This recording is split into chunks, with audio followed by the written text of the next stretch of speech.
Columbus, Georgia. This is your city council.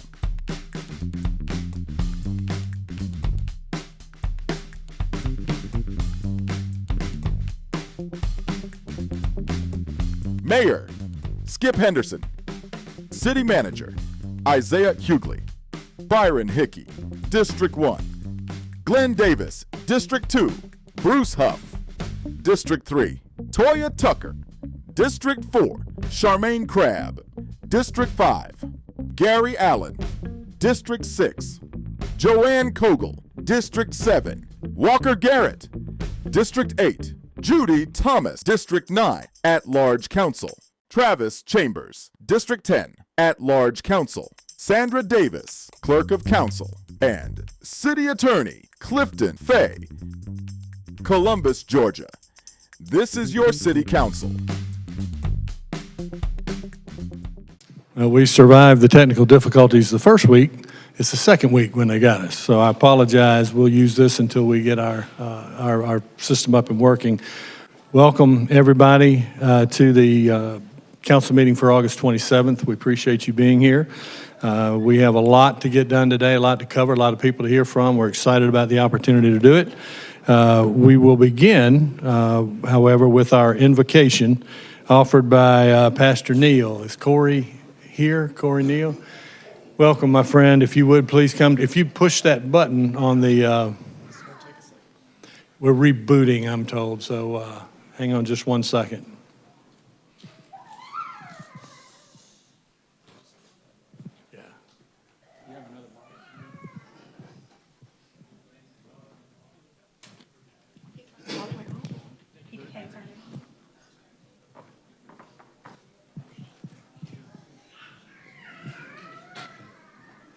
Let us pray. God, we thank you for this day, this time. We're grateful for the awesome and wonderful God that you are.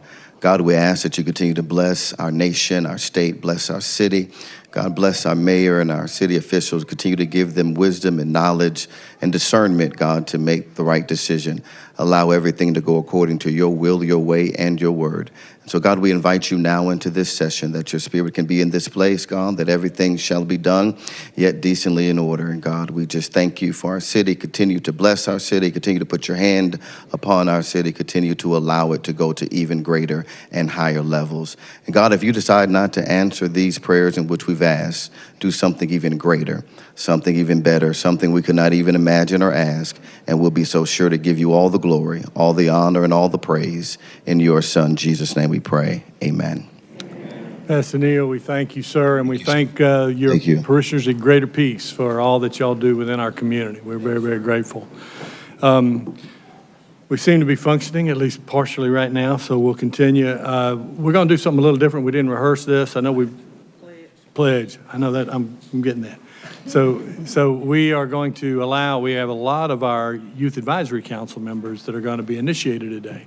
So we're going to try something a little different. I'd like to invite all of you down to the front. We're going to let you lead us in the pledge, and then we'll do the swearing in. So all of you, if you would, please come down and fill in right here.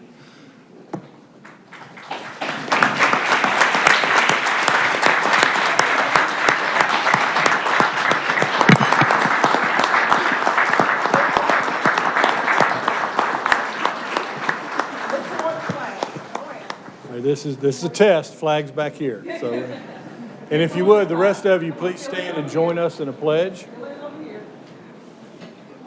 Just wait till everybody gets here, and then we'll.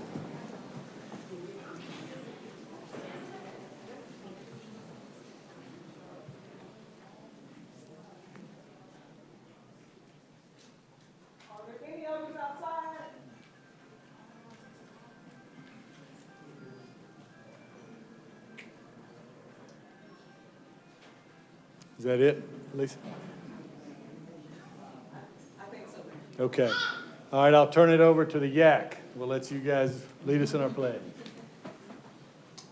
I pledge allegiance to the flag of the United States of America and to the republic for which it stands, one nation, under God, indivisible, with liberty and justice for all. Very well done. All right, y'all stay put. The rest of you can take your seats. If you would, the members who are being sworn in today, if you would face the audience so that your parents can get those money shots. All right, what I will ask you to do is to raise your right hand. This will sound strange because I'm going to do it in very clipped amounts of words so that I don't lose you, or really so that y'all don't lose me. And when I say state your name, that doesn't mean say state your name. Say your name, all right? So raise your right hand. I state your name. Do swear that I am a resident of Columbus, Georgia. That I will faithfully and impartially demean myself as a member of the Youth Advisory Council during my continuance in office. That I will discharge my duties to the best of my ability. That I will do so agreeably with the laws of the United States of America. The state of Georgia. And the Charter of Columbus, Georgia. Ladies and gentlemen, I introduce to you to the Youth Advisory Council for 2024-25.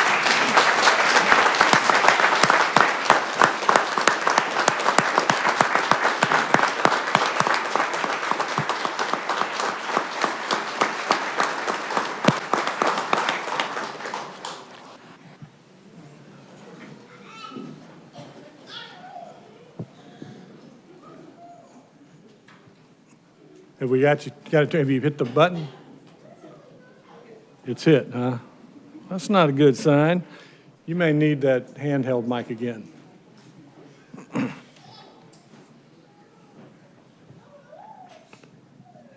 Congratulations to our Youth Advisory Council. And Mayor, let me just say, we've not had a Youth Council since 2019. That was our last time. So we're excited about the return of the Youth Advisory Council. They're going to be doing some great things. And we're excited that they have stepped up to the plate and said that they want to be our youth leaders in this community.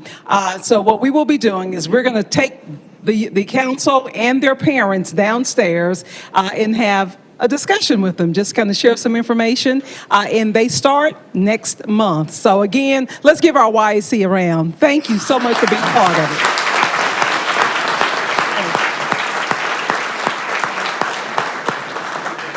I do also want to recognize Dr. Vickers for being here, of course, with the school board. They are in partnership here with the city, and so some of our other advisors as well. So thank you so much. And so if you all will follow us on out, and we'll proceed. Thank you.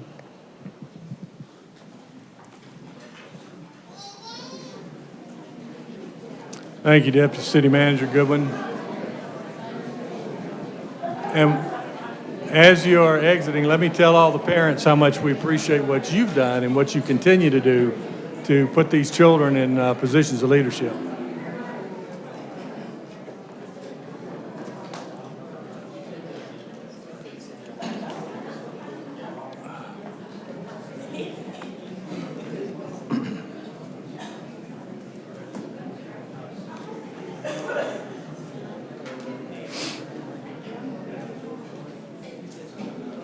You'll need to hit that.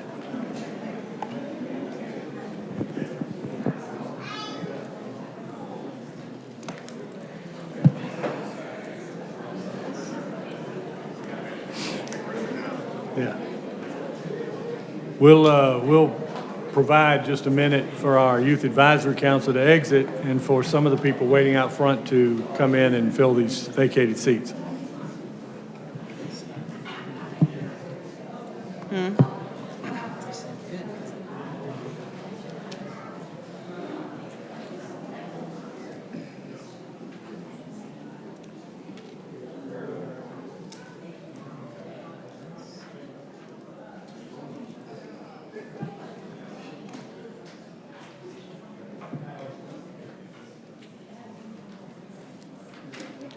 All right, well, while we're waiting for the next wave to come in, we'll go ahead and entertain a motion to approve the minutes from the August 13th meeting.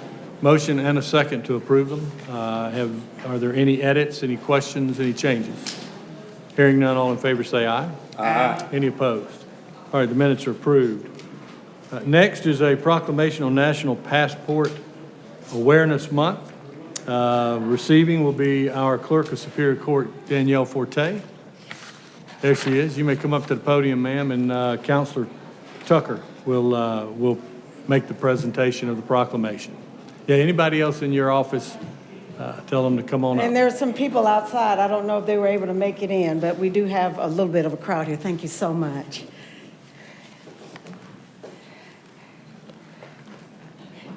Am I go, Mayor? Good. I think you're on, aren't you? Okay. Green means go. Green means go. Okay. Good evening, everybody. I'm so excited to be able to present this National Passport Awareness Month to the Superior Court Clerk and her team. She has some amazing things going on during the month of September. The proclamation reads, whereas the United States of America encourages all citizens to explore the world, fostering cultural understanding, personal growth, and international friendships.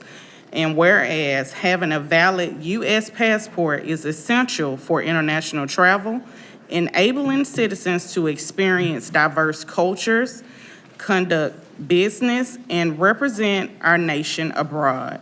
And whereas the Clerk of Superior and State Courts, Danielle F. Forte, recognizes the importance of ensuring that all citizens have access to the resources and information needed to obtain or renew their passports, thereby promoting global mobility and opportunities for all. And whereas National Passport Awareness Month serves as an opportunity to educate and inform the public about the passport application process, including the necessary documentation, timelines, and services available at the clerk's office. And whereas during this month, the City of Columbus highlights the importance of early passport application and renewal, especially for those planning international travel, to avoid and ensure prompt receipt of their documents. And whereas the Clerk of Superior and State Courts, under the leadership of Danielle Forte, is committed to providing excellent passport services, making the application process as accessible and efficient as possible for all residents.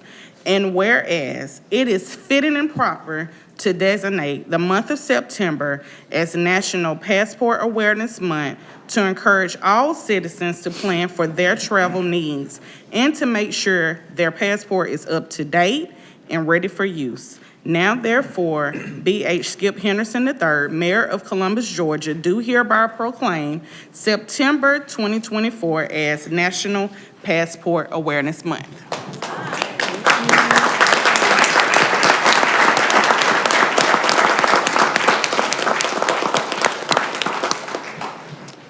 If Madam I Clerk? could say a few words. We started processing passports last September, was it September? And we were inspected on July 23rd of this year, and we received a 100% score on our inspection, and thank you, we're proud of that. And as a result of that, the Passport Center invited us to participate in Passport Awareness Month, which they hold every September. And so we are actually doing our first pop-up passport Saturday. It's going to be at 2904 Macon Road. That's the MCW Tax and Business Services. Is about a block up from the Taco Bell on Macon Road. And we're going to be, it's by appointment only because we want to be prepared and make sure that it goes smoothly. In fact, a few nights before the event, we will be calling each and every person that made an appointment in order to go over the documents and ensure that it runs smoothly. This will be from 9 to 1 p.m., and we're very excited about that. So we will be doing that on Saturday, September 28th, from 9 to 1. The turnaround time now for passports is about, routine passports is about 6 to 8 weeks. Expedited is about 2 to 3 weeks. The other thing that we would like to emphasize is that if you are a United States citizen, we can process your passports. You don't have to just live in Muskogee County. If you're a United States citizen, so if someone on September the 28th or during the week, or you got a relative visiting and they're a United States citizen and they need their passport, they can come on through and we can process their passports. So this is something we're very excited about, and we just thank you for your recognition and your time. Thank you, ma'am, and congratulations. Madam Clerk, if you would come around, let us shake your hand, and I'll present these to you.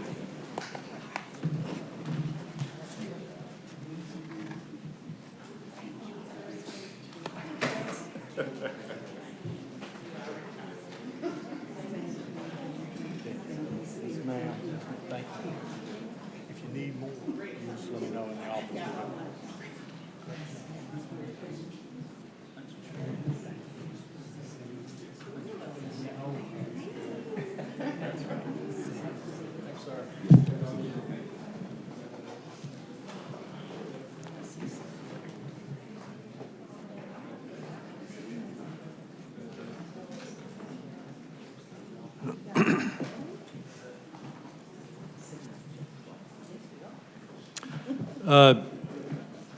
We had one of the counselors, Counselor Crabb, bring something to our attention last week when the storms hit. And some of the sirens went off, some didn't hear them, some did hear them, some did not get activated. And it raised some questions about under what conditions are these sirens sounded and how they function. So we thought it would be a good idea, since we are kind of getting close to fall storm season, to bring our Department of Homeland Security and Emergency Management Services up to come talk a little bit. He's got another presentation he's going to make too, but I'm going to ask him to start with kind of explaining how this process works. Chance? Thank you, Mayor, Mr. City Manager, Council. It's a pleasure to be here tonight. Anytime we get to come and tell about the services we're doing, I think that's a positive for the Columbus as well. Tonight, I want to just go over just a little bit. I do have a PowerPoint presentation. It's only about 4 slides, so I'm not going to keep you long. But if you know anything about what we do, we could probably talk about this all night long, especially some of the services that we're working through now, we're every day trying to be the best emergency management Homeland Security department in Georgia and beyond. And I think we've got some pretty good initiatives that we're working through. So I don't see the clicker. Is this right here? Thank you. That shows me. I didn't know what the clicker looked like, so I'm not up here enough. So our department, if you're familiar with our department, we have 2 personnel now. We are looking to add the third one, which will be in the next couple of months. That will be a technician administrative person. We work every day to try to better ourselves and the department as well. With the experience that you have, I have over 36 years of experience in public safety and highest level emergency manager certification you can get in Georgia and internationally as well. Quincy came from the fire department, has about 24 years, and is working through and already has an advanced level. So we've done a lot in just a few short years. Some of the recent projects I wanted to talk about, just to get back on your radar a little bit. The first one's our hazard mitigation plan update, something we have to do every few years. But because of that, we were able to apply for federal funding for grants, such as the fire station generator project that Chief Scarpa approached us about, the $1.4 million project. And one you're going to see tonight for approval is a Homeland Security grant for a bomb squad portable x-ray machine. That was a grant that we applied for on short term, and we'll be able to get that process fairly quickly, and that's a 100% match. So very good grants that we would not be able to apply for, and if we had a storm that was declared by the president, we would not be able to apply for funding for that if we did not have this plan in place. Some of the exercises we've been doing recently with WINSEC, part of Fort Moore, we had a very large, full-scale exercise at the airport. It went great. I hope you've gotten to see the video. If you haven't, I'll make sure you get that. Mike and Chris and their team did a great job with CCG TV putting together a video that is first class showing what we've done. And then just Friday we had a tabletop exercise in our Emergency Operations Center also with WINSEC dealing with what would happen if we had a hurricane and spin off tornadoes and things like that. Just doing everything we can to be prepared and better prepare our partners as well. Training courses we do every day. The active shooter response training, I actually did one of those today. And I saw one of my students in the class, raise your hand, I see her. She was in the class today, and a very good class, something I enjoy doing and have been doing that.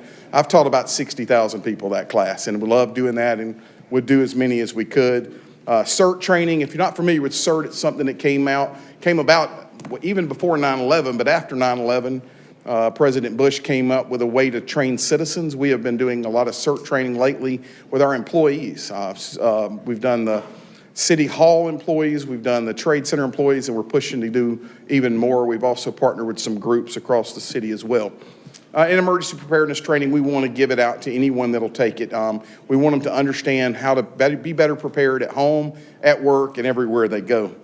Our Emergency Operations Center is something that we're very proud of, and I know you are as well. We did create an Emergency Operations Center after I arrived here in 2021. We worked hard on it for a year and a half, and that space is now turned into the Real-Time Crime Center. Hopefully y'all have been there. If you've not, we encourage you to go.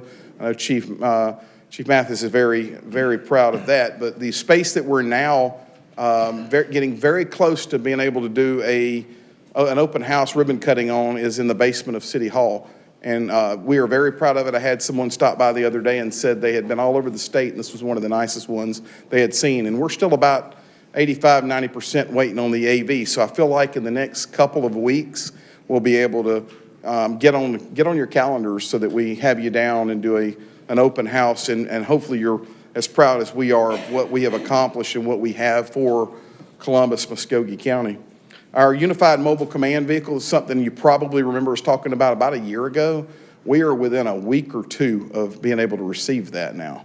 We are so excited about it. In fact, we have a final inspection trip that we have to go up to Columbus, Ohio to do the white glove check on the vehicle. And once we're satisfied it has everything we've asked for and it's set up like we have, we're bringing IT with us. Once we know it's ready, it will be driven down and put into service in Columbus. It's something that we plan to maintain and keep current for as long as we can, because it's a very nice piece of equipment that you've been able to allow us to get. And that is something that we're partnering with all of our public safety agencies in the city to be able to utilize as much as they can. We had the older one, which is now 22 years old. We had it out at the Heritage Bowl on Friday night, and that's probably its last run.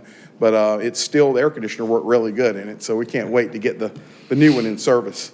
Wanted to talk a little bit about our emergency notification methods and how we've progressed in that and how we continue to progress in getting the message out to people. And this is what it's going to tie back in to the siren issue that came up. I thought it was a good opportunity to tell you some of this. The Columbus, Georgia alerts is something that Tiasha's been working hard on, and we're partnering with that, trying to get messages out. A lot of times that's about services, but we can also do emergency notifications on those. That is an opt-in service. That service means you have to go and actually sign up for it, put your cell phone number on there and say, or email address and say, I want to get these alerts. We encourage people to sign up for that, and I know she's been working hard on that as well. The NOAA weather radios is something we push for the entire community. And as you know, we had a grant that we received from FEMA to purchase 1,500 NOAA weather radios. We have been actively putting those out into all the schools and all the healthcare facilities and houses of worship. And I'm going to ask you tonight, if you can help me in any way. The hardest thing we've been able to do is try to get all of the churches to come get their NOAA weather radios. So if you know them, if I find another way, I would love for you to tell me how that is. But we've reached out to the different associations of clergy. We've tried to push it out. A lot of times they don't have people working full-time there, so we even try to catch them on Sunday when we can. But we want to get those out and get them out to the different groups. We've also started giving some of those out in some of our preparedness campaigns, whether it was the one that Risk Management did a couple of weekends ago, out at Lake Bottom. We were there giving out radios as well. So we think it's a good service, and we want to get them out to everyone. Unfortunately, I only have 1,500, so we'll do it as much as we can and get them as far as we can. iPause is something I wanted to talk to you about because this is something I'm excited about, and we're getting very close to it. iPause is, if you've ever had the Amber Alert or something where your phone went crazy and it made this crazy noise that you didn't know what it was, that was set off typically through the state, GEMA, Homeland Security. But we have the ability here in Columbus to apply to be a local iPause originator. And what that means is, and when we have an emergency here locally, we can actually draw an area on the map, and it will actually send that alert to every cell phone inside that geographical area.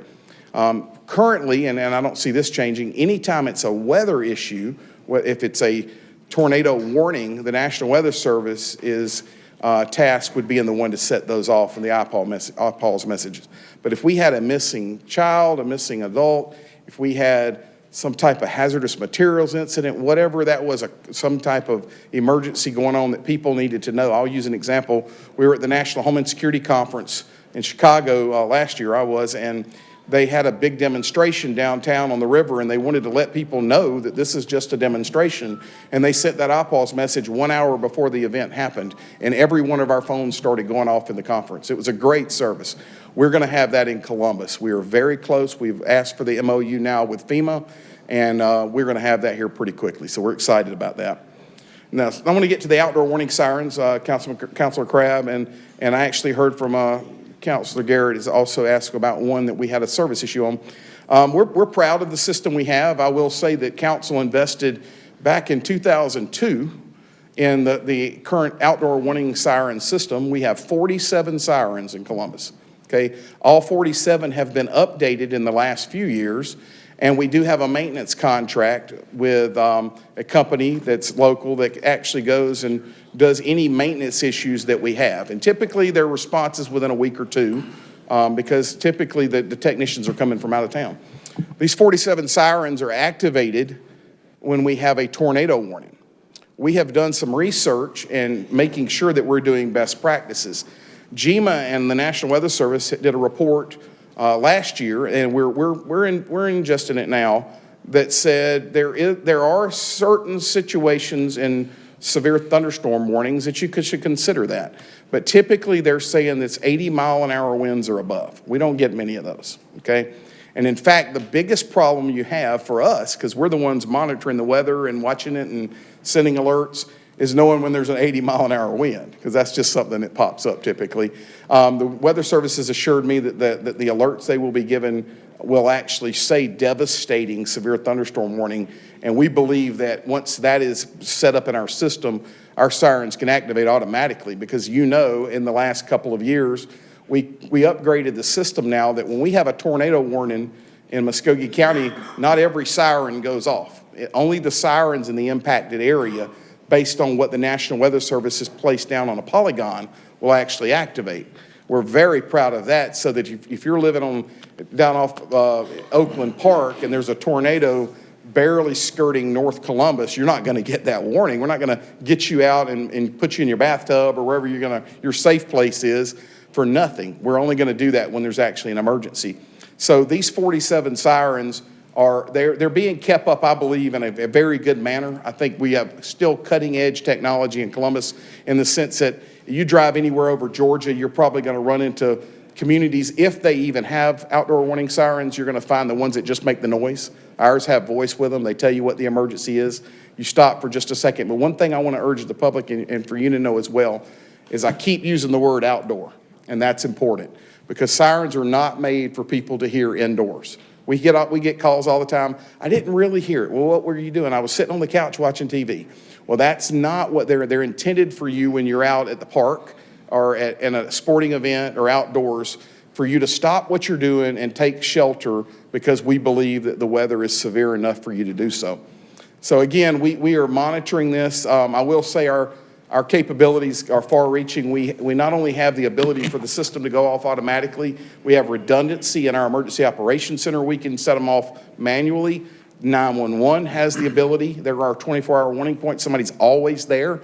but we can actually also set them off from the side of the road from our laptops and monitor them and do all the services we need to do with them. So I think we're in a good place with the outdoor warning sirens now, but I'd love to stop for just a second and see if any of you have any questions. I would love to answer them for you.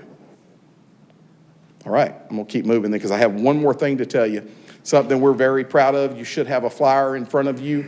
We are launching tonight, this is the first time I've mentioned it in public, our new smartphone app. And if you take a picture of the QR code, which is actually whoops, I went too far, Mike, which is actually on the screen now, that QR code, if you want out in the public, want to take a picture of that, you will actually download that app, and it doesn't matter if you have an iPhone or an Android, you would be able to download our app. This app is great because it has emergency guidelines, it has contact information, information about our outdoor warning sirens, NOAA weather radios, it even has a feed on there. They're working on the feed is from the website that you will be able to push it and actually listen to what the NOAA weather radio says. So if you want to use it from your phone. The other piece of it is we do push notifications from this. We will also ask our 911 dispatchers to have the ability to do that, but I can actually send a push notification from my phone through the app and give you any information. So if we had a major emergency going on in Columbus, from anywhere I'm at, I can stop, actually pop up through an app and send the push notification to everyone over that app. So we're excited about this. We think it's cutting edge and it's where we need to be headed to make sure that we're keeping up with technology and giving Columbus residents everything they need to be, prepared and warned when there is an emergency inside Columbus or even surrounding Columbus. Again, I'm open for questions. That's the end of my presentation. I didn't want to keep it too long. I think you probably know I could probably talk for 2 hours up here. And anytime you have a question, I urge you, please don't even think about it. Please reach out to me so that I can get you the answer as soon as I can. Chance, let me say that you and Quincy, the job that y'all have done and what you've undertaken to do, we used to have about 4 people working on this. And Chance brought his experience in Homeland Security and in emergency management to our community and has really paid dividends because of our preparedness. Not so much for the reaction stuff, although that's important, but for creating an environment that helps us protect the citizens before it happens. So, Ms. Hughley? Mr. Mayor, first let me thank Mr. Corbett for his great work and for that update. He mentioned in that update that there's a $47,775,000 100% no-match grant to purchase portable bomb X-ray equipment and accessories for Homeland Security and the Sheriff's Office. Well, it's an add-on on my agenda that he notified my office about 4 o'clock today. Yes, sir. And if he doesn't get this 100% grant for this X-ray equipment for his office and the sheriff, if he doesn't apply and actually purchase it by August 31st, this grant is no good. And so since he's here and he's talked about it, I would ask that you all approve him moving forward. Motion and a second to approve the add-on. Any discussion to the item? Hearing none, I guess, Chris, can we post the screen on the screen to vote? Still getting used to this. May not be able to get it. Well, all in favor, please say aye. Aye. Any opposed? All right, it passes. Thank you, Council. Appreciate it. Mr. Corbett, thank you. Thank you.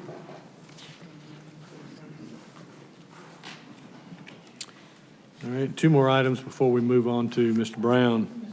Yeah, I'm sorry. Councilor Thomas? Mr. Corbett, if there are people at home or watching on TV or whatever that want to get this QR code, tell them how to do that. All right, we'll work with Mr. King and make sure it's on CCG TV for one. The best way, or again, I want to do the push, if you have a house of worship or a real need for one of our NOAA weather radios, I would love them to send an email to us, and that's really easy. It's emergency management, just all spelled out, emergency management at columbusga.org. And I'll even, obviously our office is open as well for them to call us. That number is 706-225-4300. So I'd love to, Again, if any one of you get that, just drop me an email. Hopefully you have my cell phone number. You call me, and I'll make sure they get whatever they need as quick as we can. Thank you. Thank you, ma'am. Councilor Huff? Mr. Corbett, thank you so much for your presentation.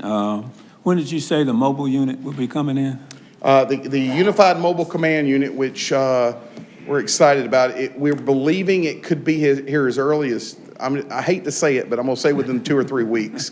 The week after Labor Day, or the week of Labor Day, we're taking a single-day trip up to do the final inspection on it. Now, if we get there and there's some issues they need to work through, we want them to work on it there before it actually makes the long journey down. But once we give them the okay, it's ready to go, they drive it down and deliver it to us. So I would say outside 3 weeks, best case, we may have it in 2 weeks.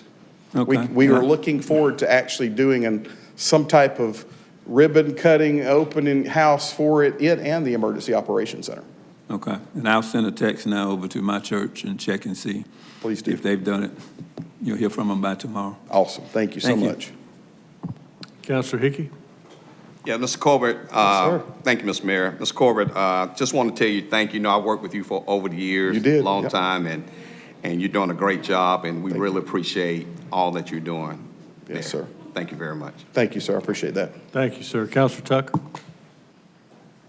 Hit it again, if you don't mind.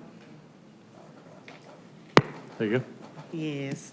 I want to also thank you for you all coming out for the senior citizen event last year and giving out some of those weather radios. Yes, and I got an ask. So September 10th, we're doing an all hands on deck at Carver Park. Okay. If you have some extra, We would love to. Yes, thank ma'am. you. September 10th. Yes, ma'am. I didn't even have to ask. I'm gonna go back and write that down right now. So yes, ma'am. And bring some of these little handy dandy We QR will. codes. Those are so fresh, they're still at the printer, but we should have them maybe tomorrow. So we have tabletop handouts. We're really gonna try to get the word out on that.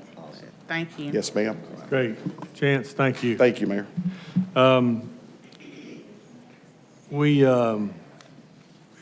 The city government is only as good as its employees, and we are fortunate to have excellent employees, top to bottom, throughout this government. And occasionally, we get some that have been here quite a while, and they elect to leave, they move on, they retire, move on to new chapters. So we're going to be bringing up the individual who will replace our retiring engineer. But first, sort of as not really a surprise, I guess it is a surprise, we knew she wouldn't show if she knew we were going to make a fuss over.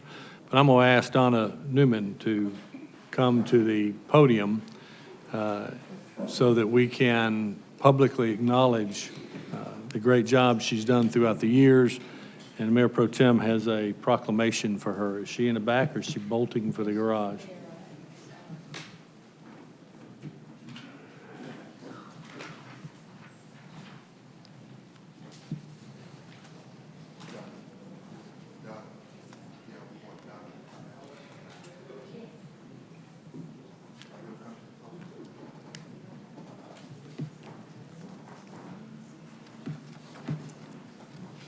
Welcome, Ms. Newman. Mayor, thank you. It's my privilege to publish the proclamation, which reads as follows. Whereas Donna W. Newman joined the Columbus Consolidated Government in 1989, she started her career in the engineering department as the drainage engineer for the city government. Whereas Donna continued her career in engineering, working in all areas of the department, and was promoted as the director October of 1993. Whereas Donna's career has been marked by exemplary dedication to her work, professionalism, and the care and concern for the welfare of the citizens of Columbus. Whereas Donna's family is dear to her, she and her husband of 38 years, Roger, have one daughter, Heather Gilbert, one son, Alan Newman, and 3 grandchildren, Clarabelle, Davy, and William. And whereas, while on her time off, Donna enjoys sports to include football and baseball and spending time at home with nature and her family. And whereas, after 35 years of dedicated service to the Columbus Consolidated Government, Donna will retire as a dedicated, loyal, and committed professional civil servant of this government. Whereas Donna's friends, family, and colleagues congratulate her as she retires and are forever grateful for the years of service she has provided to this government and to the citizens of Columbus. Now therefore, Mayor Skip Henderson of Columbus, Georgia, does hereby proclaim August 30th, 2024 as Donna W. Newman Day.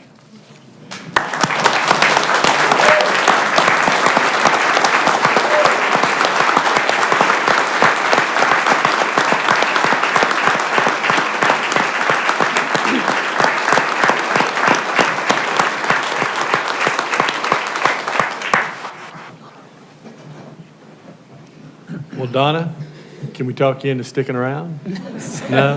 Okay. Figured I'd give you one last shot. I appreciate it. I do appreciate the opportunity to serve this community. Columbus has always been dear to my heart. I was born in Columbus, and my grandparents lived here, and I spent a lot of time here, so I have a lot of fond memories of Columbus. And I want to thank this city and this community and this council, the mayor and the city manager, for supporting me, and of course Pam. It allowed me to be a wife, to be a mother, to serve. My husband is also a public servant. That's what we do. We like to serve other people and help them when we can. And this job has afforded me that opportunity to do that.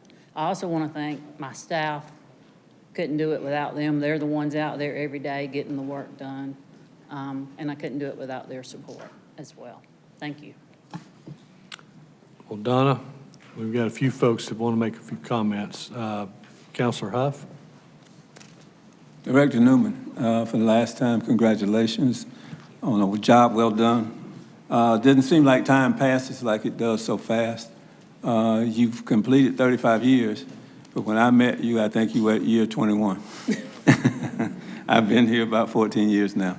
So thank you for your guidance and everything and explaining to me and for the public to hear that once we get with our directors and people, there's still a process of working through to see how we can get things done.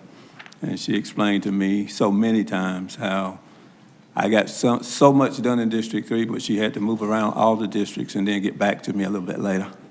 But thank you so much. Congratulations to the family. They'll have you back. I'm sure you won't be home doing nothing at all. You'll probably find something to keep you interested. I'm sure. But if you need anything, reach out. Congratulations. Thank you. All right. Mr. Hughley? Mayor, Council, I'd like to thank Donna Newman for her many years of dedicated service. She's committed, and I mean she has served. I believe, Donna, I met you. I was over at Metro, maybe shortly, a few days after you had arrived, and you were expecting your daughter. Son, okay. And but I've seen you over the years in your work. She travels with rubber work boots in her vehicle because she knows at any moment as the city engineer, she's got to get out and she's got to put those long boots on that come up above her knees. And I've seen her walk. We had a dam to break somewhere. I can't remember. Charter Oak, some Oaks. Mm-hmm. Charter Oaks. But I've seen you in your work boots, and I've seen you get it done. But you've been committed, dedicated, and I want to just express my appreciation for your service to the city. And we wish you well, and go and explore what I'll say is the wonderment of an unlimited future. Thank you. Thank you for your service. Thank you, sir. Councilor Tucker?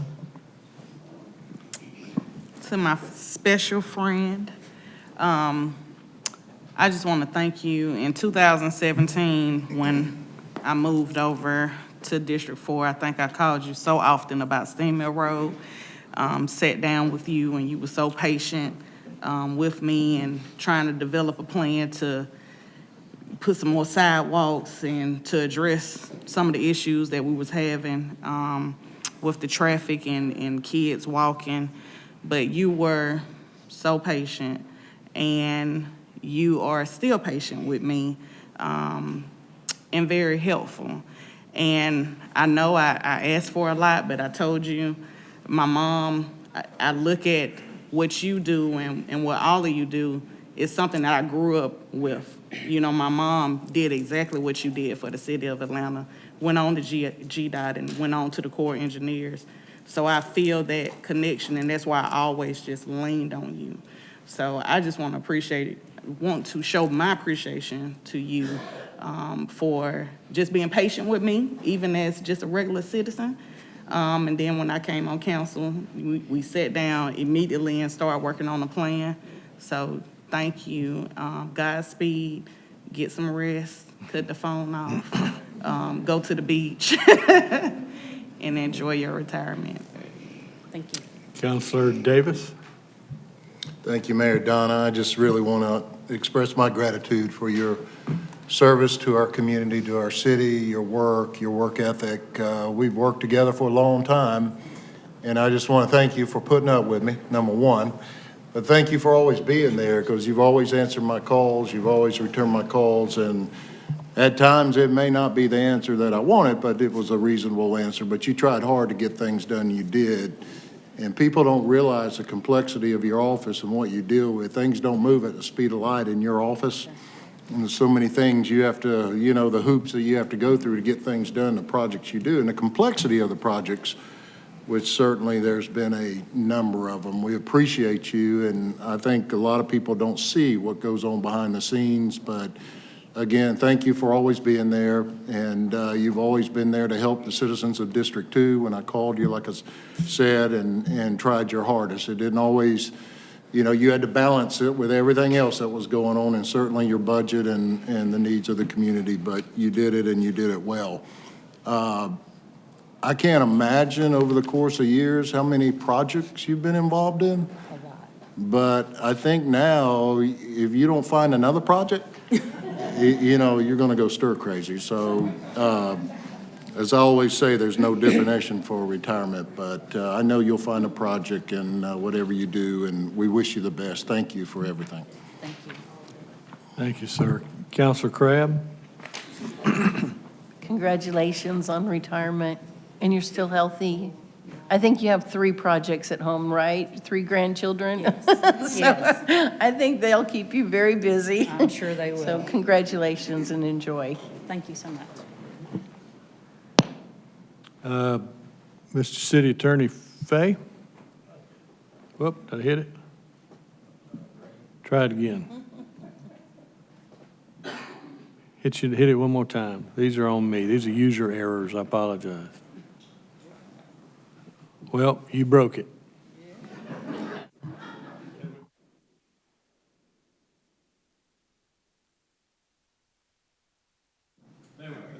Thank you. Always the lawyer and the engineer. Appreciate all of the work that you have done, Donna, for 30-plus years that I've known you. You've gone to different courtrooms with us in property disputes, depositions. We've concluded one case that lasted over 30 years, one of the longest-running civil cases in Columbus history. Was recently concluded with Donna's help, but we'll always remember slugging through the storm sewers and the broken dams, and won't ever forget those days. But thank you for everything you've done. You've almost caught up with me on grandchildren, so keep it up. Thank you again for everything. I think that's it, Don. I just want to say thank you. Appreciate how hard you've worked for the people of Columbus, Georgia. You've left your mark all over this city, so we appreciate it. I don't know if anybody else has a... You have someone with you. My husband Roger's here. Roger, you want to say something? All right. Smart man. I will say that he and I will celebrate our 39th wedding anniversary next week. Congratulations.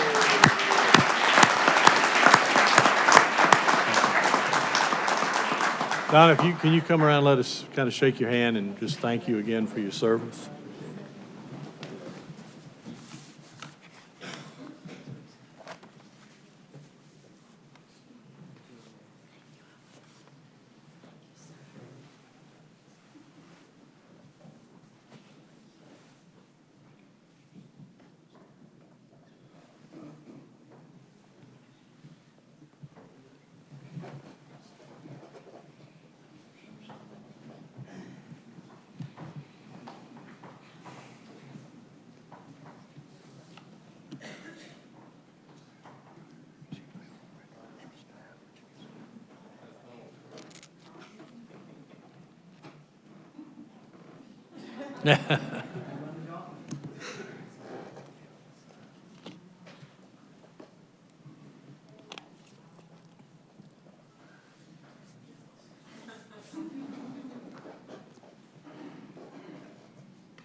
Donna, hit that light again. I know it's a dangerous endeavor, but we're going to give it a shot. There we go. I have Ken McTaggart. He is our miscellaneous master of a lot of things. Also, Colin, he is our GIS technician. Our new hire, Brennan, he's been here a little while. He's the new project manager, so you'll see him out and about on a lot of our projects. Terry, she is my right-hand man or woman, if you will, keeps me straight. And that's a big job, trying to keep me straight. And then, of course, Vance, and he's going to be coming up. So I do want to thank them. They're the ones that get the job done. Donna, thank you. Thank you.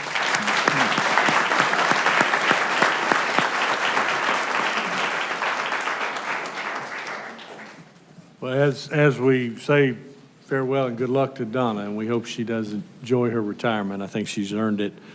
We had to go about the job of replacing her. So I'm going to call up from the city manager's agenda, item 1.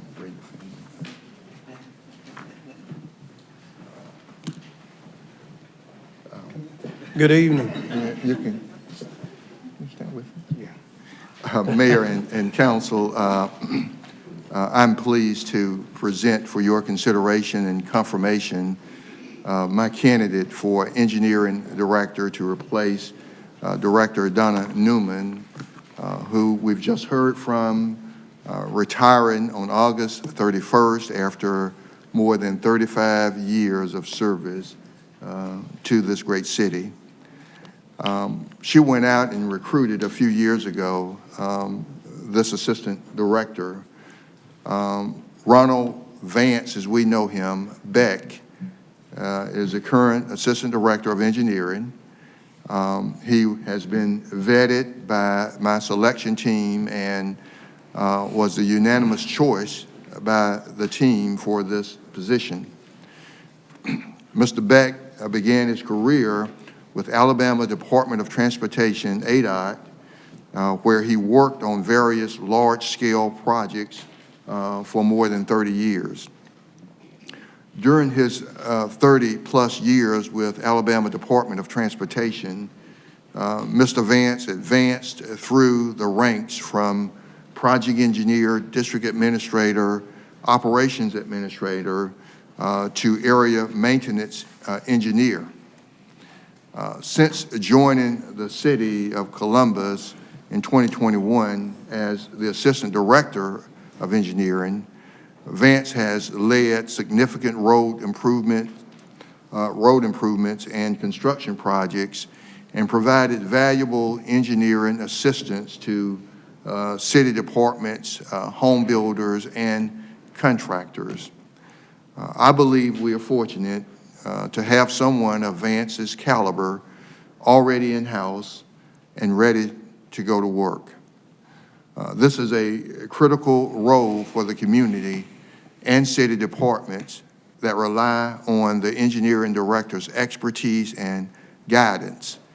We just heard from the city attorney about even going to court, testifying.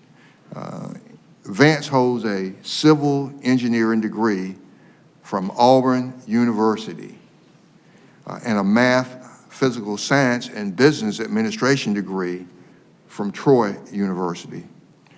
Vance and his wife, Kimberly, have 2 adult children and 1 grandchild. So, Mayor and Council, I present Mr. Robert Vance Beck for confirmation to become the engineering director for the city of Columbus to replace Donna Newman. Motion and second to approve. Any discussion? Hearing none, all those say aye. In favor, say aye. Any opposed? Ms. Beck, welcome aboard. Thank you.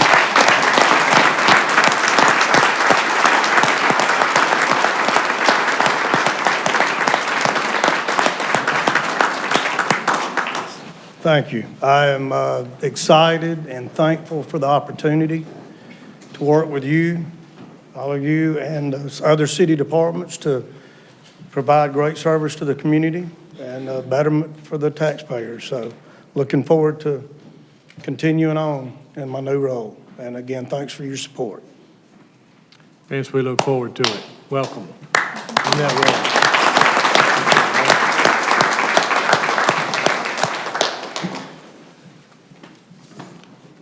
And Kimberly, we'll get you over that shyness before long. We'll bring you up here a few times.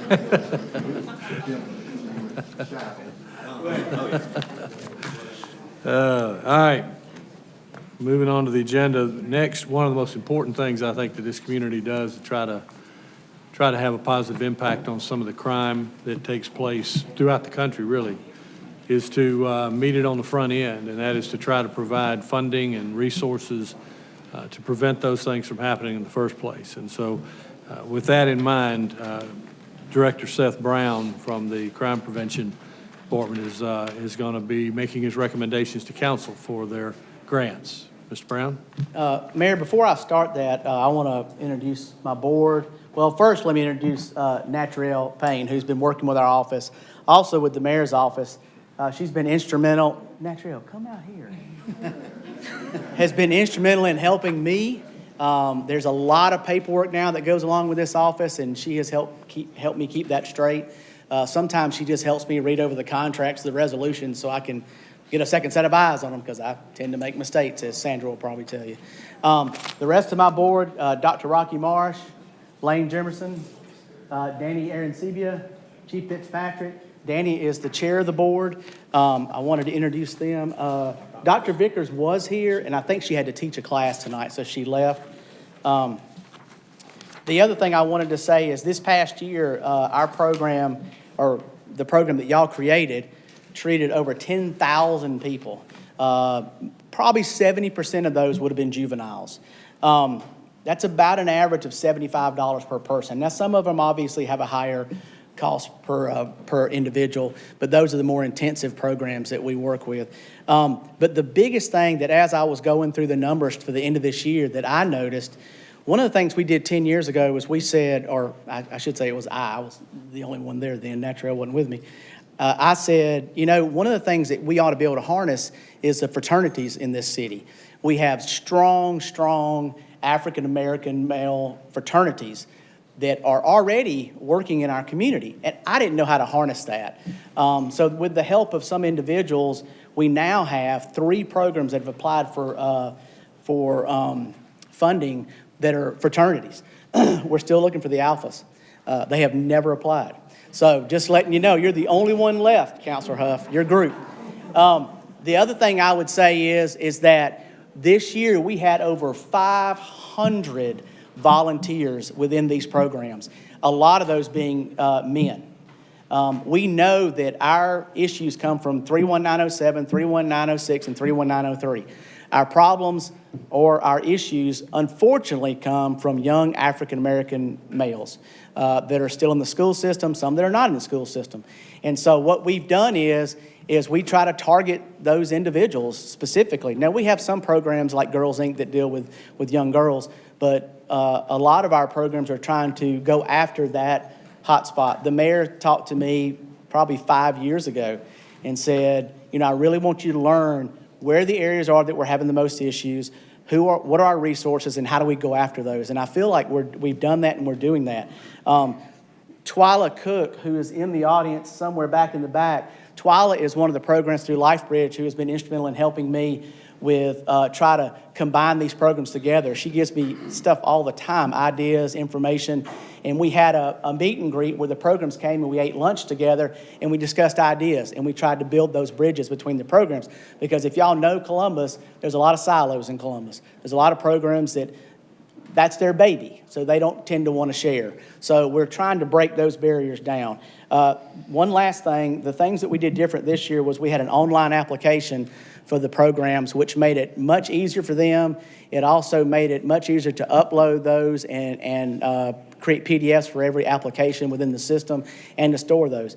We've had a couple of little bugs that we're working on in it, but the IT department, working with my huge idea that I couldn't really put on paper, they fixed it and took care of it. So with that, Mayor, you tell me how you want to do this.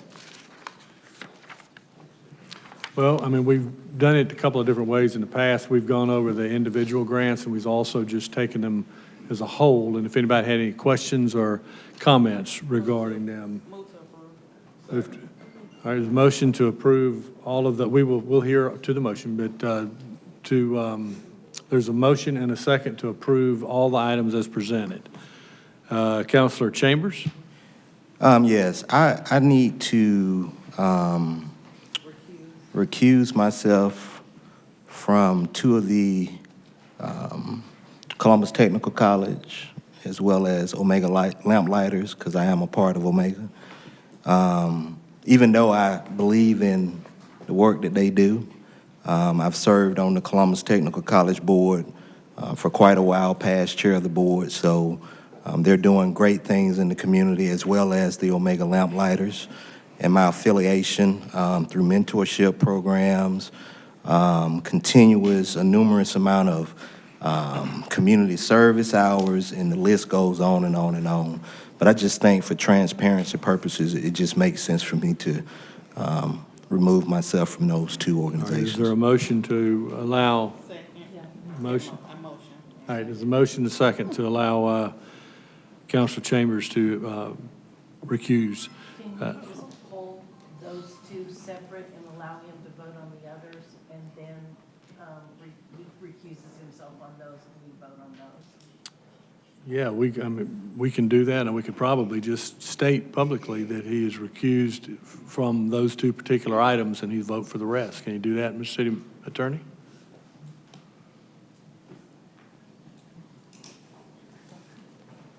You are hard to find. There you go. Yes, sir, you can do that. You can either hold those two out or vote on them all with the note that he is recusing on Columbus Tech and Omega Lamplighter. All right. There is a motion second to allow him to recuse. All in favor say aye. Aye. Any opposed? All right. Now we will take up the motion and the second for approval of all of those items.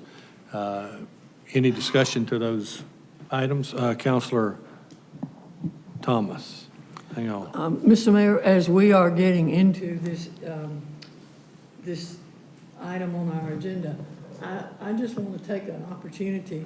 If you'd hit your light, I'm sorry. Councilor, I apologize, hit your light. I'm still not sure what some of these things are. You want mine, Counselor?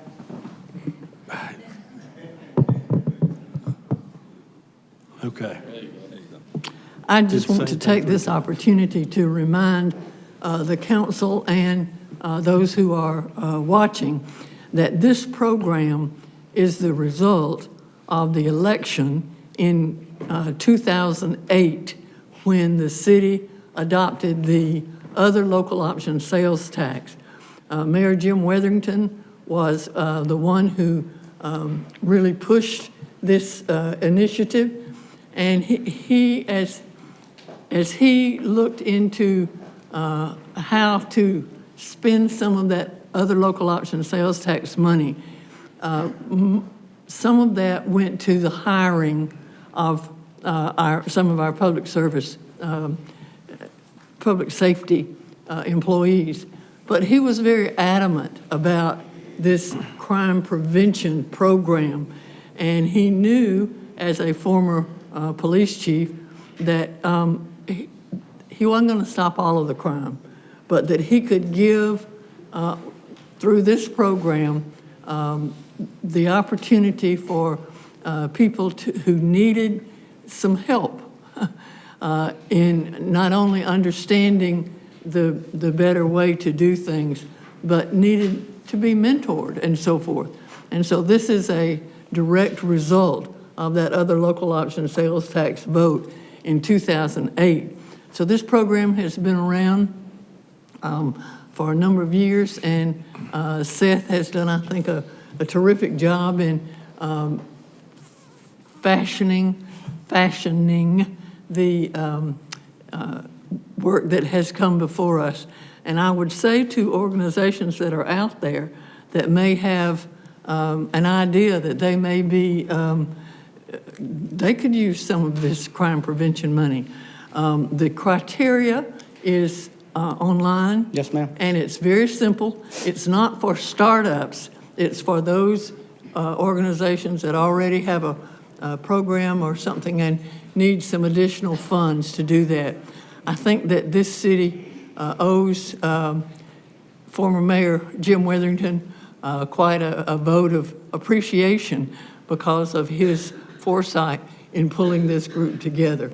And I'm pleased to be able to participate on this end of the crime prevention office and program. So, and the crime prevention director is not a police officer, not a public safety employee, but is someone who is looking out for the entire community and to use this money in a way that will certainly help all of those folks that need the mentoring and the so forth to go forward. So, Mr. Mayor, this is, in case you can't tell, this is something that's very near and dear to me. And I just really appreciate what the board has done and what Director Brown has done and how we go forward with this Crime Prevention Bureau. Thank you. You know, without a doubt, Mayor Weatherington, his foresight in creating this piece of the OLOST is incredible, because I think it is changing lives and it's helping to change some of the areas in this community. But I got to tell you, I seem to remember, I'm aging, but I seem to remember a chief of staff that he had that was the chief architect and cheerleader for this as it was being presented. And I believe they looked a lot like you. So thank you for your help on this as well.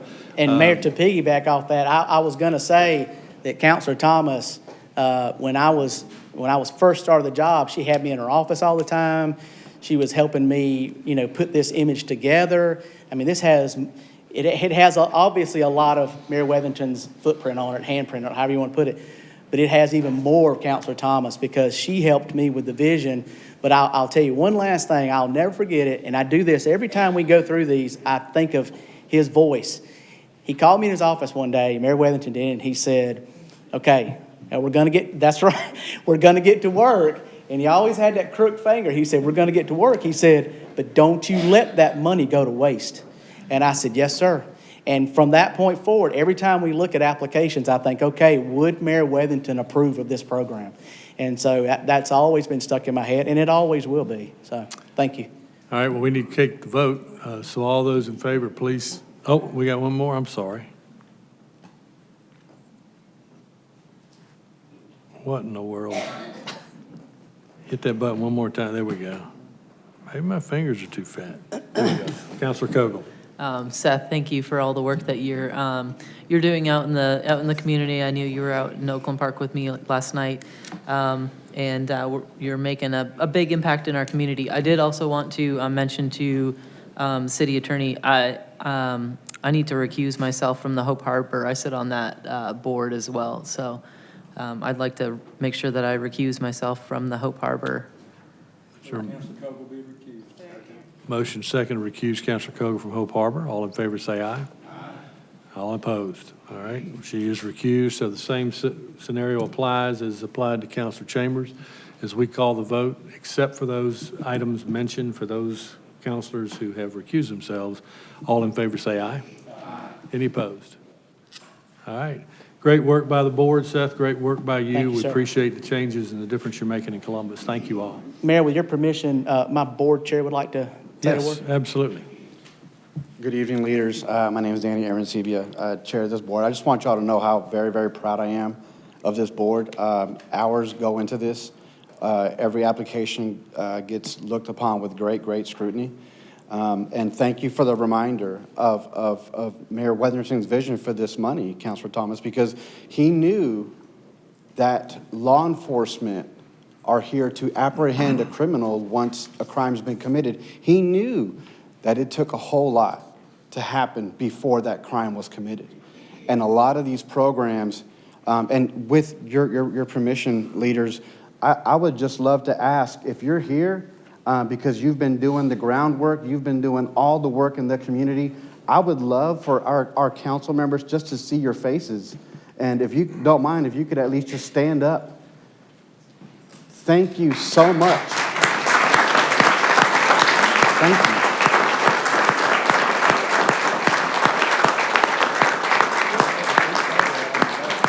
Thank you. At times, we forget what these hard workers look like, and I just wanted to say thank you for that. So, thank you. Thank you, Mr. Arancibia. Councilor Hickey? Thank you, Mr. Mayor. Yes, sir. I just want to thank you, Mr. Brown, and your staff for your board for all that y'all do and everything, good work that y'all doing. And the Columbus Community Center is one of the locations that are receiving some funds in our district, in my district. And I think this time we gave them like 30,000. Yes, sir. I'd like to see them get a little bit more because they really doing a lot of work over there in at the center. And I had the opportunity to speak with Ms. Jones the other day, and she was explaining to me all the work that she's doing there. And I would just like to see that in the future that we can possibly increase that. And one other thing I would like to, I don't know, I know that you said it's online where people can sign up for it. You know, for years, almost a decade, you know, I was the president of Eastway Youth Football. I would love to see some funding to go to youth sports here in our community, because the zip codes that you named just a moment ago, there are a lot of at-risk kids in those zip codes, and 31906 being one of them, and 07. Yes, sir. And I know that out at Eastway, along with the board and myself, we work very diligently to keep the kids busy out there. I know that Councilman Chambers, he played at Eastway. I played there when I was a youngster. And to go back to be the league president was something that I took great pride in.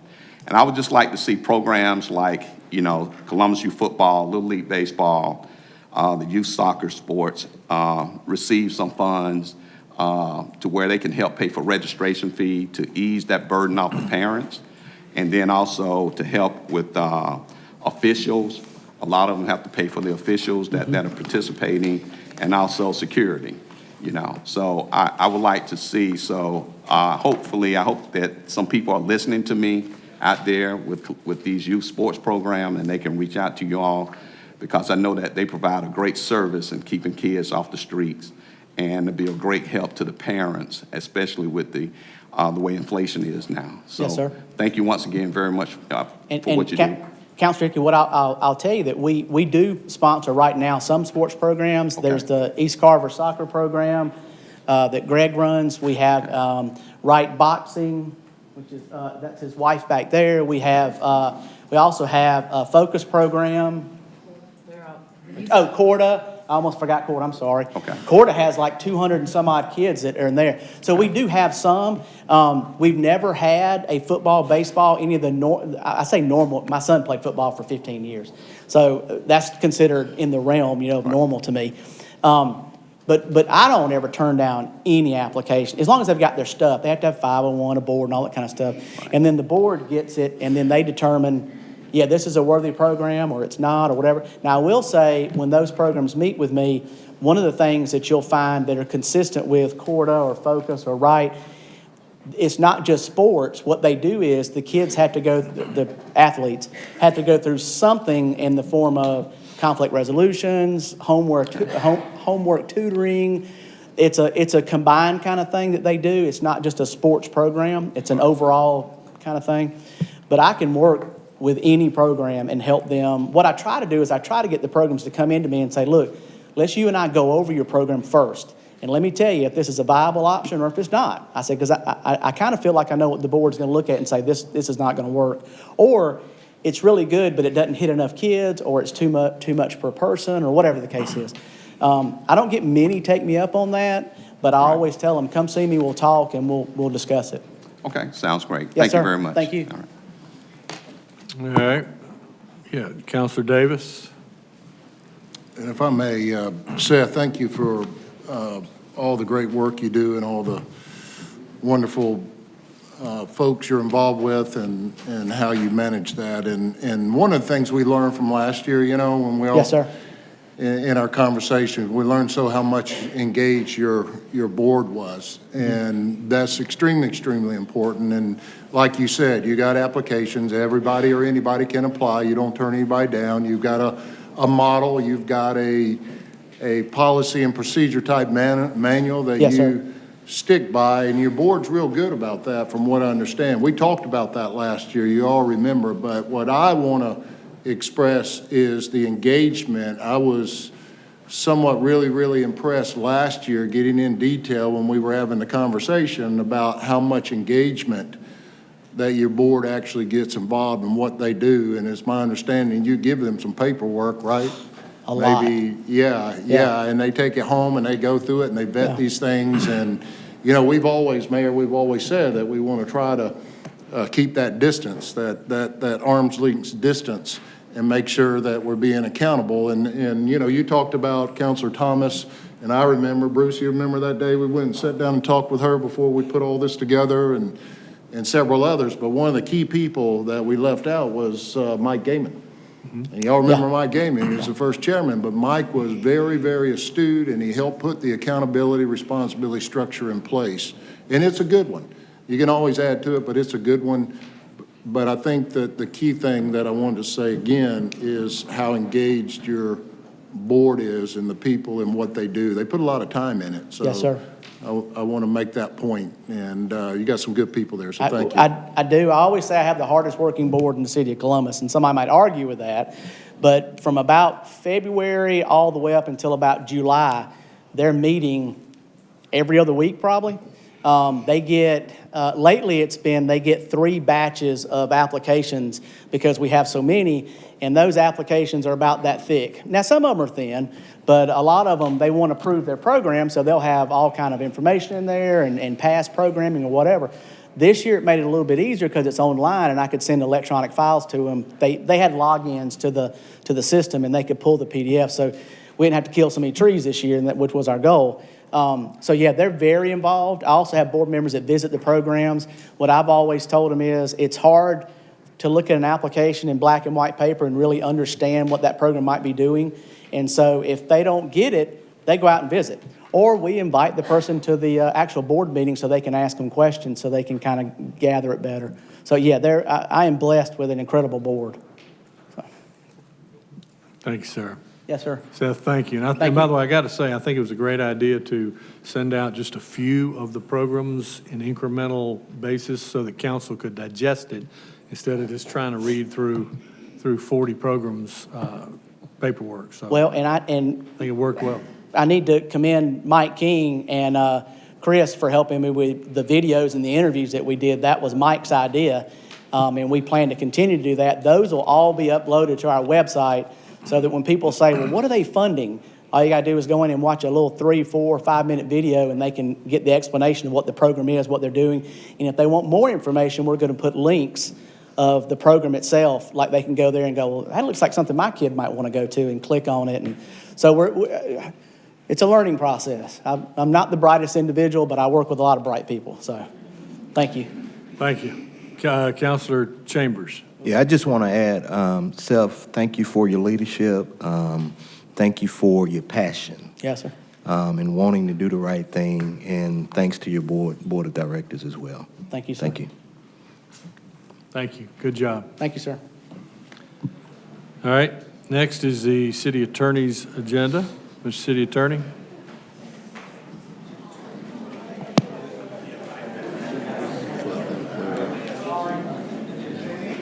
We'll let the crowd take a minute to get out before we pick it up.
All right, we still have some more business to conduct.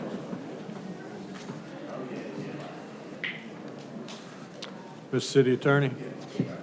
All right. Mayor, we'll continue on. We've got some zoning items that we need to get a vote on tonight. The first one is 104 38th Street and adjacent parcels. Motion and a second to approve item 1. Any discussion to that item? All right, if you would, please cue it to vote. And councilors, if you would enter your votes, please.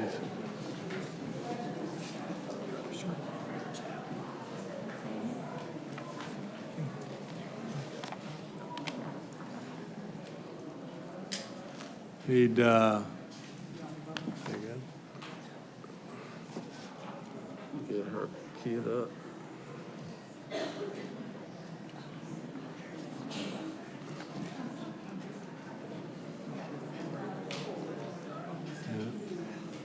All right, and that passes. Thank you. The second item is 4211 Milgen Road. All right, there's a motion and a second to approve the Milgen Road rezoning. Any discussion on that item? All right, hearing none, please enter your votes, please. Mr. City Attorney, you might want to give the particulars on that very briefly while they're voting. Okay, this second item, Milgen Road, was 38th Street. Partners going from general commercial to light manufacturing. Okay. All right, and that's approved.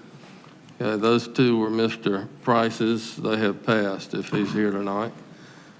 Third item for vote is 7758 Lloyd Road, going from single-family residential 1 to single-family 4. Motion second to approve item 3. Any discussion on that item? Hearing none, if you would, please enter your vote.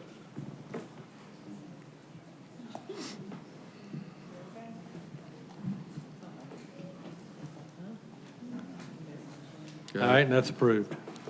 All right, next is 3327 Gentian Boulevard, going from neighborhood commercial to general commercial. We have a motion and second to approve this item. Any discussion on it? All right, please cue it and enter your votes.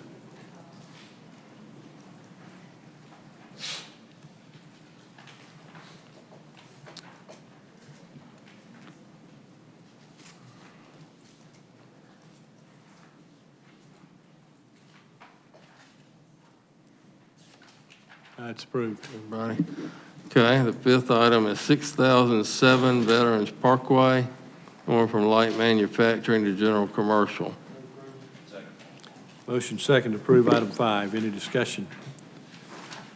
Hearing none, please enter your votes.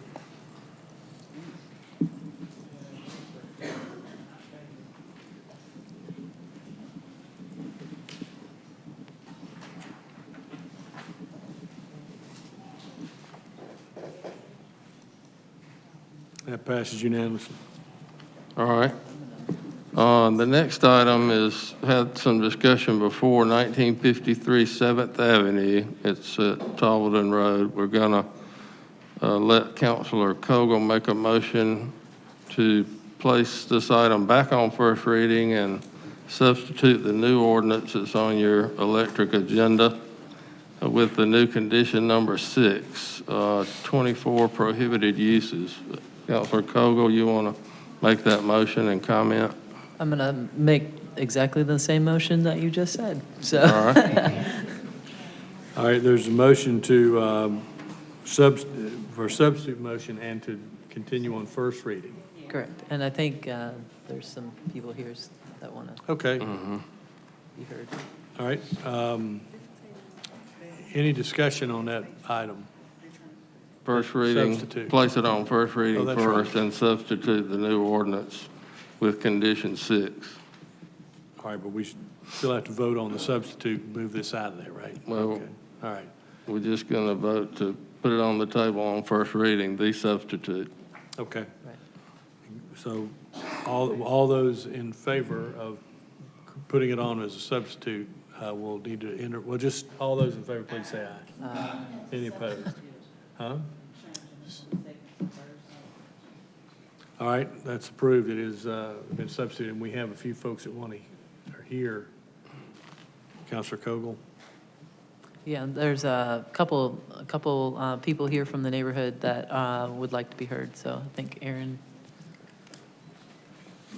Good evening, everyone. Thanks for hearing us again.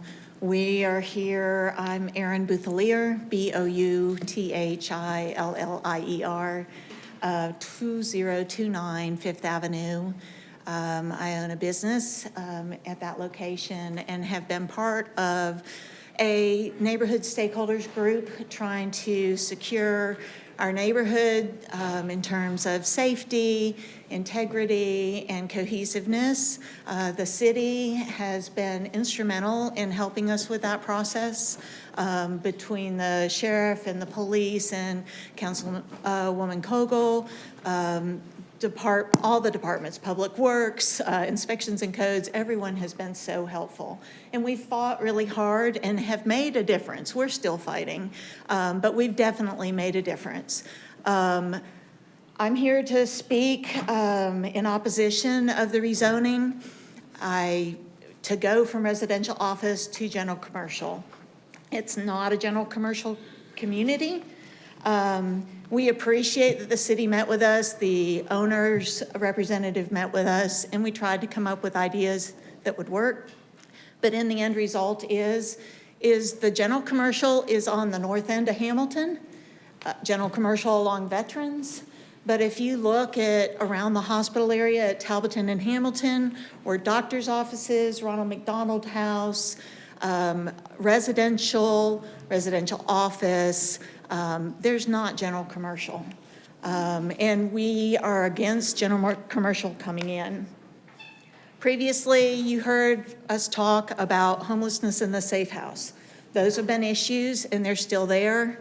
My additional issue I'm going to bring to you tonight, so we don't have to rehash some of that same information, is the fact that even without the safe house in this neighborhood, even without the homeless problems that we have in this neighborhood and the crime, it's still not a general commercial neighborhood. The future land use plan, it shows it as professional office. It doesn't show it as general commercial. There's not general commercial built into our neighborhood. Our neighborhood is currently neighborhood commercial, residential office, institutional for the hospital. That's what we've got, and that's what we want it to stay as. We want to keep the integrity of our neighborhood. We don't see that general commercial is going to make our property values go up. We don't see it's going to make it any safer. We don't see the benefit to taking something that could fit in another general commercial location and putting it into a residential office neighborhood. It doesn't make sense. Let me see, my last point was basically, if you do look at some of those conditions down the road, we are definitely, and you don't agree with the general commercial, we are definitely against the evergreen shrubs. That's just not a safety concern if you have to go down that path. But we respectfully request that you keep our neighborhood a neighborhood and not put a general commercial island in the middle of residential office. Thank you. Thank you, Aaron. All right. Anybody else want to be heard in the audience? We got Mr. Gibson, the applicant attorney. If you would, give me your name and address, please, sir. Sure. My name's Austin Gibson. I'm a lawyer at Page Scranum. Our office address is 1111 Bay Avenue. I'm not going to take up much of your time. I did just, the last time we were here, we had a concept that's not the concept before you today. We've tried to take some of the feedback we've gotten from some of these neighborhood meetings, from Councilor Kogel, and from some others. And what, we're still wanting to do GC, but we're agreeable to all of the prohibitions that Councilor Kogel mentioned, with the exception of one, and I'll tell you why. The developer who's going to develop the gas station and the restaurant component, he's no longer involved. The owner is proceeding with this rezoning in the hopes of developing it into ideally a coffee shop or a some sort of fast casual restaurant. We've had several, interested franchises for coffee and things of that nature. The problem we run into is post-COVID, almost any franchise it's just a requirement to have a drive-through. It's one of the first things they're concerned about because some of them were so hamstrung by not having that capability during the COVID, pandemic era that they're not willing to do that again. And so I think, we've tried to, tailor this, put some prohibitions in place, talk with Councilor Kogel to try to make this a development that would work in the community. And I know the property is zoned residential office, and most of the things going north behind it are in that same vein. But I would just mention directly across the street, neighborhood commercial and a general commercial site right there across the street. So I don't think it's spot zoning. I don't think it's an island. Is it something different? Yes, but this property's also been a vacant lot for several years, and so it may need something different. And so I won't take up any more of your time. I'm happy to answer any questions. All right. Any other questions around the table? You've heard Mr. Gibson's request to keep the drive-through option. No more lights are on. Anybody in the audience want to be heard, for or against? Hang on. One more. We've got Councilor Crabb. Thank you. Do you have anything showing how you expect to put a drive-through on that piece of property?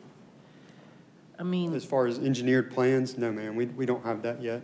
The site is big enough, it matches similar sites where the coffee shops of the same franchises that we've been talking with have built their developments with drive-throughs on those sites. And they, we're in the very preliminary stages because we just, pivoted to this plan. But, we've had good discussions with some of those franchises. Are you talking about the coffee shop across from Sonic? No, ma'am. Okay, because that's a mess. No, I'm not, no. I just feel like that location right there is going to create another situation, where you can fit it, but it's a mess.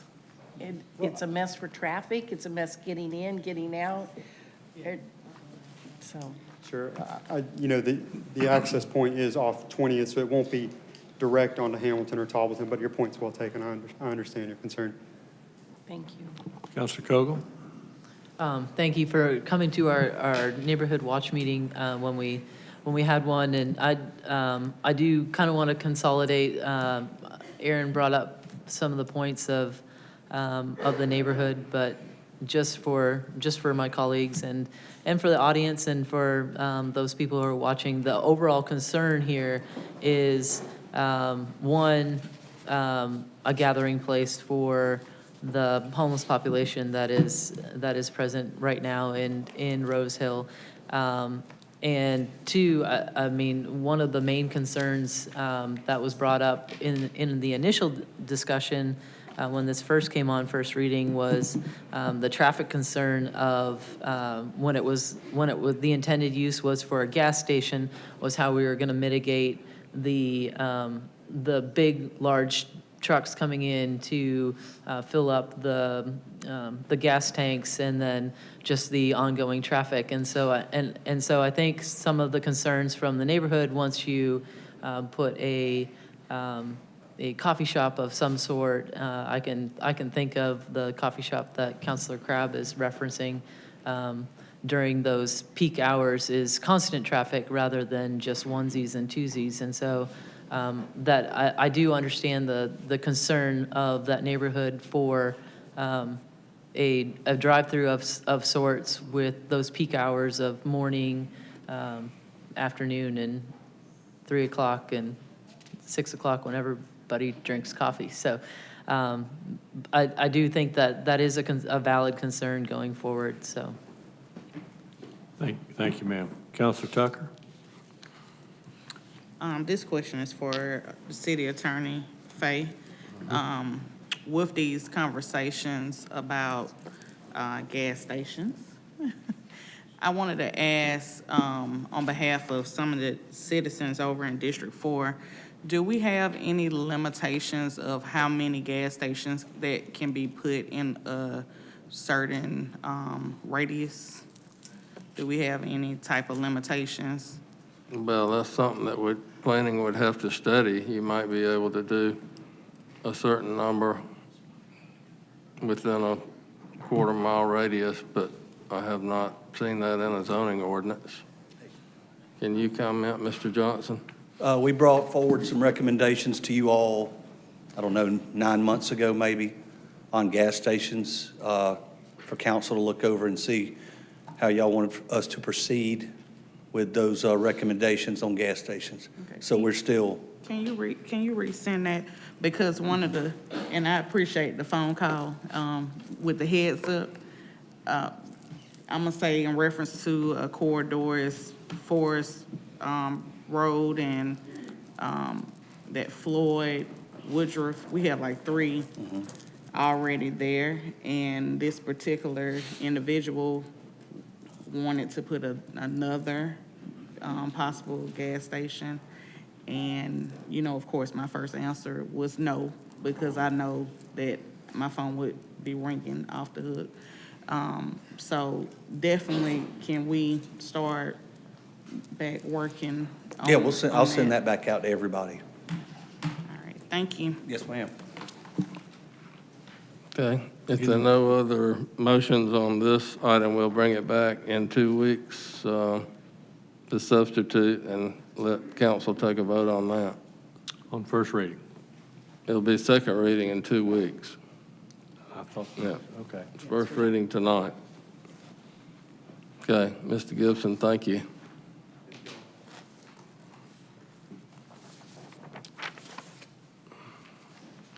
All right, we've got one more ordinance to revise and clarify the foreclosure of lien provisions in Chapter 8. Ready for approval or There is a denial? motion and a second to approve. Any discussion? All right, hearing none, if you would, please enter your votes.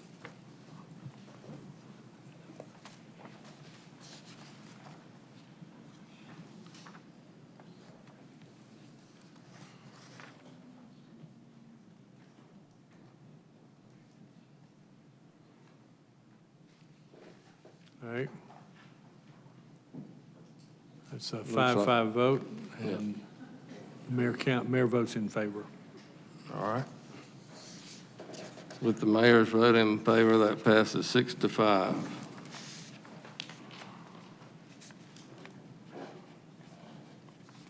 And then the last item we have, Mayor, was the discussion on policy revisions for the TAD districts, some new restrictions that Councilor Davis had proposed, but I understand Councilor Davis may want to delay this to bring it back with another exception.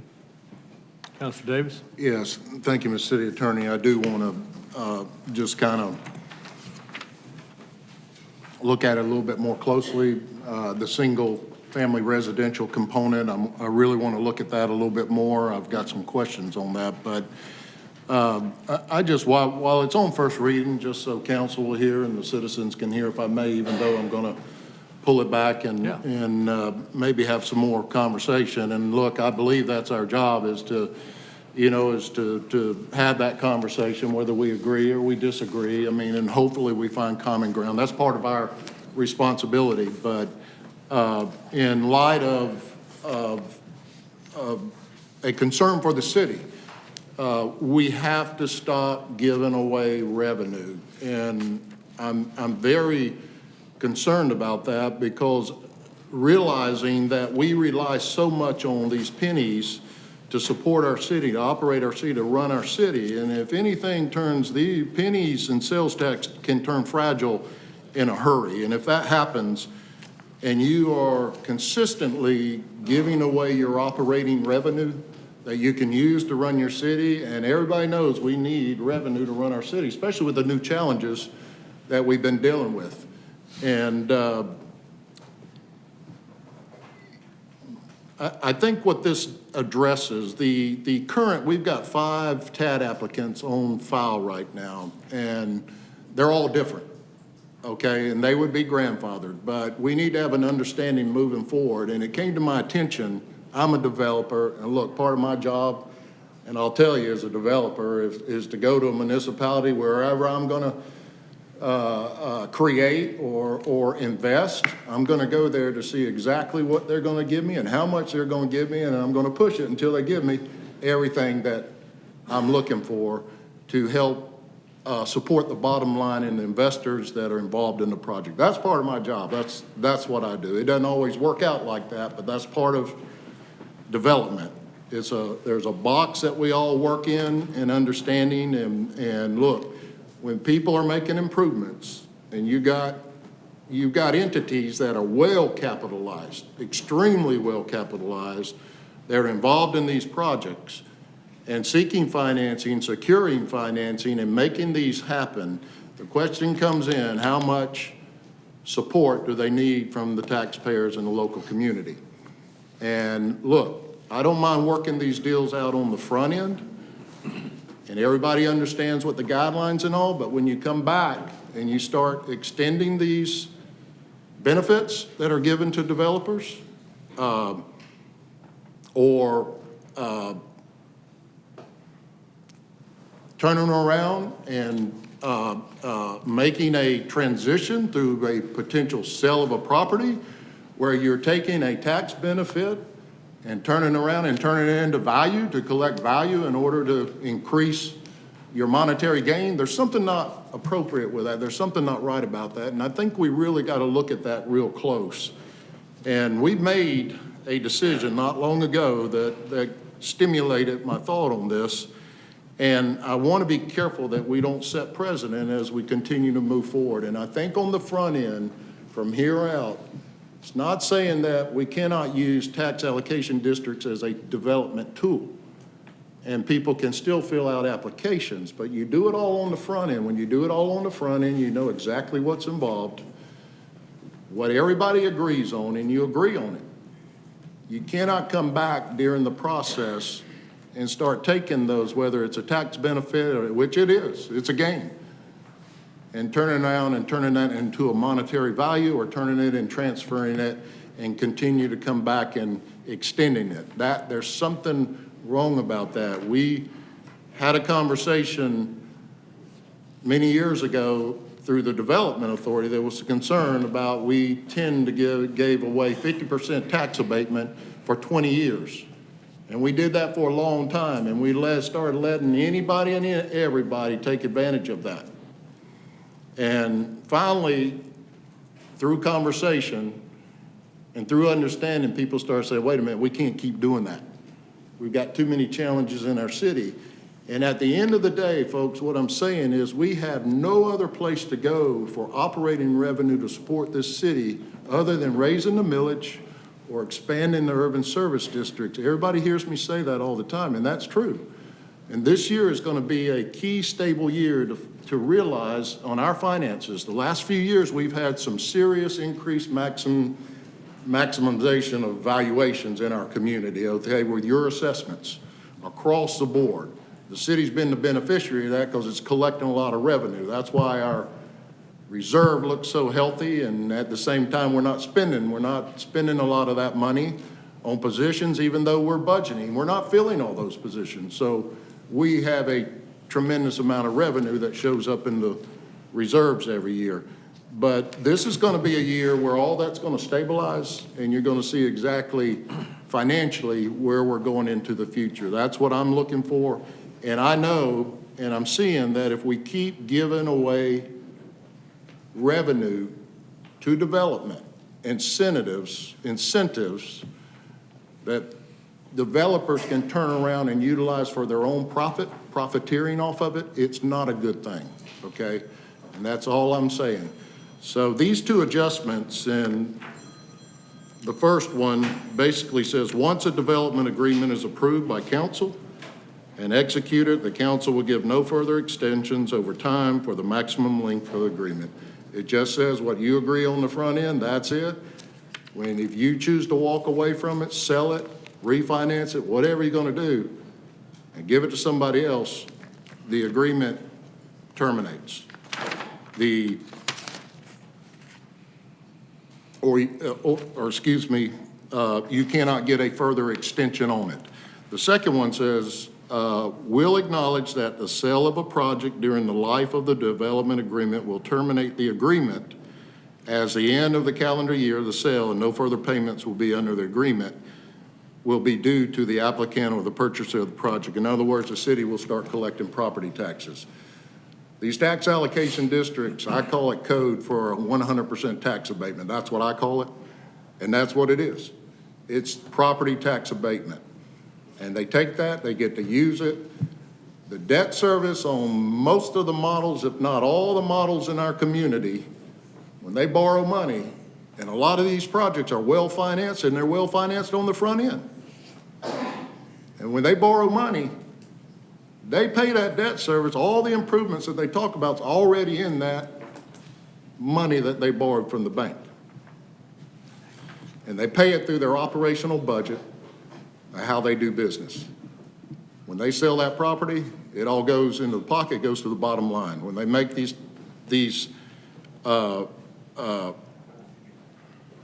extended agreements, all that goes to the bottom line. It doesn't go into the operating budget, it goes to the bottom line. In a lot of ways in forms of distributions to the equity owners.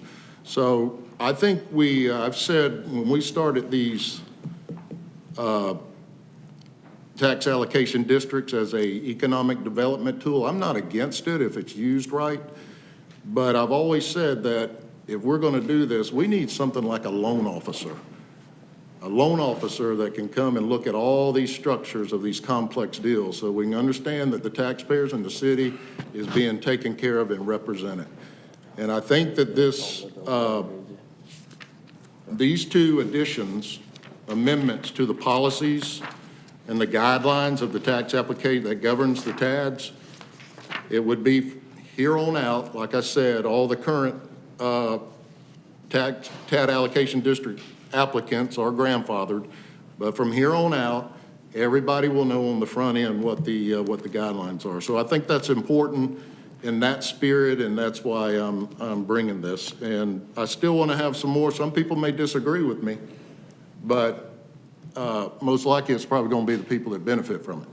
So I'm willing to have that conversation, and I want to have that conversation. Like I said, I'm still a little concerned about, I don't believe personally that tax allocation districts are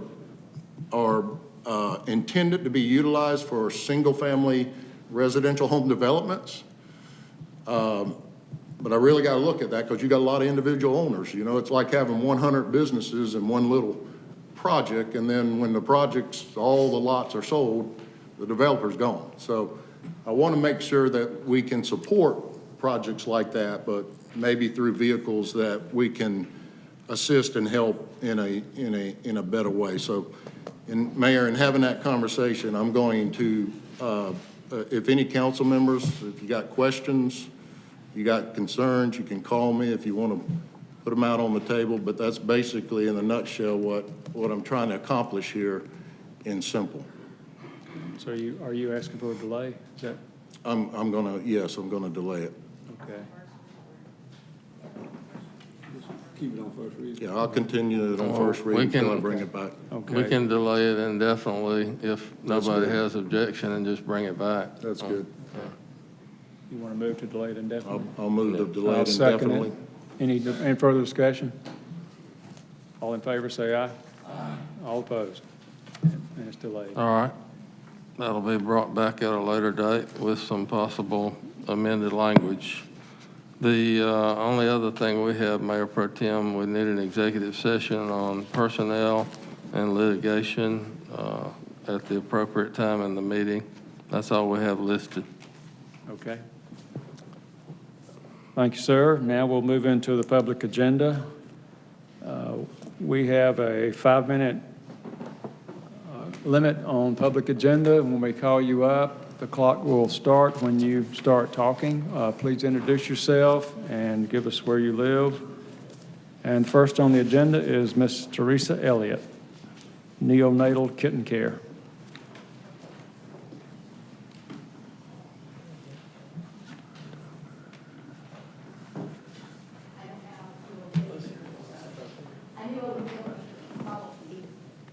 Due to time. Good evening. My name is Teresa Elliott. I live at 4842 Turnberry Lane, Columbus, Georgia. I'm here tonight speaking on behalf of newborn kittens and their care while at CACC.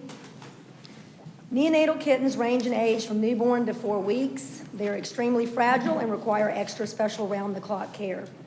It is vital to start that care as soon as they enter the shelter. Because they have very little body fat and cannot thermoregulate until after 3 weeks of age, they chill very easily and must be kept in a warm, draft-free environment. Also placing them on a heating pad set on low with a baby blanket immediately. All the staff and volunteers must have access to updated protocols, and adequate training is required to ensure proper care is provided. Call rescues as soon as kittens are set up. This is an example of something that's very easy to do. A $5 bin, towel, baby blanket, heating pad, you're good to go. No cage required, and it's very easy to disinfect. Length of stay has clearly been identified as a risk factor in illnesses and shelters, so get them out ASAP. Each animal's individual health status should be evaluated at intake. Check for fleas, eye infections, upper respiratories, and address those issues.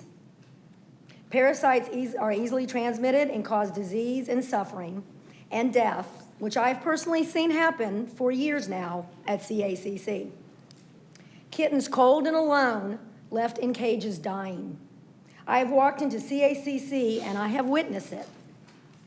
I'm tired of the gaslighting and the excuses, and it's unacceptable.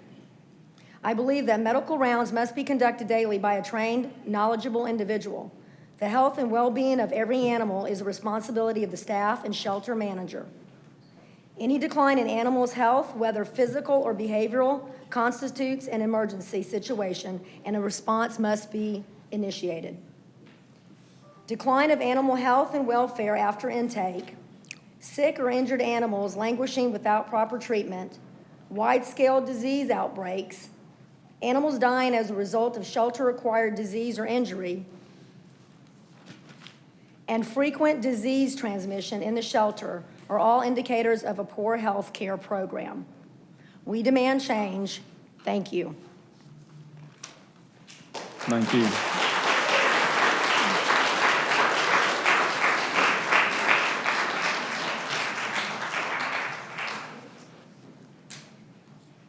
Okay, next on the agenda is Mr. Chance Chancellor. Hello, Chance Chancellor, 732 Broadway. And I just want to say, we all know the issues with the Trade Center deck, but now we're looking at basically building a new deck to replace it and tearing down the old deck and building the new deck on the Marriott lot downtown. So the current deck is old, it can't accommodate buses and large trucks, but building a new deck is not the solution. Based on current plans that are proposed, we will actually see a reduction in parking capacity downtown for the Trade Center. The Trade Center garage currently lists 397 parking spots. My rough count shows the Marriott lot flat top has approximately 175 parking spots. That's a combined parking capacity of 572 spaces. The RFP that was issued was an RFP for 500 spaces. Under this RFP, the Trade Center would see a net reduction in 72 parking spaces. That does not consider the 125 spaces that the city has agreed to reserve for the Marriott Hotel itself. Based on what was said at the August 9th meeting that we had with convention staff and city officials, those numbers would not satisfy current, let alone future demand when you take that 125 spaces that are reserved into account. Again, the city is about to spend $10 million to lower the parking capacity of the Columbus Convention and Trade Center. Additionally, the largest issue we have in the district with parking is from Christmas in the South, our gun shows, where you have vendors with trailers. They park up and down 8th, Front, and Broadway, but these vehicles with trailers are not going to pull into a deck. You just don't pull the trailer into a deck. It's impossible to get around or back out or turn around. So building this new deck and losing the Marriott lot, we are going to lose the only off-street parking that will accommodate vendors that are trucking in their exhibits for the Convention and Trade Center. So all this is to say that we need a public, comprehensive plan for the historic district. The historic district has seen this parking garage proposal expand outside of the originally proposed footprint. The 2003 bond raise listed a 300-spot capacity deck. Now we have 500 spots.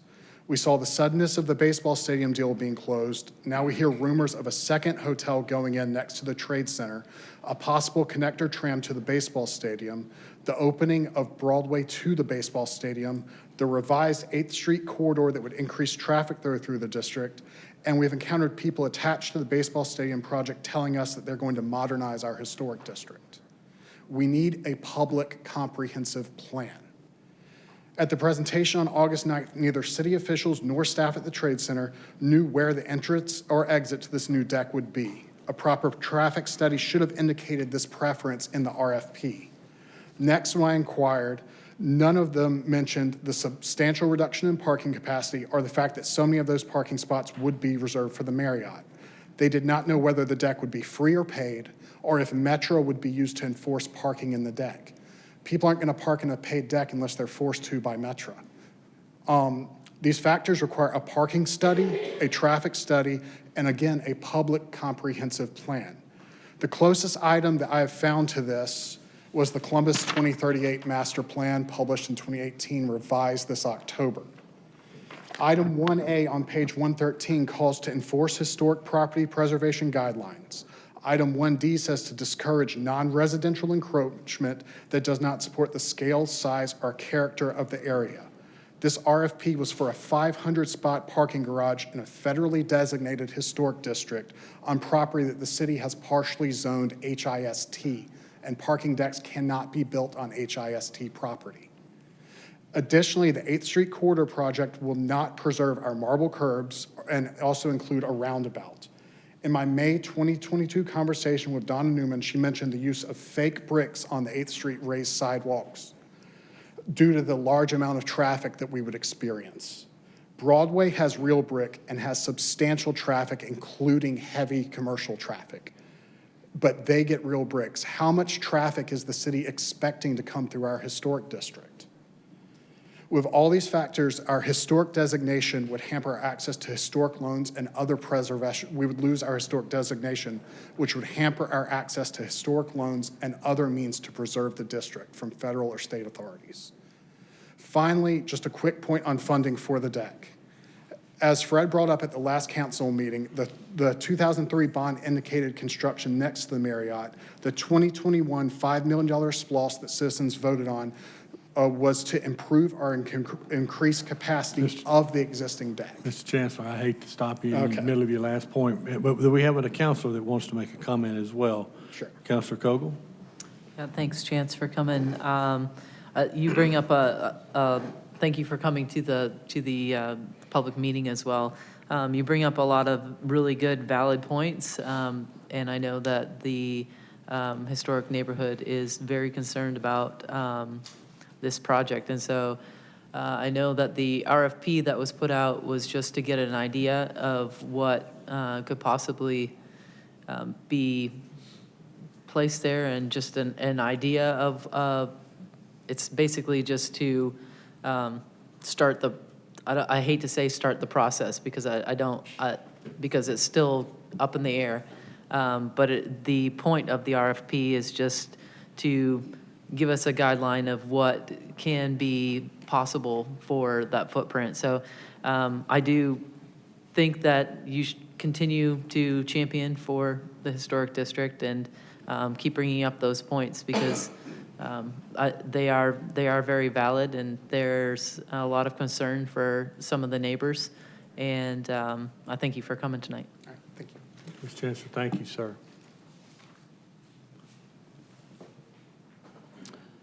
All right, next is Ms. Meg Givens regarding the treatment and welfare of the companion animals in the care of CACC. If you would just state your name and address, please. Meg Givens, 5910 Eula Avenue, Columbus. I'm a resident and have been for the last 22 years here. And I'll start this out with a Bible verse, Proverbs 12:10. A righteous man regardeth the life of his beast, but the kindest acts of the wicked are cruel. This city has continued to sit on its hands while the populations of stray and unwanted animals has skyrocketed over the last decade. The rescue groups you're familiar with today, like Animal ARC, Sanctuary in the South, Columbus Paws and Purrs, Animal SOS, and more, were born out of the lack of city involvement in trying to address and improve this facility and its operations within the community. No Kill Columbus presented the no kill equation in all its parts to the city and its council members in 2011 and 2012. We gave you more than just stop the killing. We gave you long-term solutions to the problems you're facing right now. Since the addition of the latest hire over a year ago to the already ineffective management of this facility, we have seen a steady decline in the working relationships with citizens, adopters, volunteers within the rescue groups, and it affects our ability to get animals out of the building in a timely fashion. We have seen blatant untruths told to citizens to cover for unethical and illegal practices, while we have seen repeated violations of state regulations and procedures that have resulted in the cruel and inhumane treatment and killing of the animals in the care of your city with my tax dollars. The dog pound mentality of this entire staff and this city has not only hindered the efforts of rescue and citizens, but has now garnered national attention for the horrors that you've allowed to happen and continue to allow. The actions of the staff and management and all of those involved in the killing of Chai and the multiple complaints of abuse and neglect need to be relieved of their duties and never allowed to work with animals in any capacity ever again.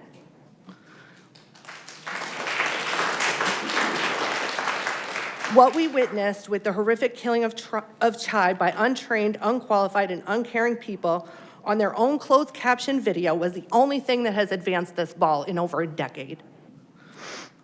What about the other dogs that we don't have video footage of? I'm disgusted by the conditions of this building. Every single time I enter the facility, it smells terrible. The dogs look unhappy and terrified. It's unbearably hot in the summer and freezing in the winter. The radiant heat flooring has never worked, and multiple donations of dog beds and other things have gone missing.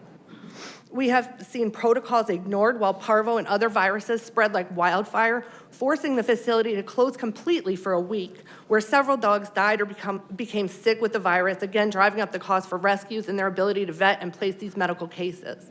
This directly affects every foster home exposed. You know who doesn't have outbreaks of deadly diseases every month? Shelters that clean and follow proper protocol.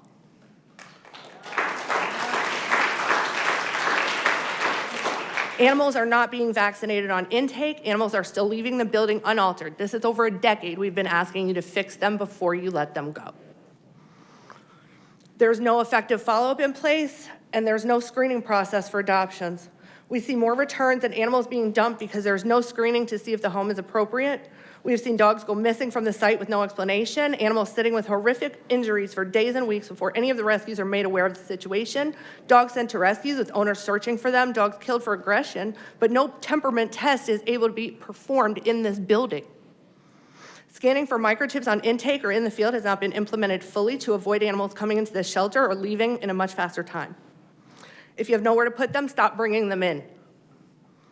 Some of these dogs have been eating, sleeping, and defecating in the same run for months.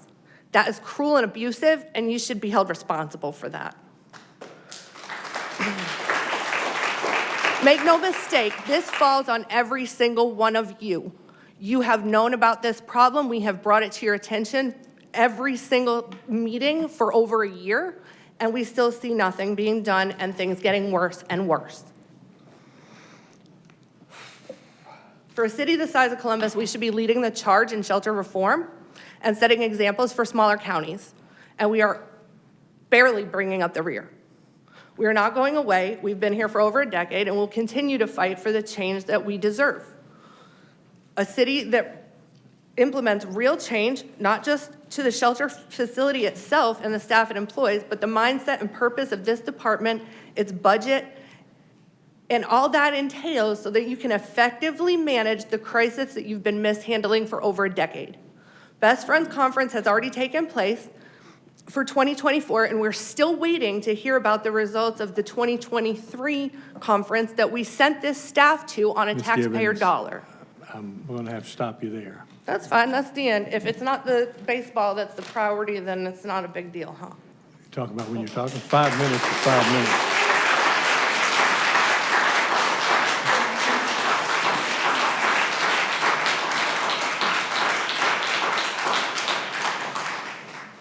All right, next is Mr. Marvin Broadwater Sr. regarding respect and decorum to elected and appointed officials during meetings. Mr. Broadwater, welcome. State your name and your address, please. Mr. Mayor, before I begin, I would like to go ahead and ask for my 3 minutes at the end. You got it. My name is Marvin Broadwater Sr. I reside in Columbus, Georgia, 31909. Good evening, Mr. Mayor, Mayor Pro Tem, City Council members, Mr. City Manager, and Miss City Attorney. I pray all of you are well. I would first like to begin by thanking this council for listening to the many concerns of our citizens over the years. I have attended approximately 77 other council meetings, city council meetings in this state, where citizens are only allowed 3 minutes to speak. Here, we are allowed 5 minutes to speak on our issues of concern. What I'm about to speak about tonight is highly controversial. There is a fine line between a right to speak versus conducting a hate speech or speaking hatred. I'm concerned that seemingly we have citizens' only motive to appear at this meeting is to divide this council and this city. At the beginning of this and every council meeting, we pledge our allegiance to the flag of the United States of America. This flag doesn't just represent the citizens in 31909 and 31907 zip codes, not just the citizens on the east side or west side or the south side of Columbus, not just the rich or the poor. It represents all of us. In our last council meeting, citizens were allowed to call elected and appointed officials by name. I sat in awe as I listened to a citizen defame our other citizens' character, stating false conspiracy theories and narratives.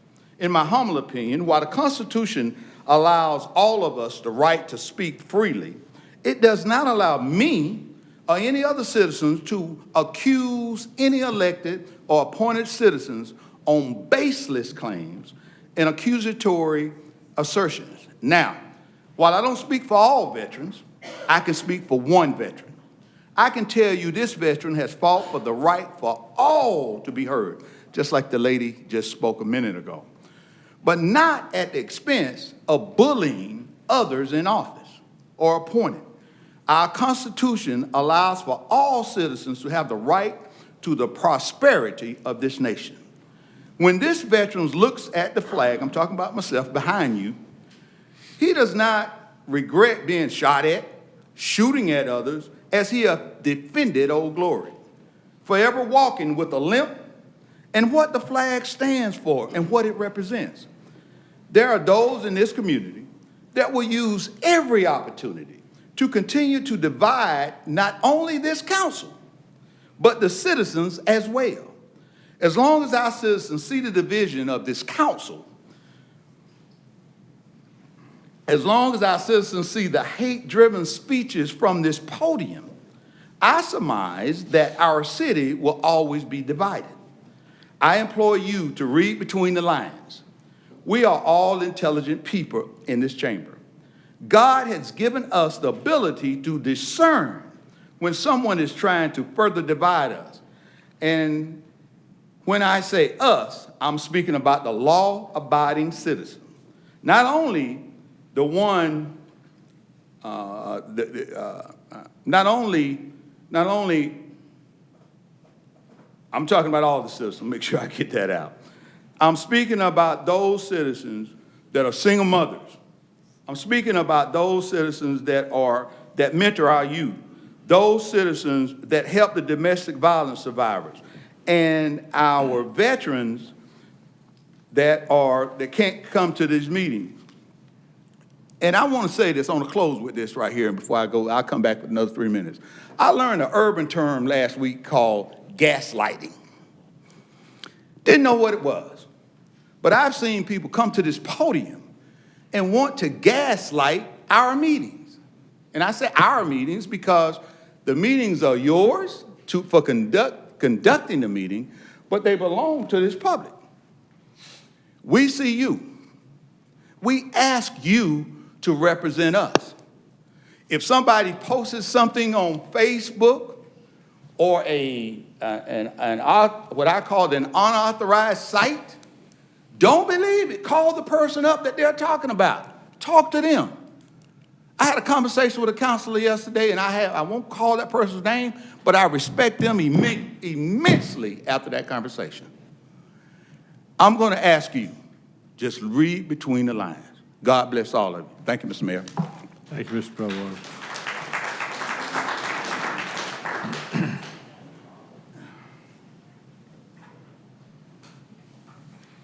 All right, next is Ms. Evie Kettler. I'm sorry, we've got a counselor. Mr. Hickey. Thank you, Mr. Mayor.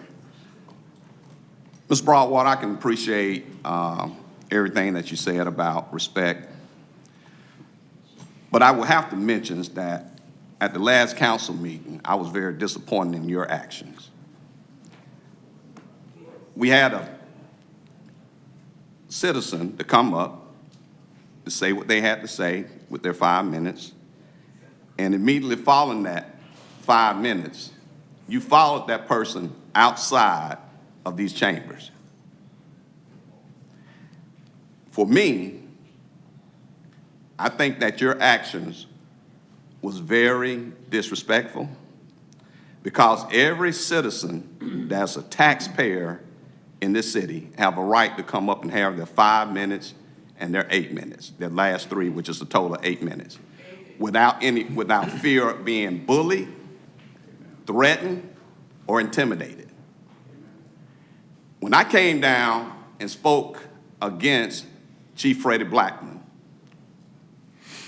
at my 5 minutes at the podium, before going up, you tried to intimidate me. You made eye contact with me, you pointed to your head, you tried to intimidate me.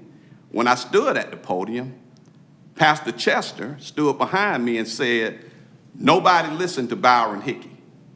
Nobody don't listen to Byron Hickey. Well, Pastor Chester, if you're out there, do you hear me now?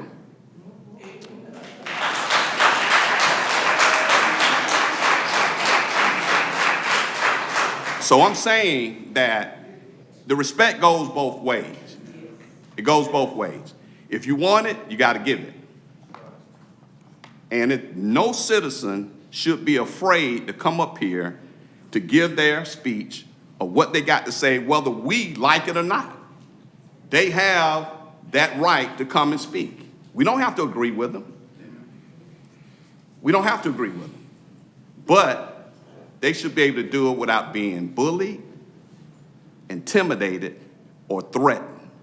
And Mr. Mayor, I'll rest with that. Thank you. You may respond your 3 minutes, in your 3 minutes at the end of the meeting. Yeah. All right, Ms. Kettler, you've got the proposed tethering ordinance on here. Yes, ma'am. My name is Evie Kettler, and I live at 514 Lindsay Taylor Way, Troup County, Georgia. Good evening, Mayor and Council. Thank you for allowing me to speak tonight. First, I want to commend the Council for addressing the issue of tethering dogs. However, time tethering does not work and poses a public health risk to both dogs and humans.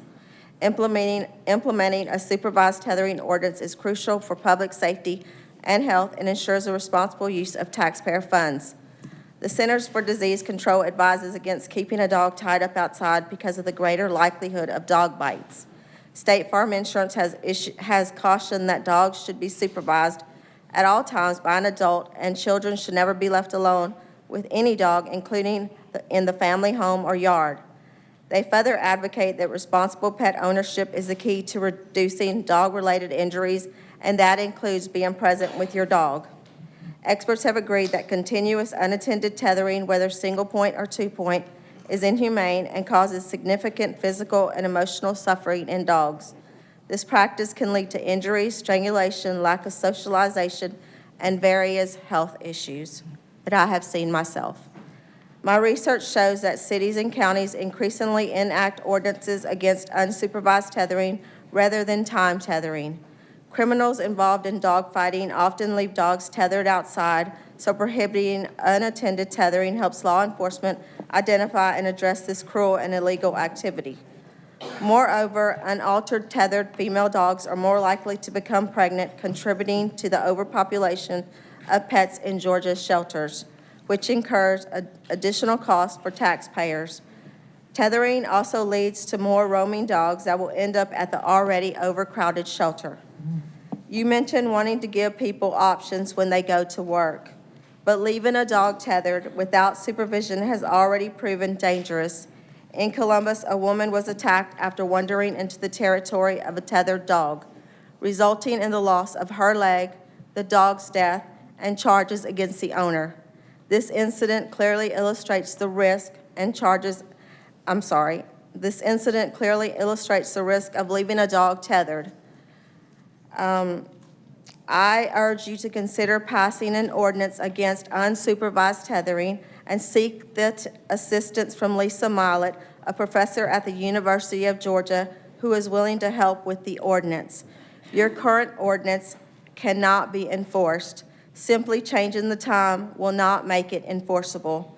This is only going to cause more work for animal control. Thank you very much. Thank you, Ms. Kelly.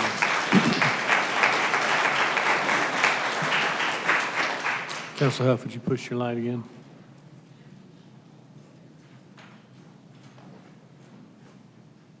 Councilor Huff? Yeah, where'd Ms. Kettler go? Did she come back? She's sitting over here on the side. Thank you for your presentation. I was speaking to one of your group members in the hallway, and I'm just trying to get an understanding as the whole group updates me on what are we to do. I understand what you're saying.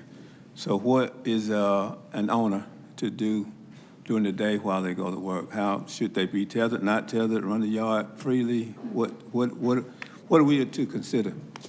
Well, in LaGrange, when I went before the LaGrange City Council and it passed unanimously, I asked that they would give citizens at least 12 months to get into compliance. There's options. You can put a baby gate up in a room, like in the hallway, if you want to block off where the dog can't go into the other areas of the house. I know with us, we had a dog, but he passed away. Anyway, when we would leave, he would try to tear up stuff. So we put him in the hallway. We put up a baby gate, and we put it up. He had a bed, he had water and food, and he had access to the hall and to our laundry room. So you can build a fence. I mean, you can do it in sections. Sometimes people tether because they might be missing the gate. They might be missing part of the fence. There's just tethering leads to aggressive dogs, and that's what happened to that lady. The lady wandered into the dog's territory, and he did what tethered dogs do. He bit. He attacked her. He did not know, who she was. I know that this is a hard decision for council, but more and more cities and counties in Georgia are doing this. If we are going to have a dog, then we got to be responsible for them, and it's going to cost us money. If you leave them out there tethered, they're going to get sick, and it's going to cost you even more money because they're going to get heartworms. I promise you they will get heartworms, hookworms, parasites. I have seen this all for myself. I have helped pay for these things for people who leave their dogs tethered outside. And what I see when you do build an enclosure, I see people actually interacting with their dogs. They are our responsibility, and it's going to cost money. That's just how it is if you want to have a dog. And just remember this, you are not requiring people to have a dog. It is a choice. Would you, if you don't mind, could you send me the legislation that's Troup County, LaGrange? I also want to say this, because I was having such a hard time in LaGrange and Troup County, which I finally got it passed in the city of LaGrange. And I also got other things passed, like the shelter requirements that you have that are great. But what I want to say is, I forgot what I was going to say, but, because I'm so nervous, I'm sorry. Take your time. But you can do it too. This is what I wanted to say. I'm sorry. I founded a nonprofit organization. It's called Pause for Change, and you can go to the website. It's number 4, and the change is spelled CHAINGE. And the reason I founded the organization is because I was having such a hard time. So what we did was we started building fences for dogs, and I'm sure a lot of people here would be more than willing to help. We went out and we built large kennel spaces. We literally built fences from the ground up. We provided them with dog houses, bedding, food, flea and tick, collars, anything that the dog needed. So I know without a doubt that these people here would be more than willing, to start, like, maybe do something that we're doing there. But there's always a solution other than tethering your dog. I'm good with that. I just needed to know where to get I can provide you with that. information that you have so I can better understand and speaking to the people in my district on how this can work for them so they have options. Okay. Okay, so we work Thank toward you. a solution. Thank you for asking questions. That's it. Yeah. All right. I'll give it to you. Thank you. Okay, thank you. Counselor Hickey. Ms. Keller, I just wanted to, thank you, Mr. Mayor. Tell you, thank you for the phone call. We talked for quite a while over the phone, and just want to say thank you. And as I mentioned to you over the phone, Councilman Davis had come up with a plan for us to take a look at. And I just want to say to everybody in the audience here that are here concerning animals, you have a lot of animal owners and lovers up here on the council. And we hear you, and we are going to do our best to get this right. I promise you that. We're going to do our best. We're not ignoring you or anything. Everything is a process. And I just promise you, just hang in here with us.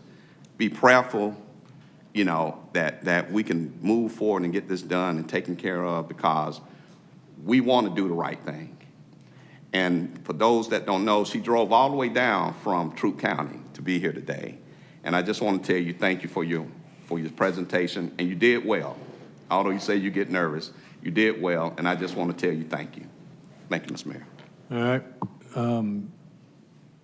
Next is Ms. Jenny McDowell regarding a petition relating to CACC management. Welcome, Ms. McDowell. If you would start with your name and your address, please, ma'am. Hello, my name is Janae McDowell. I actually live in Shiloh, Georgia, but I grew up in Columbus, Georgia. I was raised in this town. I learned how to work in this town, things like that. So Columbus is definitely a lot about who I am. Can I pass around some You paper? can give it to the clerk, and she'll pass it for you. That way you can speak. I hope I have enough for everybody. Yeah, every black clip goes to a different person.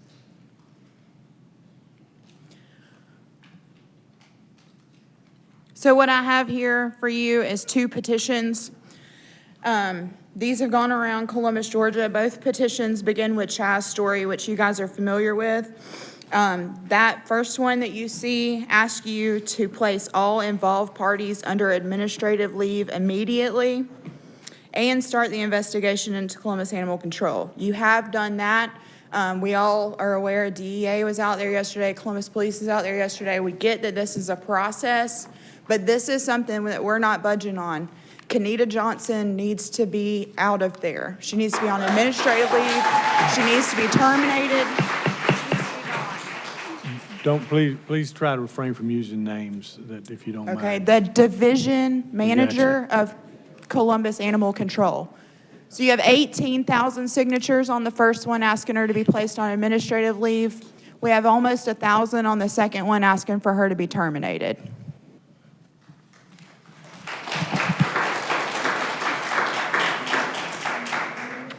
So I'm going to use up some of my time to read things that your citizens have said on this petition. I'm disgusted to the core of what they've done to Shy and the 11 other animals, including a mom and her baby. I can't get the image out of my head of Shy wagging her tail when that scumbag employee took him out of his cage and wrapped his snout, ready to murder him. He was so trusting of him. How does this person even sleep at night? I'm going to replace the name with division manager, has no experience and no compassion. Division manager needs to be removed as the manager of CACC. Dogs neglect, animal abuse, lack of puppy and kitten food, no dewormer for puppies. The list goes on and on and on. I am sick of tired of what happened in animal control. These poor innocent dogs and cats dying of horrible disease. Get rid of blank, and she doesn't know what she's doing anyways. Inhumane, euthanasia, no dog should suffer for 45 minutes to be put to sleep. Please fire them. I'm not sure why this director was even hired for this position in the beginning. No experience, no compassion, no heart, and is allergic to dogs is what we hear. Why was she picked for this position when there were so many more qualified candidates for the job? City manager, can you answer that? So this is from me. Sorry, went too far. Okay, I can't find it. I've worked in an animal hospital. I've worked with 3 to 4 other vets in one facility.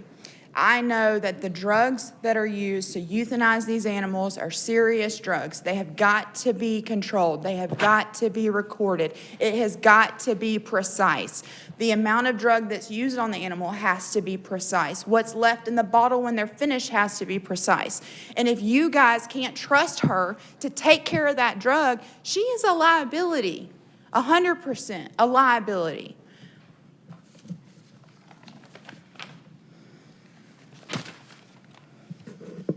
The division manager became director of Columbus Animal Control since she has become the director of animal control. Extreme amounts of dogs have been killed. Since she started, all rescue requests to help have been ignored. No longer working relationship between rescues and management at CACC. Dogs and cats have suffered with pain being ignored with no end to fight their lives.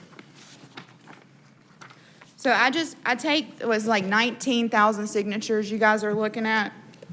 And what they're asking, we signed this petition to ask the Columbus City Council to terminate the current division manager of Columbus Animal Care and Control Center for the inhumane killing of Chai by heart stick.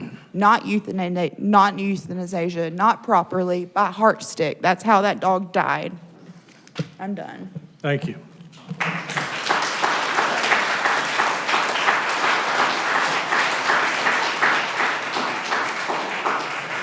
Councilor Kogel. Thanks for coming up and giving that information. Mr. City Manager, I know in 2021, which predates me being on council here, I think I was sitting actually in the audience at the time. I know that there was a discussion about outsourcing or allowing a third party to manage animal control. And I think I would like, and I think I speak on behalf of a lot of my colleagues, that we would like to, or I would like to ask you to put an RFP out for third-party management to manage CACC with the condition that, and we want to get this right, with the condition that we can meet, or representatives of council can meet with staff prior to that RFP going out to make sure that those conditions that we're putting in there, because I know that there was some conditions in that old RFP that I think can be probably used as a guide, but I think there were some conditions that probably need to be amended now that we're a couple years down the road. And and I know there's a lot of communication that has gone on with our constituents and a lot of people in the audience and a lot of animal lovers who are not here. there's some points within that RFP and that need to be included in there to make sure that we do it right if we're going to go down this route. I know that there's a lot of third-party management systems out there, Lifeline, Best Friends. I know Atlanta uses them, and they're pretty widely used across the United States. And I think that given our circumstances, I think that is a good thing to have in our back pocket. And I would just ask that you start that RFP, and if you can bring that draft back to council before that gets put out, I'd appreciate it. Counselor, thank you for bringing up that point. I believe when we had the discussion back in, I believe it was 2021, if not before, I think around this table you heard me be a cheerleader for turning it over to PAWS. And I think we got that close to turning it over to PAWS, and there were some issues at PAWS at that time. And with the issue that came up was the only reason that we didn't turn it over to PAWS at that time, but I was a champion, and I'm a champion for your idea. Thank you. And we'll bring that back. Perfect. Councilor Crabb? Thank you. Miss, thank you, City Attorney. When I asked for something to be sent to me earlier this week about the chickens, one of the ordinances that you sent to me was ordinance number 84-62.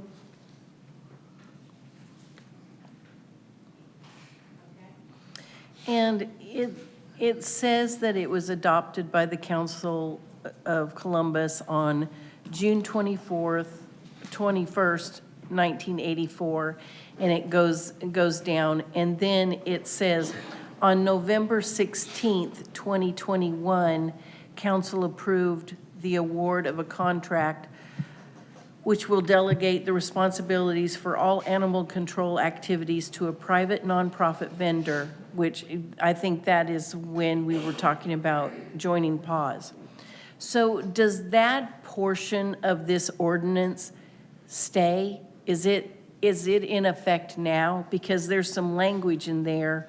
It said, I'd just like to know if that language is still in effect. Basically, what is in effect is Hit your light, please. what we did in the process of getting ready to award the contract to PAWS was also prepare the ordinance, which was originally that 1984 ordinance you cited, but it has been put in the Muni Code, the city code, and amended many times along the way.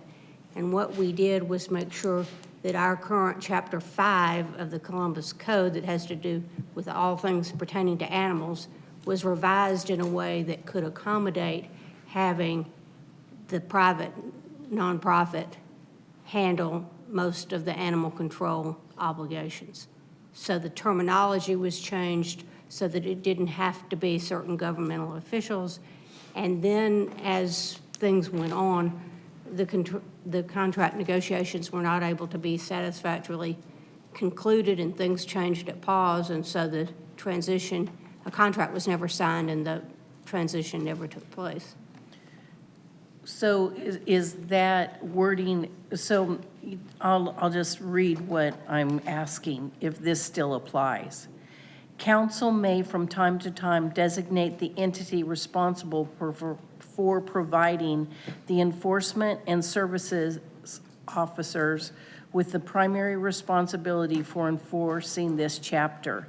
The entity so designated by council to provide animal control services for the consolidated government, whether a division of the consolidated government or a nonprofit private entity, shall be referred to as the Animal Services Division throughout this ordinance, and the chief executive executive of that division shall be referred to as the Animal Services Director throughout this chapter. The Director of Public Works shall serve as the contract administrator. So my question is that still in effect, that the entity, that council may from time to time designate the entity responsible for providing the enforcement of services? Is that still in effect? Yes, ma'am. It is. Thank you.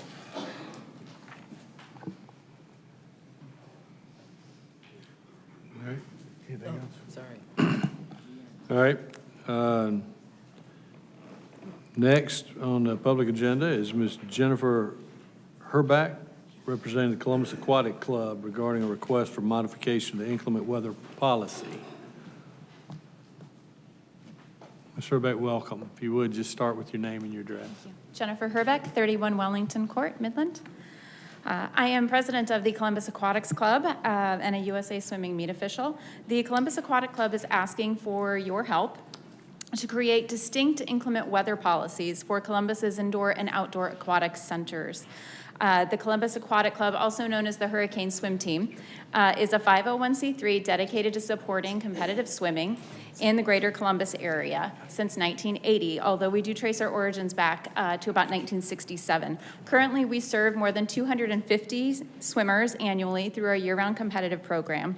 And our team is hosted right next door at the Columbus Aquatic Center through a lane rental agreement.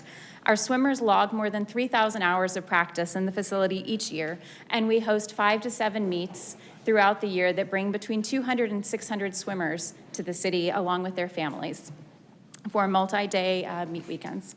Notably, we hosted the 2023 Georgia Swimming Long Course Championship last year, and that was really exciting. And we hope to be able to host more in the future, and that's why I'm here tonight. We're currently under consideration for a very large meet, the 2025 Age Group Championships in July. This is Georgia Swimming's largest meet, and it draws between 800 and 900 swimmers ages 14 and under for this 3.5-day competition. They come with their families, their coaches, friends. It's a really big, exciting meet, and I've been fortunate to be on deck for this meet this year up at Georgia Tech. Now, you may be familiar with the 2023 NAIA meets that have been hosted here in Columbus for, I think, about the last decade. The estimated economic impact for that meet was about $400,000, and it draws about 350 athletes and coaches. So while I don't have hard numbers, we really believe that our economic impact to Columbus will be at least double that. Now, if you haven't been in the Aquatic Center, and I hope you have, I want you to know that it is among an elite group of aquatic facilities in the state of Georgia. With its 50-meter competition pool, we can host any kind of event. We can host large groups like these 900 swimmers. And it's rivaled by truly only Georgia Tech and the University of Georgia in terms of size and capability of hosting these events. So it's an outstanding facility, but there is one thing holding us back and preventing us from being a statewide influence in competitive swimming. Currently, the inclement weather policies for Columbus's aquatic centers are an across-the-board blanket approach. If lightning is detected within 6 miles of the facility, we're required to clear the pool deck and bring all the swimmers out of the water and halt the competition. This has happened during the 2023 meets. It's happened this March during the NAIA meets. These unnecessary weather delays negatively impact the athletes and create significant problems. Now, we can all agree that for the outdoor facilities, this policy absolutely must be in place for the safety of the patron and the staff. If there is thunder or lightning, you need to leave the pool and everybody needs to take shelter. This is supported by data from the National Weather Service's lightning fatalities report for the last 10 years. I pulled all of them, and in the last 10 years, the vast majority are all outdoor participants that failed to take shelter when they received warning of inclement weather.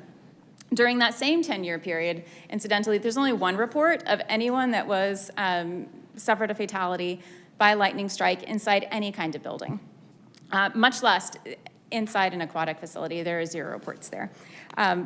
During my research, I also looked at major news reports for strikes of lightning in aquatic facilities or fatalities or injuries, and there are just simply none reported in there.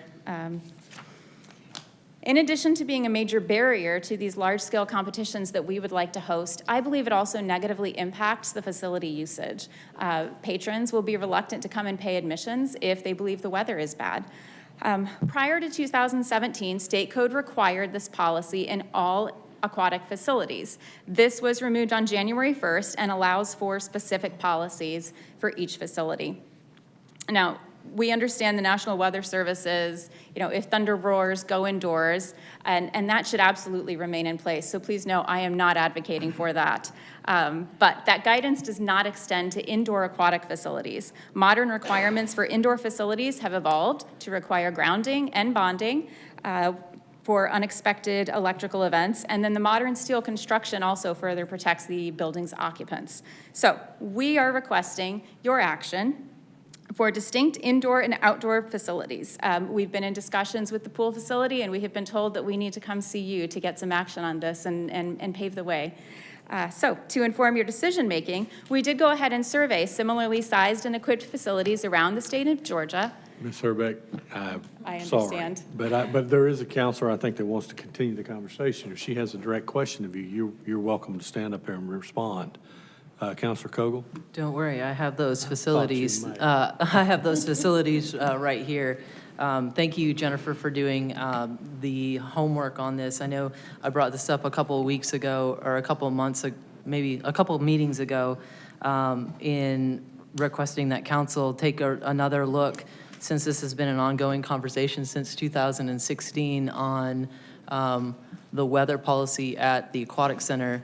I put events on myself in Columbus in an outdoor capacity, and I understand the economic impact that a swim meet has. If we have about, if I do my old numbers on economic impact for Columbus, an event with 300 athletes or so has about a $400,000 economic impact into Columbus. And these meets that Jennifer is referring to bring in between 600 and 900 athletes per meet. And I think Holly had a really good presentation at the last council meeting, I believe, on the last swim meet, and you could see the great amount of kids that were there, tents everywhere. That has a sizable impact of probably between like $1 and $1.5 million into our community per meet. And so when we're talking about hosting meets that are 2, 3, 4 times a year, this is a significant impact into Columbus. And so Jennifer and I have done some research, and of the facilities within the area that have an indoor weather policy, or I would say that they make no change. So they have indoor and they have outdoor facilities, and we have indoor and we have pending outdoor facilities. And I think now is really a good time where we can take a look at our outdoor facilities and we can address our indoor facility as well. And so the following cities and the following entities, both in their city, have indoor, outdoor. Their indoor facilities have no change to their operations during a thunderstorm. Well, granted, we just heard from Chance Corbett, and now granted, if we were under a tornado watch or a tornado warning or something that was a severe threat, that's a completely different story. But the following cities and the following entities make no change to their participation within their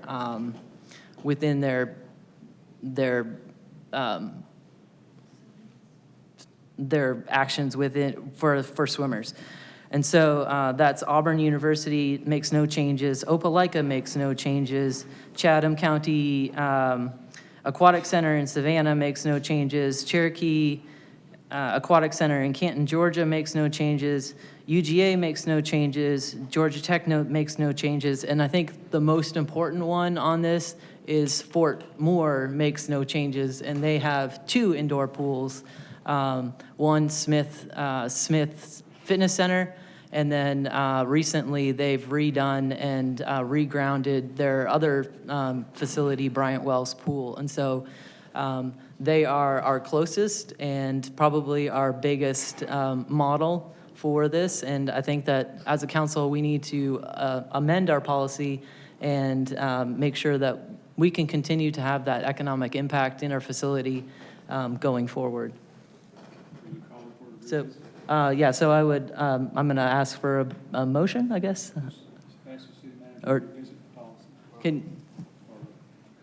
so I'm going to ask Mr. City Manager that you and Parks and Recreation look at revisiting that policy in a timely manner. I don't think that it's, I'm assuming that we have a outdoor policy in place and an indoor policy in place, and that shouldn't be a very hard amendment going forward.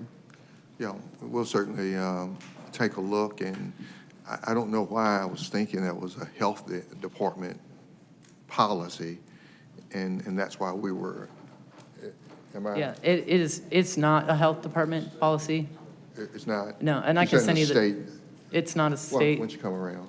policy. I can send you the documentation Yeah, on send it to me, but because if the others are doing it, I'm a competitive person. Actually, Jennifer has copies with her. Yeah, I don't want Chatham to do it and Fort Moore to do it and others to do it, and we're not doing it. I want to be competitive, so we'll take a look, and whatever they're doing and how they're doing it, we can do the same thing, I'm sure. Okay, And so well, can we bring that back on September 10 then? I'm happy to, yeah. Thank you. All right, Counselor Thomas? Mr. Mayor, I would add to that, I would think that our Director of Homeland Security, Mr. Corbett, would be someone who would serve on that committee to help bring the rules and regulations.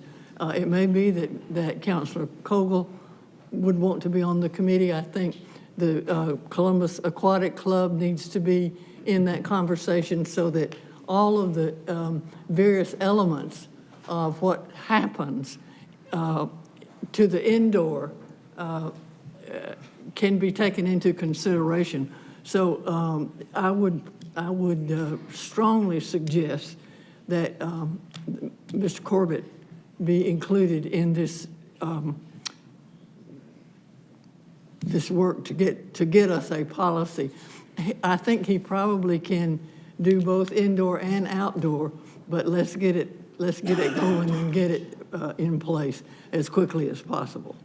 Yes, ma'am. Thank you, Mr. Mayor. Thank you, ma'am. Counselor Huff? Ms. Herbeck.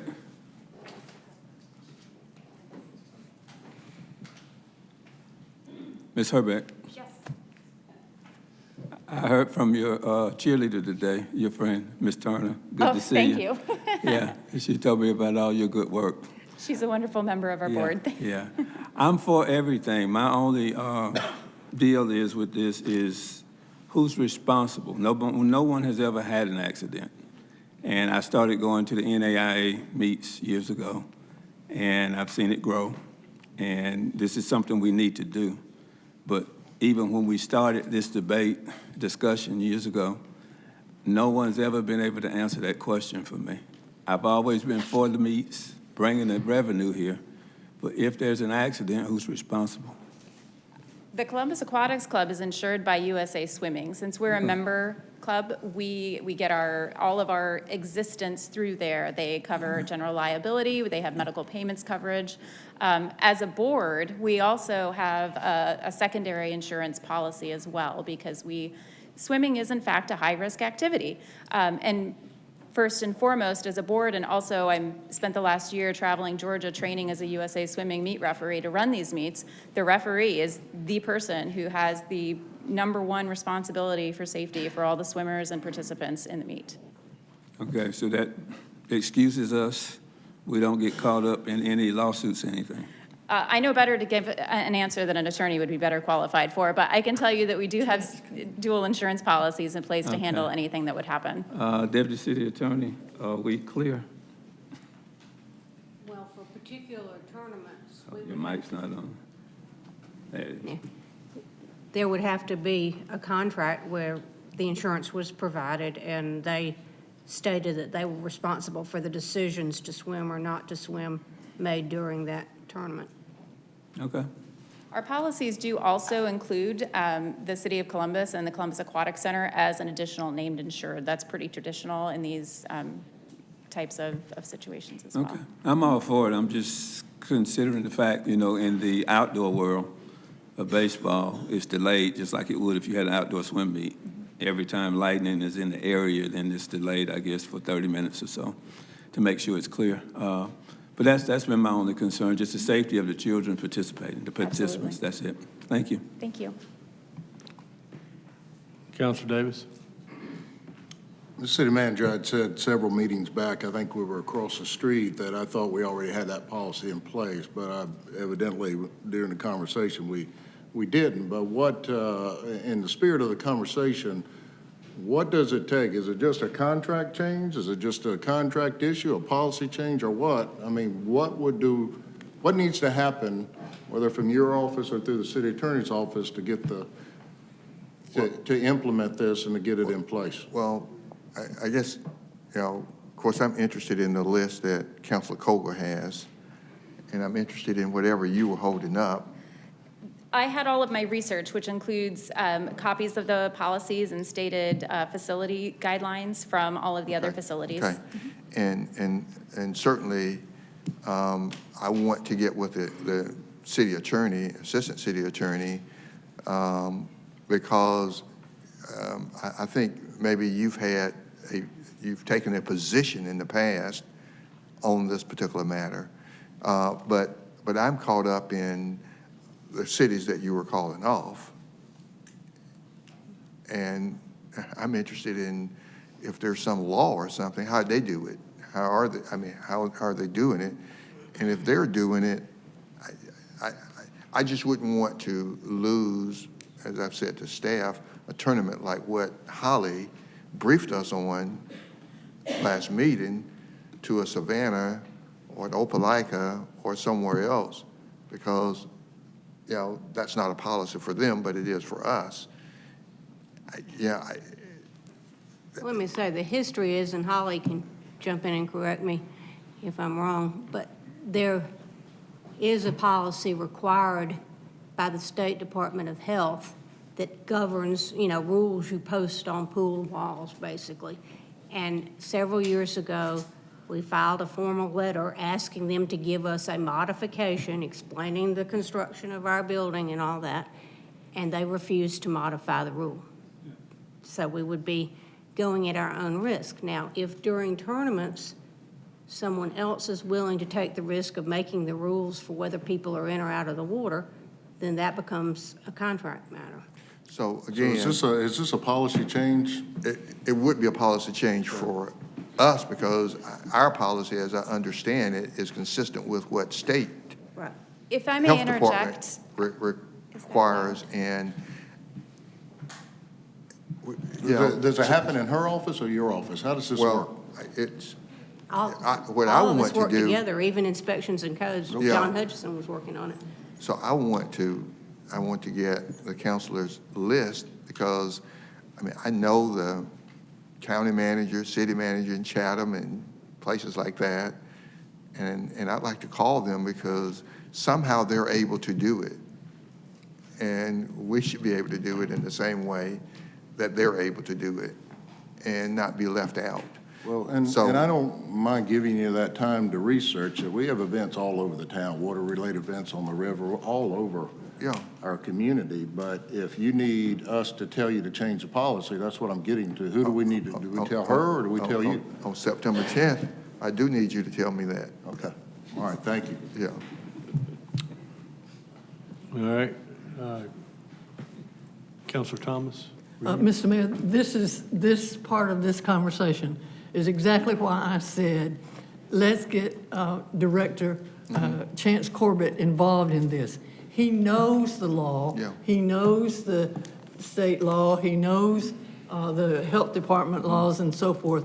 And he can be, I think, a vital part of any conversation about where we go next. Yeah. So as you are doing that, Mr. City Manager, as you are working with the the Parks and Rec and whoever else you work with, Mr. Corbett, Director Corbett, I believe, can be a valuable asset to that because he already has that information or has the resources to get that information.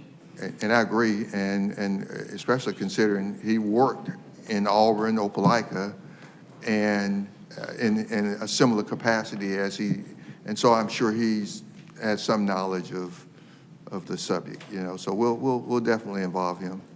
And also, in the past, the Inspection and Codes Director was involved as well because of the engineering aspects of the building and how it was grounded and all of that. You know, we'll be back on the 10th with something. Okay, you got two more. I had my light on next, so. One thing, when you talk to your counterparts at the other cities you mentioned, ask them about their insurer. I mean, it seems to me that if the insurer is not worried about this, if this is not an exception in their policy, then it shouldn't be a concern for us. Sure. So if you would. We'll do. And we can be an additional insured on that policy that they've taken out for those events. And Chance probably knows all Okay. Council Huff? Ms. Herbert? Yes, sir. One last thing. This is probably your first time coming in this type of situation. Indeed. I'm watching your body language. You can relax and sleep well tonight. You're doing very well. Thank you. We're just coming together. Thank you. I appreciate it.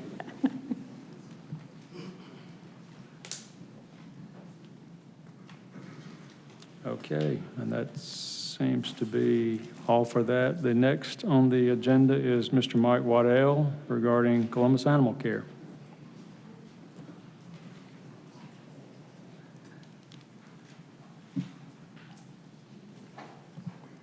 My name is Michael Waddell of Fort Mitchell, Alabama. Mr. Mayor, ladies and gentlemen of the City Council, thank you for granting me the opportunity to speak today. I want to share with you the profound impact that animals have on our community. My daughter, who's always faced challenges that set her apart, found an unexpected ally in a Great Dane mix that was rescued from Columbus Animal City Control, the CAC. The dog, once abandoned and overlooked, became a beacon of hope and healing in her life. When my daughter first met the gentle giant, she was struggling with anxiety and social isolation, but something magical happened when they connected. The dog's unwavering loyalty and unconditional love began to bridge the gaps in her heart. They formed a bond that gave her confidence, stability, and a renewed sense of purpose. This wasn't just about companionship, it was about transformation. With such a personal reason in mind, I want to address some of the recent problems plaguing the Columbus Animal Care and Control Center, the CAC, and advocate for immediate and substantive improvements. The Columbus Animal and Care Center is not merely a facility, it's a critical institution that represents our city's commitment to humane treatment, responsible stewardship, and compassion towards our animal companions. However, recent reports and observations indicate that the center is facing serious issues that compromise its effectiveness and ethical standards. These issues are as follows. 1, inadequate facilities and overcrowding. First and foremost, overcrowding has emerged as a significant problem. The facility was designed to handle a certain capacity of animals, but current conditions reveal a stark discrepancy. Many reports have pointed out that the CAC is frequently operating beyond its capacity, leading to severe overcrowding and extensive use of the euthanasia program. This not only strains resources, but also impacts the health and well-being of the animals in its care. Overcrowding can lead to a host of problems, including the spread of disease, increased stress among the animals, and diminished quality of care. When animals are housed in cramped conditions, their chances of recovery and adoption diminish, and the likelihood of behavioral issues increases. It's essential that we address this issue by exploring options for expansion, improving foster care programs, properly prioritizing euthanasia patients, and increasing community engagement to manage the intake of animals more effectively. Number 2, health and sanitation concerns. Another critical issue that needs immediate attention is the state of health and sanitation at the CAC. Reports and inspections have highlighted unsanitary conditions, including inadequate cleaning practices and poor maintenance of animal enclosures. These issues not only pose health risks to the animals, but also the staff and the volunteers that work there. The facility must adhere to rigorous cleaning protocols and ensure that all enclosures are regularly disinfected. Furthermore, it is crucial to invest in better facilities and resources to maintain high standards of hygiene. Number 3, staffing and training deficiencies. The CAC's ability to provide proper care is heavily dependent on its staff. However, recent evaluations suggest that staffing levels are insufficient and that the staff may lack the necessary training to handle the diverse needs of the animals. It's been asked in numerous cases before this council that some of the CAC personnel should be immediately placed on administrative leave and that interim leadership is needed. Adequate training is essential for animal care, including knowledge of veterinary care, behavioral management, and stress reduction techniques. By investing comprehensive training programs and ensuring that staff levels are adequate, we can enhance the quality of care provided and create a more supportive working environment. Allowing for new leadership would also prime the CAC for new and innovative policies and supervision to be put in place. Number 4, adoption and outreach programs. The CAC's role extends beyond just sheltering animals. It also plays a crucial role in promoting adoption and responsible pet ownership. Unfortunately, there's been concerns that the adoption and outreach programs are not as effective as they could be. The term ineffective minimums comes to mind. The current staff at CAC does the minimum requirements of their job already, and this goes for community outreach as well. Effective outreach programs involve not only marketing and community events, but also fostering partnerships with local businesses, schools, and other organizations. By revitalizing these programs beyond the minimum, we can improve adoption rates and ensure that more animals find loving homes while setting a standard to be emulated by the other cities. Number 5, community involvement and volunteer support. The CAC relies heavily on community involvement and volunteers. Unfortunately, the center has faced challenges in engaging and managing volunteers effectively. To enhance volunteer involvement, the center needs to develop structured volunteer programs that offer training, support, recognition, and certification. Number 6, investigation. About the investigation. In recent weeks, this council recommended this investigation be put into motion in order to substantiate claims made by my fellow speakers. Just yesterday, the DEA and Columbus Police executed a search warrant on the CAC. Among some questioned were some of the volunteers. Well, my original draft of this speech was to chide the council for failing to provide any updates on the investigation. I find myself a bit relieved with the fact that maybe our collective voices have been heard. The importance of this investigation, the recommendations forthcoming from the investigation cannot be overstated. The constituency of all the council members here have a willingness to know what an official investigation finds or recommends. It's the responsibility of this council to keep your city informed and to rid the city of ill practices that affect the well-being of its citizens. I hope that you stand by Councilor Tucker, who said to WTVM yesterday, once the investigation is complete, citizens will be able to request a copy of the full investigative report. So given all these issues, I'm running out of time, Mr. Mayor. I don't think I'm going to get to all my recommendations. So that's all I got. Thank you, sir. Yes, sir. If you have a copy, you're welcome to give a copy to the Yeah, clerk. I just got one with red ink all over it. We can whatever you want to do. If you want to leave it with the clerk, Yeah. we can have her copy and distribute it. Yeah, no, sure. Thank you, sir. Thank you, man.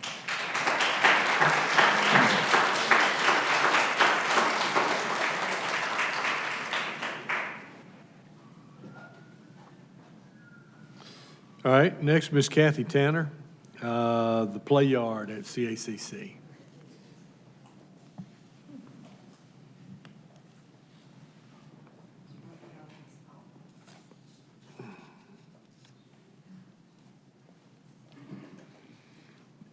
I'm Kathy Tanner. I've lived in Columbus, Georgia all my life. Seen y'all a lot lately. I spoke on the very now infamous day, June 18th, when I asked for several things. So today I'm only asking for one of those things because that day dogs were killed and Chai was one of them.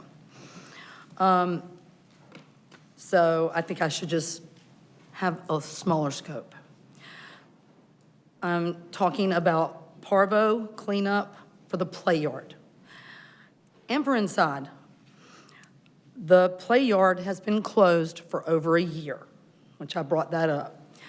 I'd asked on Facebook for people to possibly donate cement or anything else that could be cleaned very easily. Nancy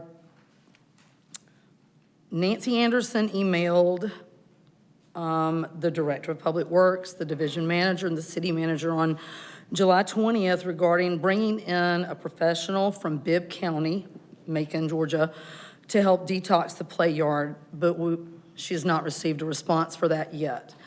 I'm not going to delineate on the options there with the mixtures of bleach and rescue and the other types of things to help kill the parvovirus, which is the reason why the backyard play yard has been shut down for over a year.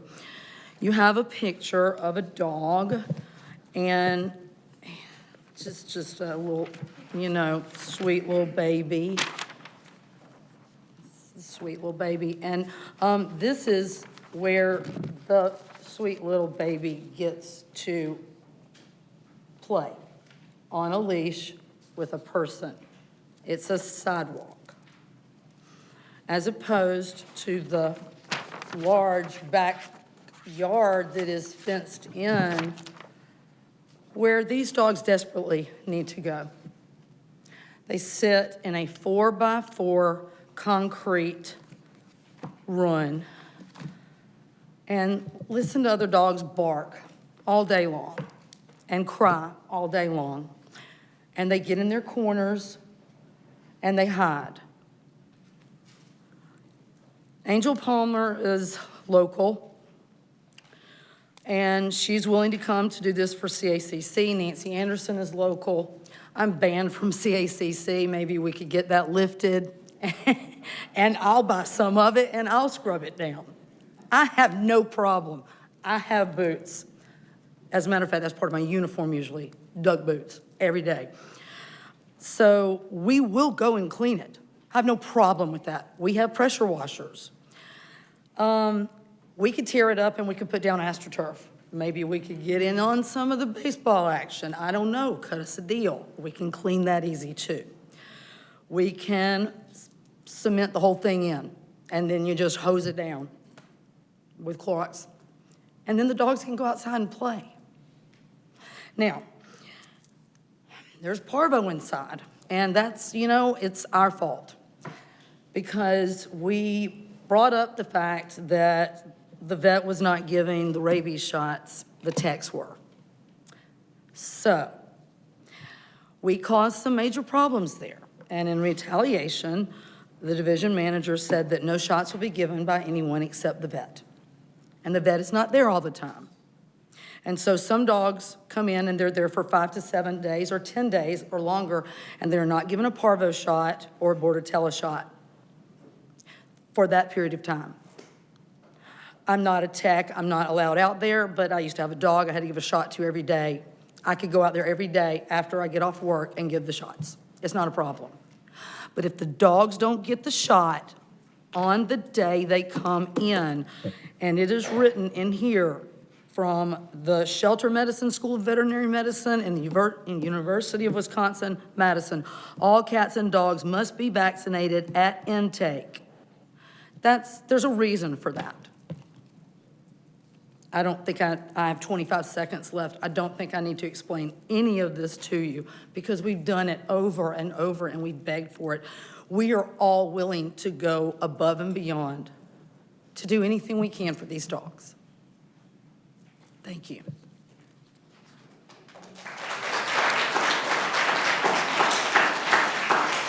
Thank you, Ms. Tanner. Councilor Tucker? Yes, Mr. City Manager, is it possible for us to bring somebody in, a professional like we did with the jail, to clean that area in the back, or what's the condition of that play yard?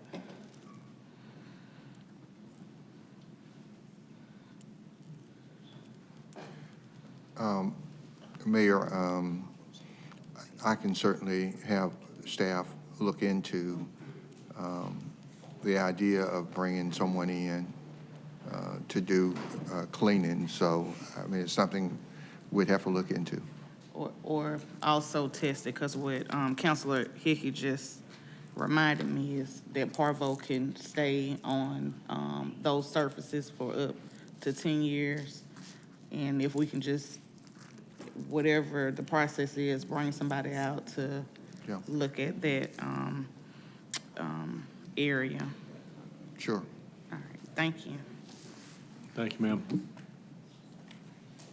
All right, next, Ms. Kervin Boyce regarding CACC recommendations for life-saving reform.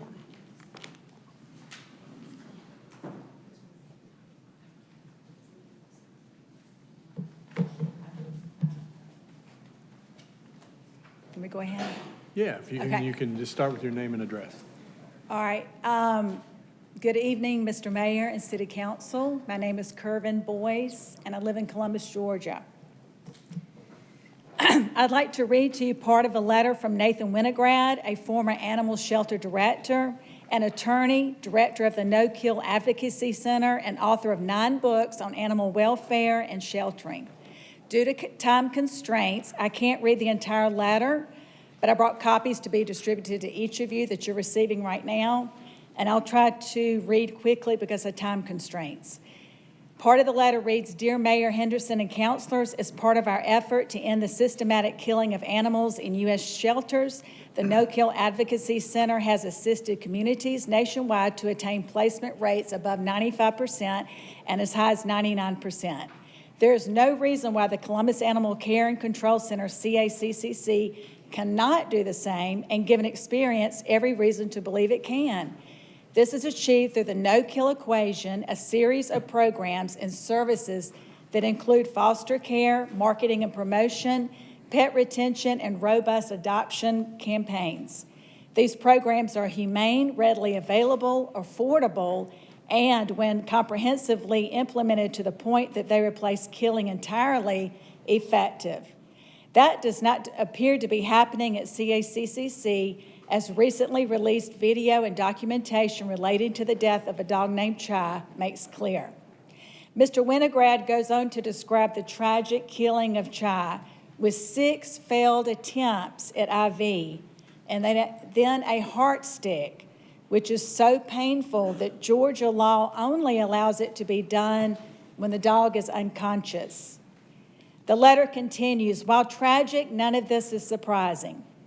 Mr. Winograd then goes on to discuss many issues citizens have been raising about CACCC, including volunteers being banned in violation of the First Amendment right to speak against government policies with which they disagree, and a constitutionally protected right to demand that the government correct the identified wrongs. He writes, the consequences are life and death. In 2023, the number of dogs killed at CACCC was up 50% from pre-pandemic levels of 2019. The number of cats killed climbed 37%. The numbers also underscore another problem. The placement rate is borne on the backs of rescuers. In 2023, CACCC only adopted out 148 out of 1,606 cats. Rescuers saved 1,271. While CACCC adopted out 592 of 2,689 dogs, rescuers pulled much more than that, 1,023. The agency is falling down on the job. Mr. Winograd points to a national study that shows that finding alternatives to killing may be seen as challenging the dominant paradigm. Thus, animal control managers may prefer to hire people who work only for a paycheck as workers who are passionate about animals and life-saving, try to improve conditions, and when prevented from doing so, they quit. The letter continues, for CACCC to succeed, it must fully commit to the no-kill equation, work cooperatively with volunteers and rescuers, ensure transparency, implement written procedures, and hold those who oversee and staff the shelter accountable. In addition to codifying the no-kill equation into law that starts with removing the shelter from the Department of Public Works oversight.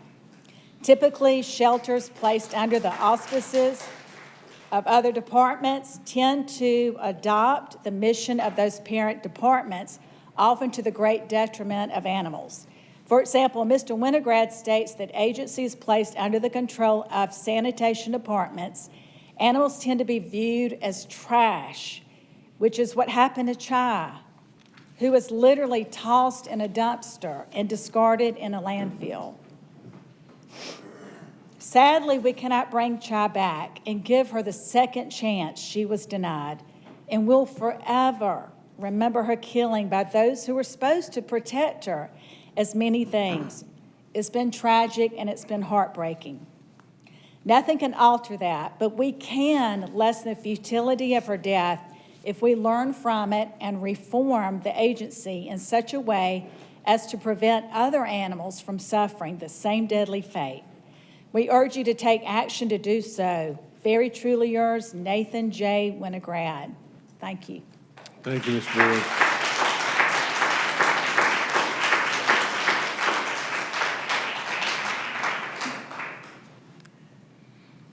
All right, Ms. Amy McCormick regarding Columbus Animal Care and Control. Oh, I'm sorry. Excuse me, Ms. Amy. Counselor, hit it again. Counselor Garrett. It is not. Thank you. Some of the speakers have brought up an issue I've been very concerned about, which is the ban on volunteers. We need every volunteer we can in place. And I know Miss Tanner pretty well, and she's very passionate about animal care, but I know she would not be threatening physical harm, which is the only reason somebody should be banned from volunteering when we desperately need people in there taking care of dogs. I know there are quite a few counselors who feel the same way I do, and I would request that anyone who is banned from the facility be reevaluated, and if there's still some sort of legitimate reason that and it can be done in executive session if needed, but it be brought before council as to why someone is still banned, and if there's not a threat of physical harm, I don't think that's a legitimate response to somebody who's trying to help clean up the shelter, take care of these animals, and we need every person we can. So I'd make that request to the city manager.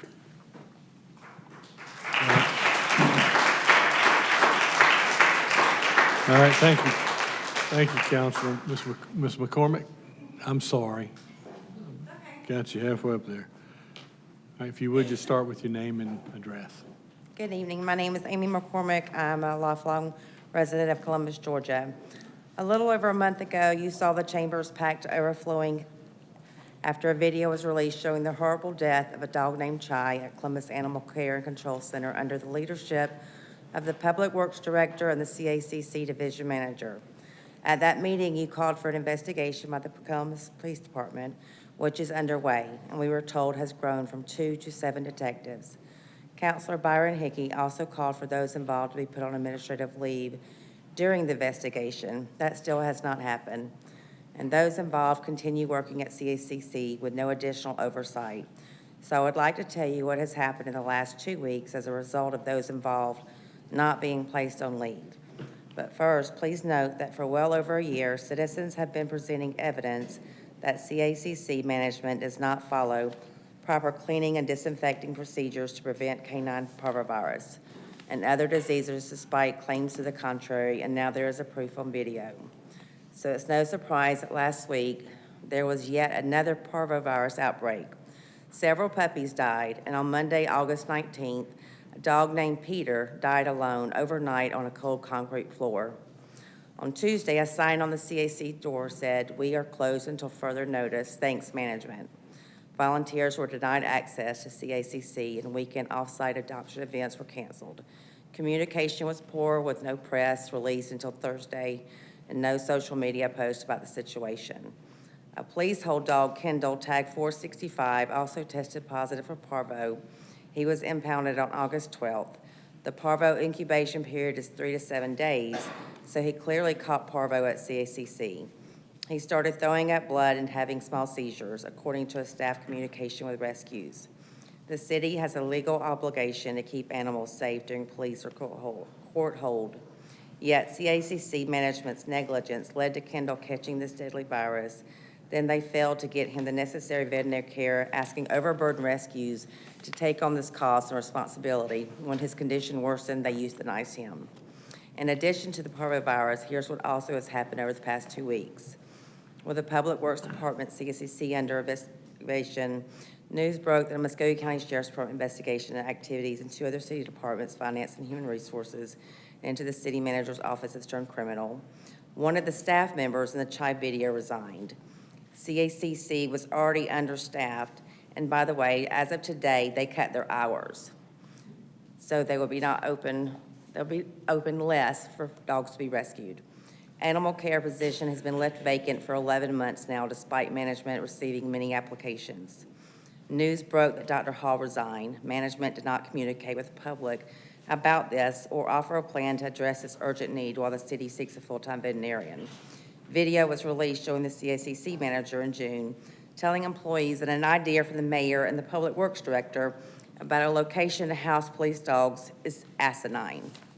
CACC held a poorly promoted microchipping event with the employee who inserted microchips into the public's dogs being trained on how to do so just hours before the event. A volunteer taking it upon herself to pick up a dog with pneumonia last Tuesday to take it to an outside veterinarian saw 2 parvo-positive puppies in the main kennel area.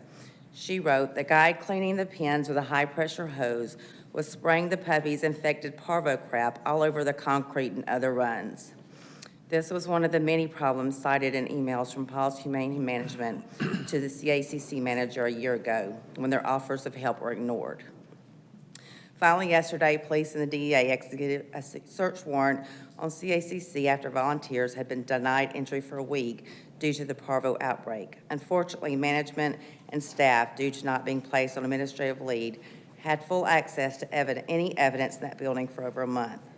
I ask that those involved be placed on immediate administrative leave and a qualified interim director from outside CACC be brought in to fix this mess now. Thank you. Thank you.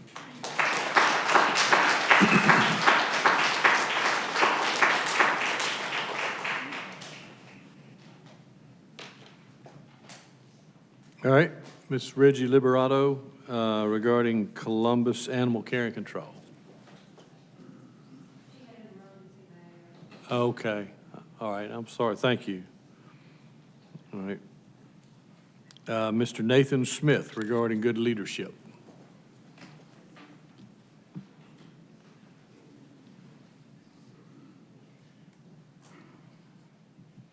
Good evening. My name is Nathan Smith. I am a resident here in Columbus, Georgia. I rise tonight to speak on the subject of good leadership. Quite frankly, that's why we have 20 speakers on the public agenda tonight. It's because the citizens of this city do not feel like we have good leadership. I'm frustrated because I feel like we have a great council.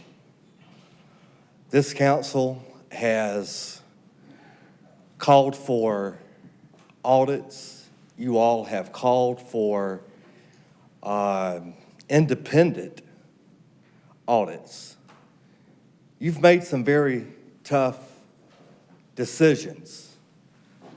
Last month, you called for a full investigation into CACC and requested that people be placed on administrative leave. A month later, that hasn't happened. We now know, thanks to WTVM, that we have employees in our finance department under criminal investigation, but yet they sit here tonight as if nothing is wrong. This isn't good. Every time there's a police shooting, that officer is immediately placed on administrative leave right then until after the investigation is over. In every business, if there's an accusation made, that employee is placed on administrative leave until after the investigation. We don't place people on administrative leave after the investigation, then we know the truth. It's time for termination or to bring them back if there's nothing that's found. But yet it's like this council has done the hard work. You guys have done exactly what you're supposed to do, but yet the mayor and the city manager refuse to get direction from this council.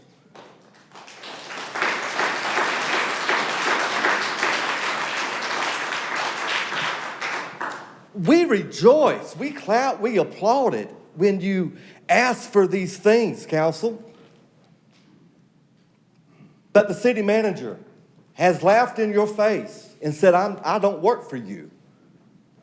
How many times have you heard that from him? I heard it tonight when the District 4 councilor asked the city manager a question and he responded, Mayor, couldn't even respond to Ms. Tucker with the respect that she deserves. It's bad. Council, I appreciate everything that you've done so far. I honestly do. You have been courageous. But unfortunately, you have to take another step now. Because if leadership will not do what you told them to do after you voted, after you passed the ordinance, after you passed resolutions, if he does not do what you told him to do, you have to deal with him. And I hope that you will do that very, very soon. And I know that you all must discuss many things back in executive session, but let me share with you that you are not bound by law to ever go into executive session. That is something that you can choose to do for certain reasons. You never have to do that. These discussions at this point need to be held in the public. We need, the city needs to see you hold these folks accountable. We need to get to the bottom of it, Mayor. We got illegitimate children on the payroll. We know about it, and we need to deal with it. Y'all have a good night.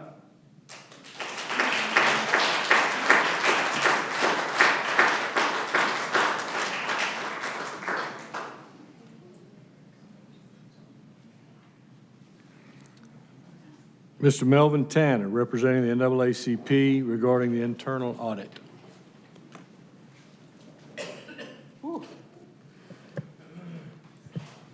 Melvin Tanner Jr., President of Columbus, Georgia, NAACP, 31907. Good evening, Mr. Mayor, City Manager, Mayor Pro Tem, City Attorney, members of the City Council. Thank each and every one of you for the service that you provide to the citizens of Columbus. Mr. Mayor, before I start, is it okay to mention the city internal audit's name? No, Okay. sir, please don't. No. All right, just want to make sure, get clarity. Thank you. Almost a year ago, the city's attorney provided information to this body prompting an investigation claiming that there was a discrepancy of $45.1 million unaccounted for by the Finance Department. Accordingly, 3 outside agencies found that there was no evidence of missing or mishandling of funds. As a result, the city's internal auditor misrepresented the information. As a result of her allegations, it led to wasted expenditures of over $400,000 of taxpayers' money. As city councils consistently calls for holding city employees responsible and accountable, we are asking that this body hold the city auditor accountable for providing inaccurate information. Just like the finance director, the human resource director, and the unnamed assistant deputy manager are currently under investigation. We ask that a thorough review of the processes and the data from the city's internal auditor, initial audit, be conducted to verify the validity of her findings and identify where the misrepresentation occurred. If the review confirms that the auditor represented or misrepresented information. Appropriate disciplinary actions should be taken. If as council members you are serious on being transparent, then keep the public informed about the steps being taken to address the situation and prevent further misuse of taxpayers' money. Transparency can help rebuild trust. Ensure that every audit is handled by certified professionals and thoroughly reviewed before any actions are taken based on their findings. At least ensure all auditors are certified CPAs or have qualifications to increase the integrity of the internal audit. Once again, thank each of you for the service you provide to citizens of Columbus. Thank you, Mr. Tanner.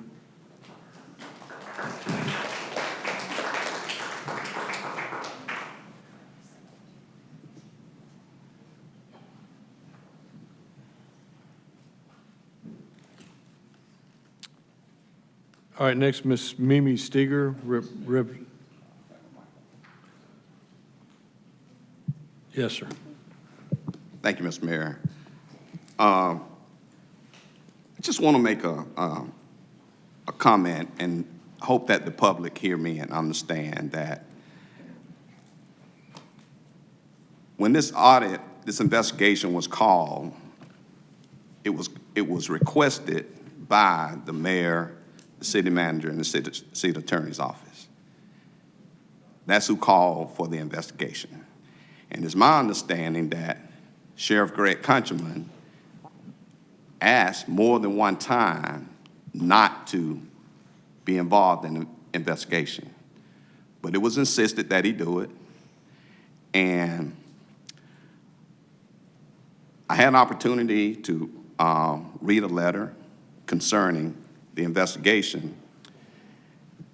And I want the public to know that this council body, when it comes to the city charter, we have no control over giving the city manager any directions on how to discipline his staff.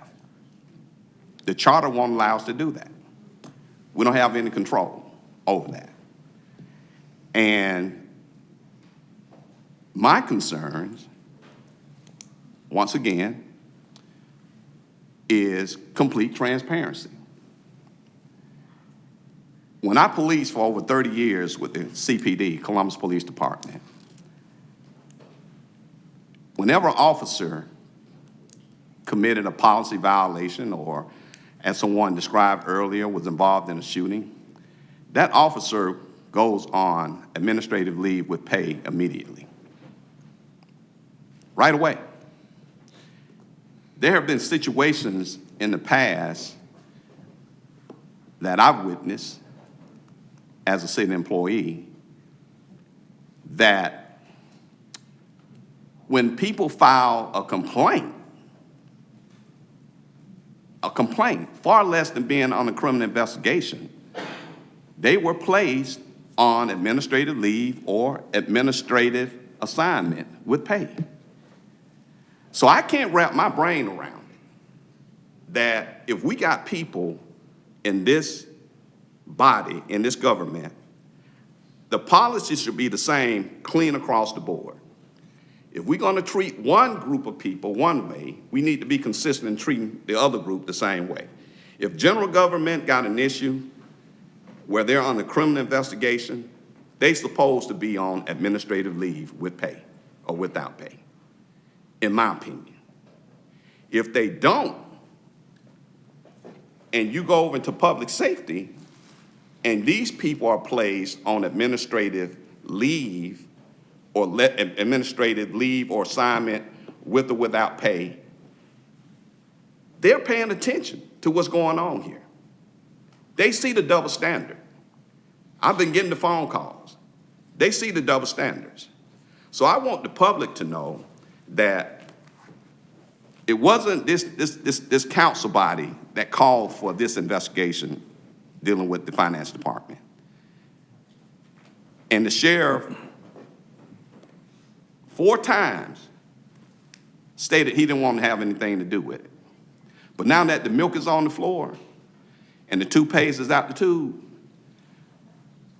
we got to just go with fact and truth now, truth and facts. And just let everything just play out. We don't need to be getting upset with any of this body or anybody because, again, we don't have any control over it. And if I'm wrong, counselors, y'all tell me. I've read the charter. We can't tell the city manager how to deal with his employees. So, Mayor, I recommend, and it's just a recommendation to you, that if this investigation is continuing ongoing, I think we need to be fair across the board, how we treat all the other employees. And I got factual information because I was one that filed a complaint and I was placed on administrative assignment. So I'm just saying that we need to be consistent across the board in how we treat every employee in this government. Thank you. Yep.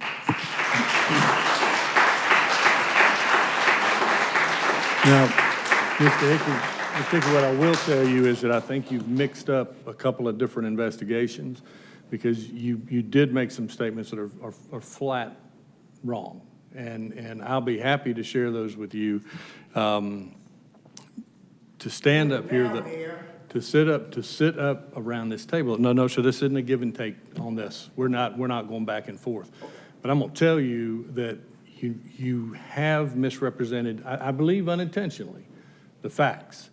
And particularly as it applies to those 3 separate investigations. And I'll be happy to share those with you because they are active investigations. And it's reckless, in my opinion, to sit up around this table and begin to reference some of those that are still ongoing. So I'll talk to you after the meeting, and we'll see how that, and I'll share with you what I know, and then we'll see if you want to step up and apologize or tell somebody that you got the wrong information. So we'll talk about that, sir. Now, excuse me, we've got Counselor Huff. Hit that one again. Counselor Huff?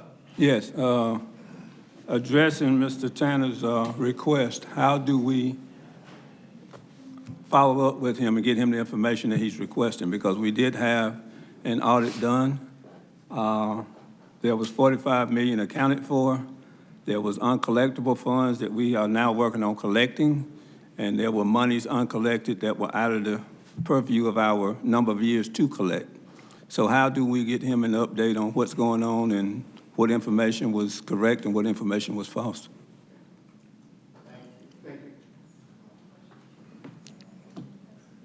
Yeah.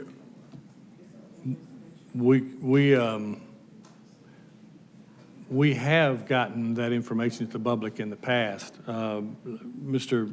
City Manager, let me see if I can find it. Well, Mayor, I think it was 2 meetings ago that the finance director provided, when she did the finance update, provided an update to, at this council. And Council Huff, we're happy to send you copies of that update that she did, and we're happy to share those with anyone else as well. Okay, we are able to share that with Mr. Tanner? Absolutely. Okay. The update on the finances, yes. Okay, thank you. And Mayor, I don't, like you, don't want to get into personnel matters here, but you know, I don't know what possible criminal acts mean. You know, I think if there are charges, the charges should be delivered, and delivered now so that there's no character assassination on the names of those people involved. Deliver the criminal acts specifically and do it sooner rather than later. Agreed. All right, next, Ms. Mimi, Ms. Steger, apologize for getting you up there and then letting you sit back down. No worries. I'm going to be really quick. I know you had a lot of public speakers. My name is All right. Mimi Steiger. I'm from Sarasota, Florida, but I am with Columbus Animal Allies. Like I said, I'm just going to be for a few minutes. I'm here to talk about Justice for Chai initiative. It came about from the community's response to the video of Chai, one of 12 dogs killed for space at Columbus Animal Care and Control on June 18th. People want justice and accountability, and they also want reassurance that this will never be allowed to happen again. People can visit justiceforchai.com to learn about efforts toward accountability and reform at CACC, and can sign up to receive email and text messages with updates and calls to action. And a generous local business owner designed and donated these stickers. You see people wearing them, and just so you know, you can also take these off and you can put them on your car. So you can use them afterwards. These stickers then inspired shirts that you'll start seeing. They're available on the same website at cost. And any council member, if you'd like one, please just let us know your size, and we'll be happy to get you one. And the public interest in this has also led to another broader initiative that's just in the early stages right now, but we did want to let you know about it. It's something going to be along the lines of I love animals and I vote. There are initiatives like this going on in other cities, and they are very positive because they help the community put forth what their expectations are for animal welfare improvements, and then it also provides a platform for elected officials and candidates to be able to give their responses to that so that their positions are known. This is being done because wanting improvements in animal welfare crosses party lines, crosses age groups, and it crosses economic status.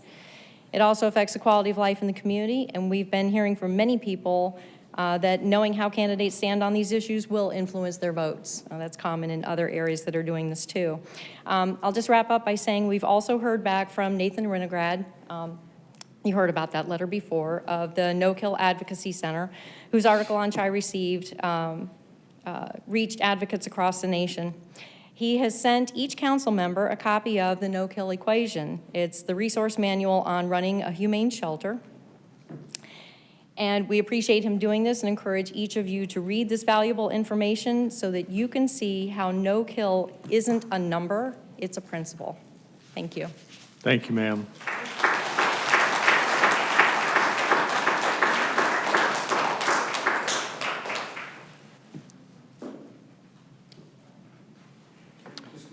All right, is Ms. Tanner, I'm sorry, so you can have 3 minutes at the end of the meeting to finish your remarks, but not right now, sir.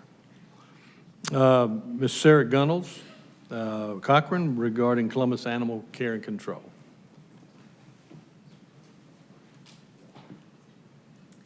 My name is Sarah Gunnels Cochran. I am a Columbus resident in Charmaine Crafts District. And Mr. Mayor, I'm going to go ahead and ask for my 3 extra minutes.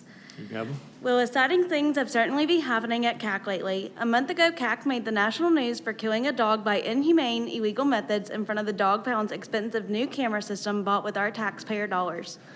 There has been scandal after scandal and needless death after death since the ill-advised hiring of the unqualified shelter manager.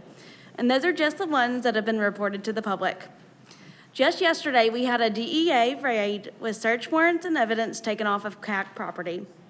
I didn't think that was a type of national publicity Columbus was seeking. But since the current shelter manager and her bosses are still the current shelter manager and her bosses, I guess I was wrong. Apparently, we do want to continue with the current string of bad publicity, public outrage, and needless animal deaths. But I'm really here to talk about the Parvo scandal today. Many of you may recognize my maiden name and know I am an animal rescuer and advocate. I have independently and in tandem with my mother fostered at least 50 Parvo survivors for several different rescues. My mother has stood at the same podium at least 3 times and told you about puppies infected with Parvo by CAC and who died. If you were paying attention, you will remember the story of Floki, who was adopted by 4-year-old Naomi. Floki was her first puppy. They were supposed to grow up together.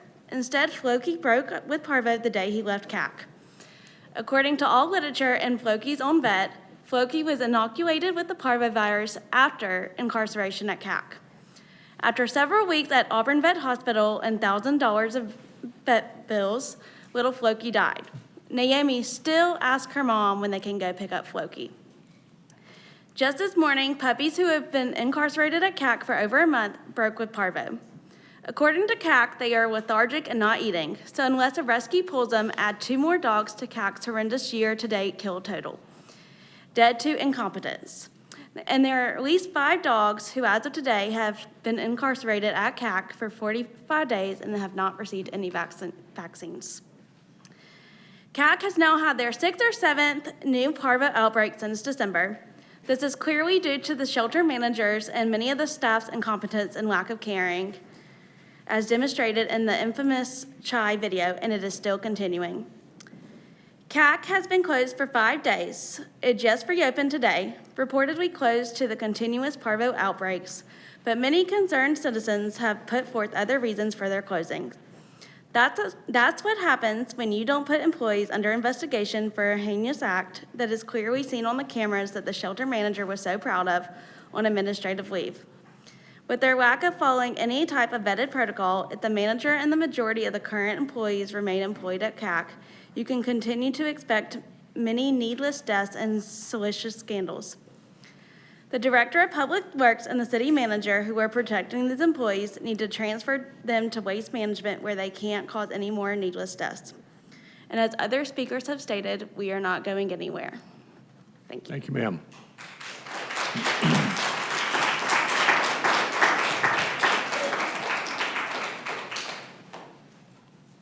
Ms. Jennifer Parker, Animals at CACC.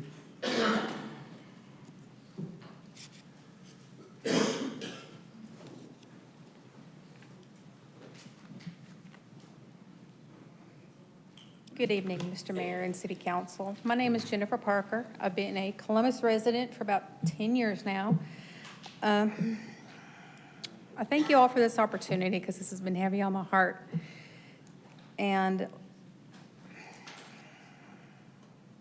like many, I've been following the poor conditions and the poor management practices at CACC long since the inhumane killing of Chai. And the fact that no one has been put on administrative leave since July's council meeting recommendations is disturbing. More animals have suffered since that recommendation, and now that CACC is closed to the public and the volunteers, what else is going on that we don't know about? What has been swept under the rug prior to yesterday's search warrant? You guys probably don't know. We sure don't know. A quote from C.S. Lewis has been heavy on my heart for the last week. Many of you have heard it, I'm sure. Pride is a spiritual cancer. It eats up the very possibility of love, contentment, and even common sense. I'm going to pick this apart a little bit. Love should be the compassion for the lost, homeless, sick, injured, and terrified animals. For those who don't, and I'm sure all of you have pets, the majority of you have pets, but we know that animals are terrified in that place. And they react in ways that they normally would not act in our homes and probably even on the streets because they can escape. Then there's contentment. Contentment should be having a clear conscience, knowing at the end of the day that manager goes home knowing that she's done right by the animals that's in that care. Then common sense. Be proactive. Currently, management is having to be reactive because of the parvo outbreak. It shouldn't get to that point.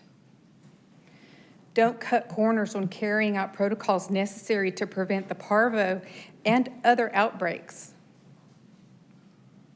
Welcome constructive criticism and the help from experienced caregivers, former vet techs, volunteers, and the foundations whose emails have gone unanswered by that management. And hold yourself accountable instead of being defensive, and keyword here, prideful. Management can explain protocols and defend their actions all day long. We're not there. We can't make them. The proof is happening, though, right now, that management is not enforcing the proper protocols. Anyone who's a believer knows what I mean when I say we are stewards of this earth and we are obligated to care for everything in it. And lastly, if an applicant for manager does not possess compassion for these innocent lives, the love for animals in general, and have animal welfare experience, they have no business managing CACC.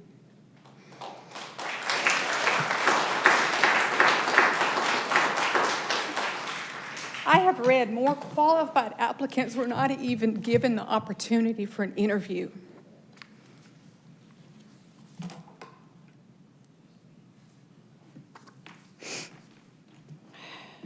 Look where we are today. If we had more qualified people or someone more qualified in that position, we probably wouldn't even be talking about this right now. I want more compassionate, more qualified management at CACC. Put the right people in that building and CACC out from underneath Public Works. Thank you. Thank you.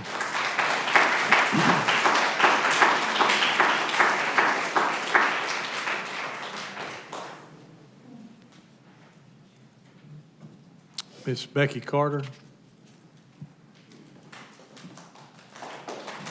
Representing Animal SOS, the impact of current policies on rescue collaboration. Good evening, y'all. I know it's late. I'm Becky Carter, resident of Columbus, living in Waitsville Road. I'm also the founder and executive director of Animal SOS, which isn't your traditional rescue. We're an animal service foundation. And one of the services that we started providing in 2015 was medical care for the impounded animals at Animal Control. And thanks to the support of our wonderful, compassionate community, we've been able to provide over $400,000 worth of medical care in that time. This is in addition to our former efforts to have no pet leave the building unaltered, providing $50,000 in spay-neuter services to Animal Control in just over 2 years. The city used to brag on their private-public partnerships and what working together can accomplish. Well, this one currently isn't working. Operations and policies at CAC make the work Animal SOS and other rescues do for the city harder and more expensive. I believe all rescues would agree the difficulty working with Animal Control strongly contributes to our efforts now being concentrated in other areas outside of Animal Control. Last year, a policy was presented that effectively tied Animal SOS's hands in providing medical care. It stated, the animals cannot be adopted, fostered, or advertised during their temporary holding status. Since we're not a shelter, we use fosters. So either we can take the more serious medical cases that have to stay in a vet's office for the 5-day stray hold, or we have to reconcile ourselves to the fact that we will get treatment and medication, then pray that when we turn that animal back to Animal Control, the volunteers are told how to properly provide the aftercare, because we know the staff certainly doesn't have the time. While historically our medical care included lots of hit-by-car cases, open wounds, skin infections, and even bullets, the needs today are more basic. Corn Dog had lost all of her litter mates during the 3 weeks at Animal Control. She was fighting for her life because of anemia from fleas and complications from intestinal parasites. Hundreds spent for something that is completely preventable for less than $30. Our efforts were not successful. We were too late. In partnership with Paws Humane, we are currently trying to save another litter that was impounded on August the 15th. Paws pulled the first puppy when her condition was brought to their attention on Friday the 16th. A litter mate was taken late Sunday by Animal SOS, but that puppy didn't make it through the night. So the next morning, we rushed the remaining 3 puppies to our vet. Again, fleas and internal parasites were sucking the life out of these animals. In this weakened state, it's no surprise that Parvo showed up a few days later. More hundreds of the public's money spent because they believe these lives are important. I don't know how much yet because the last 2 just left the vet today and I haven't seen the bill. Cutie, also known as Effie, was under bite quarantine. Her family was looking forward to getting her back after her 10-day hold. She was diagnosed with parvo last Thursday. She was not allowed to go to a vet, neither with her owner nor SOS. Instead of being able to go home today, she's dead. Now that Dr. Hall is leaving, there is much uncertainty. Even though there's a budget for a full-time veterinarian being hired, the reality is there's a vet shortage, and the city hasn't been able to hire one in over 5 years. We reached out to the city last year to discuss how Animal SOS could help with medical care. An RFP was put out with no discussion. The terms of that request were a pipe dream. It's not surprising did not receive one single proposal. Without change, there won't be much of a relationship between animal control and rescues. We cannot continue taking sick dogs whose illnesses are fully presentable. It just doesn't make financial sense. There are a lot of dogs and cats in our community who owners want our help and actually take steps to make our life easier. Why would we continue to subject ourselves to today's animal control environment when we can spend our resources of time and money without the complications of animal control? We're not in the business of making the city look good like we did for years. We are in the business to help pets. If the city doesn't want to participate in a healthy collaboration, unfortunately, it's the animals that pay the highest cost. Thank you for your time.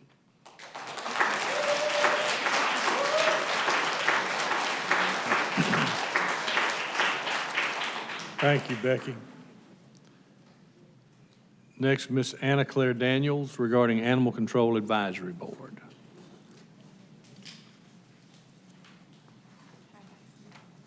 Hi, guys.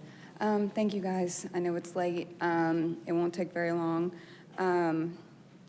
Good evening. I'm Anna Claire Daniels and live off Warm Springs Road here in Columbus.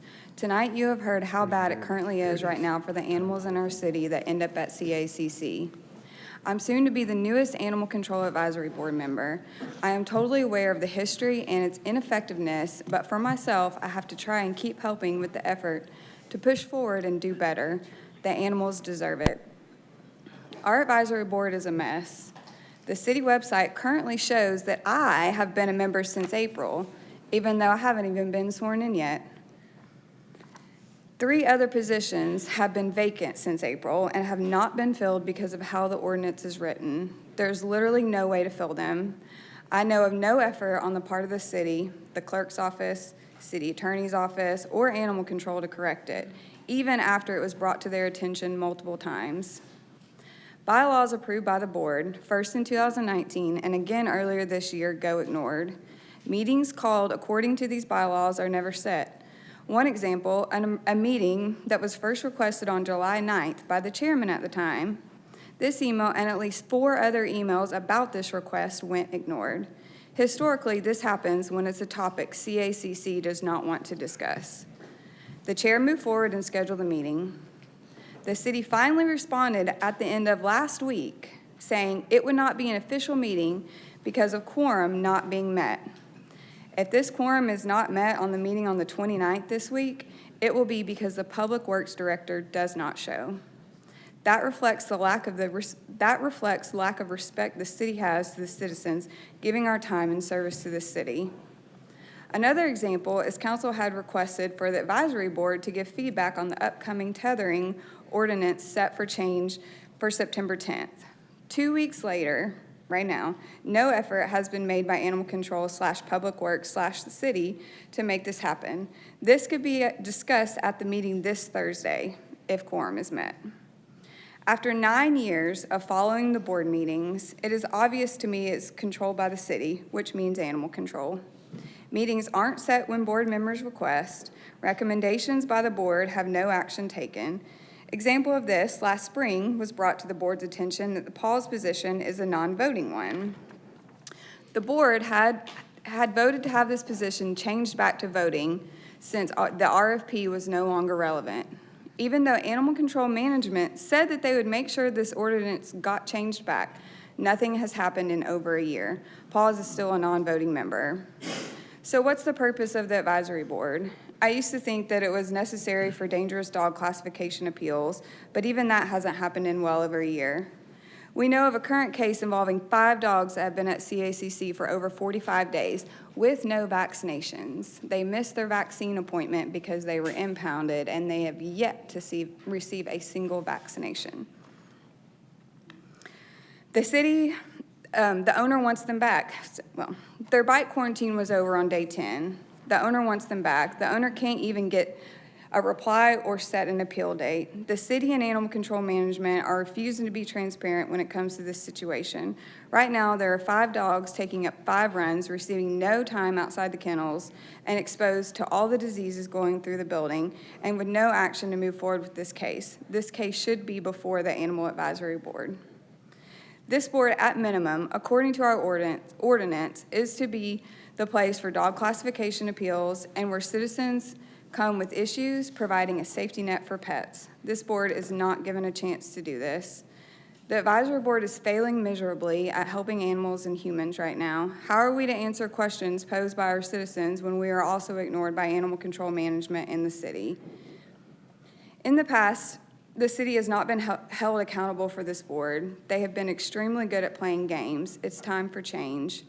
How do we get to a place where this board is effective? I'm seriously asking, like, how do we do it? Can anyone tell me who is responsible for replying to emails sent by board members about meetings that are wanting to be held? Who do we communicate as the board? Knowing these problems are not going away, we can do better. But seriously, I do ask that question. Like, that's all I have to say. But who do we talk to? Who do we ask when boards under the city are ignored? So that's all I got. If y'all have any questions. Thank you, ma'am. Answer.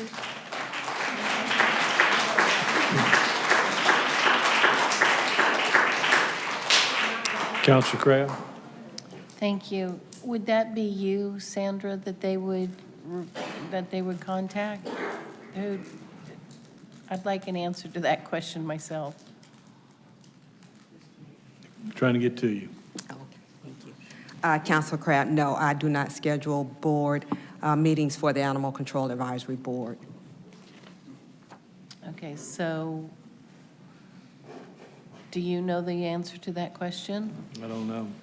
Well, I guess that's our problem. Nobody knows.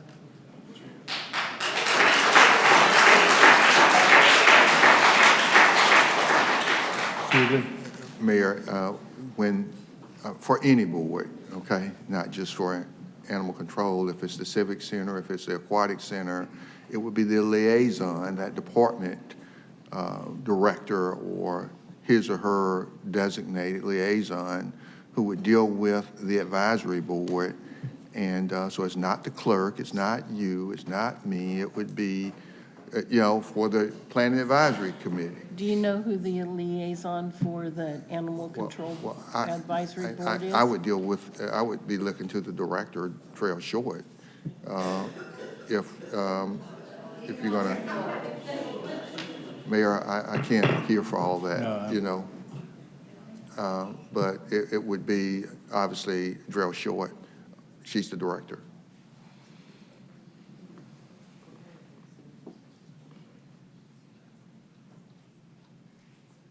Okay. Next is Miss Teresa El Amin, representing Southern Anti-Racism Network, why a city council meeting should not be treated as entertainment.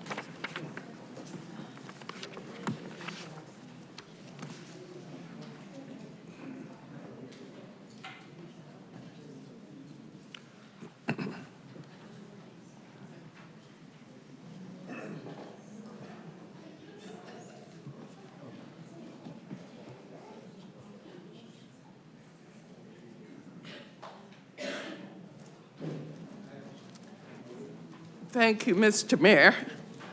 I sat here so long, I didn't realize you were already down to number 20. I am number 20, good people. On Thursday, last Thursday, I asked to be last. There were 10 people on the public agenda. And by noon on Friday, that number doubled. And we see what the key issue is. But after I spoke on the 13th, I've been struck by how many people have come up to me in the community saying, I saw you on TV. And one lady was so animated, she said, I'm a fan. And I said, it wasn't too much. And she said, no, I loved it. And that's what made me realize that lots of people watch this as entertainment. Good people, we are being ignored by the people elected to serve us. As many times as the movement for animal control has come here, meeting after meeting with numbers after numbers, this situation should be made ungovernable. In Durham, North Carolina, where I come from, the Durham Committee on the Affairs of Black People, 88 years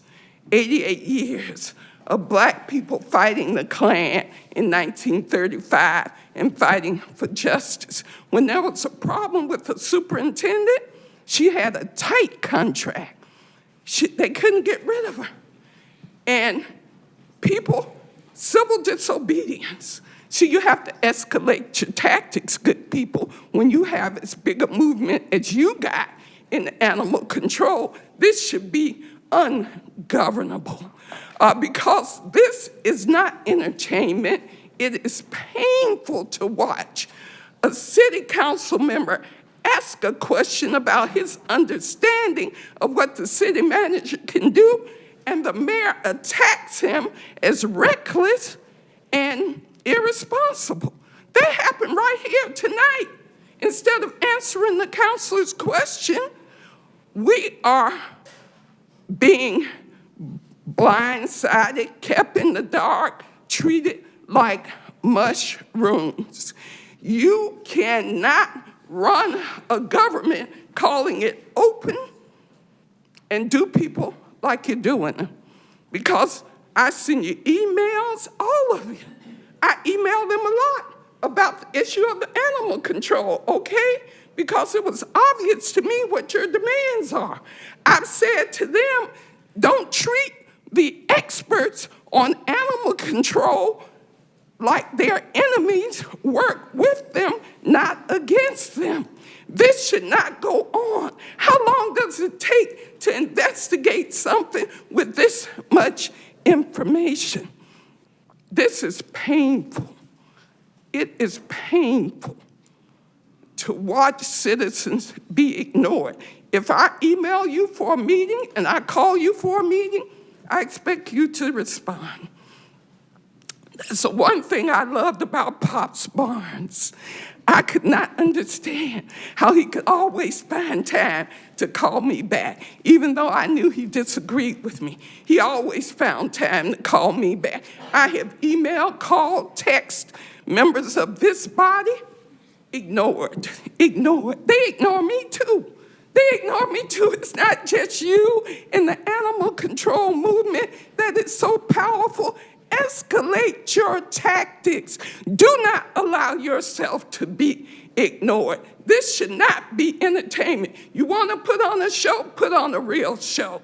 Because this should be ungovernable, the way they're treating people. Important stuff comes up. There's so many unanswered questions. Subpoena power, what happened to that?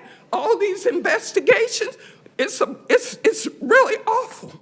It's really awful. That TAD thing, very important, Mr. Davis. I will say more, and I do want to hear more about the TAD thing, because that is a travesty as bad as all these sales taxes. That's what we're being treated in a way that this should be made ungovernable. Seriously. Thank you, ma'am.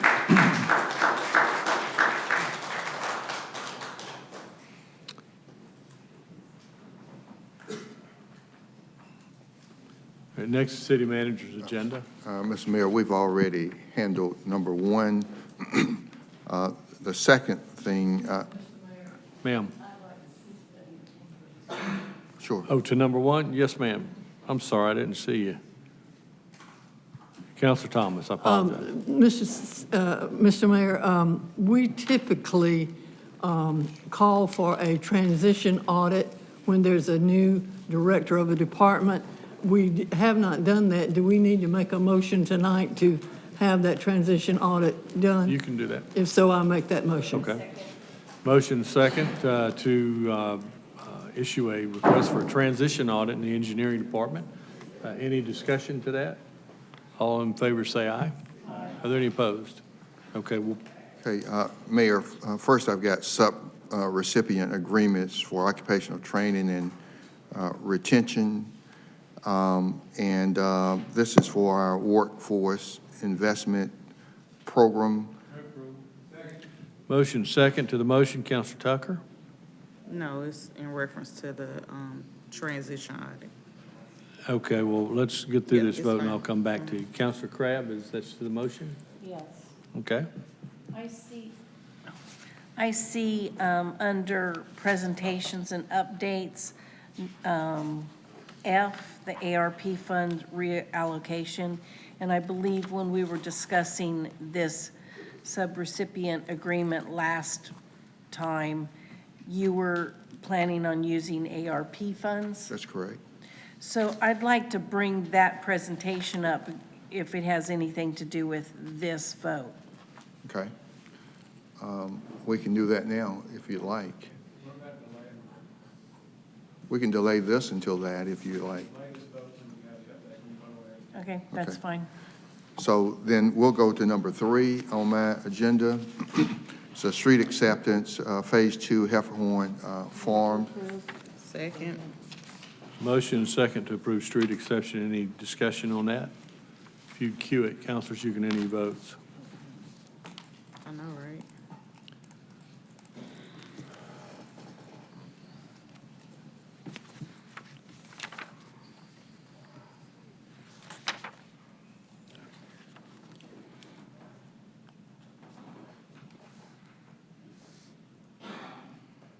That passes unanimously. Okay, I've got consulting services for Move to tax commissioner approve office. items 4 through 9. All right, motion to approve items 4 through 9. Is there a second? Second. All right, is any discussion on any of those, or anybody want one pulled? I'd like to pull 6. Pull 6.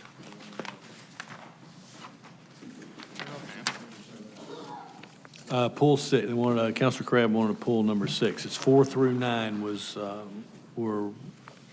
motion and a second to approve.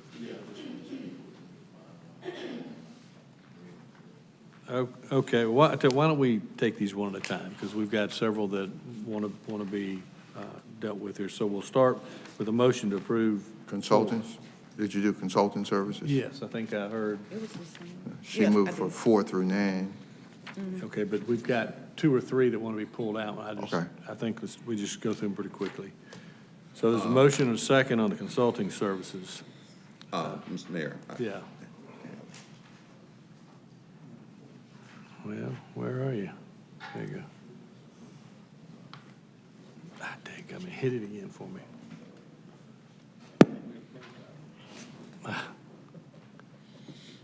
You're not even showing up. Hit it when we hit your button. Hit again? Okay, Yeah. thank you. There you are. There you go. Thank you, Mr. Mayor. If the tax commissioner, if she's here, can she come up for a moment? Thanks.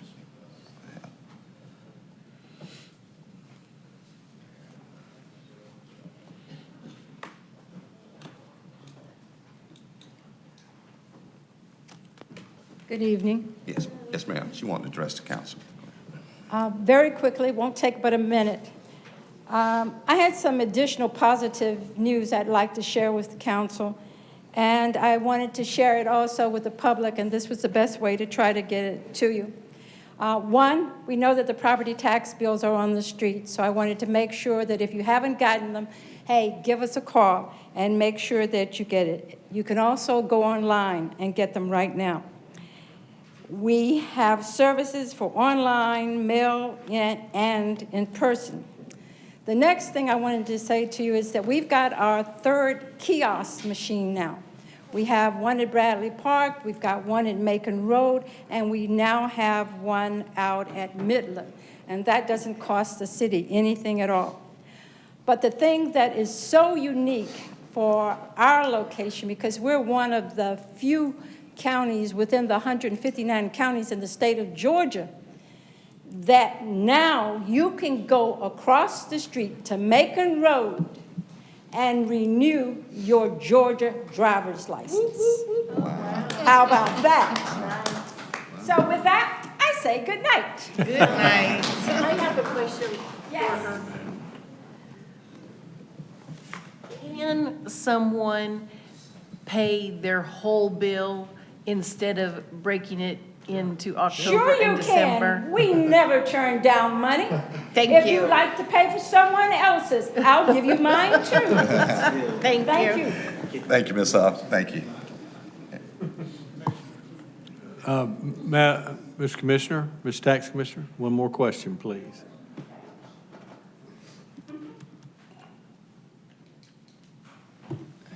I appreciate the information on renewing driver's license. Yes, sir. Is that at any of the locations you mentioned? No, it's only at the one on Macon Road, and this actually went into effect. We've been working on it, and it went into effect on yesterday.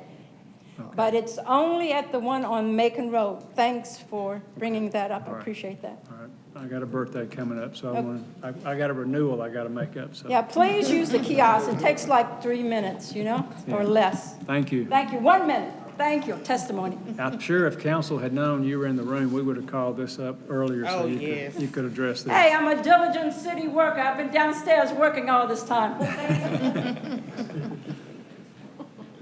All right. We're on item 5. Or did we vote on 4? Oh, we haven't? Okay. Well, there was a motion second to approve the consulting services. Councilors, please enter your vote.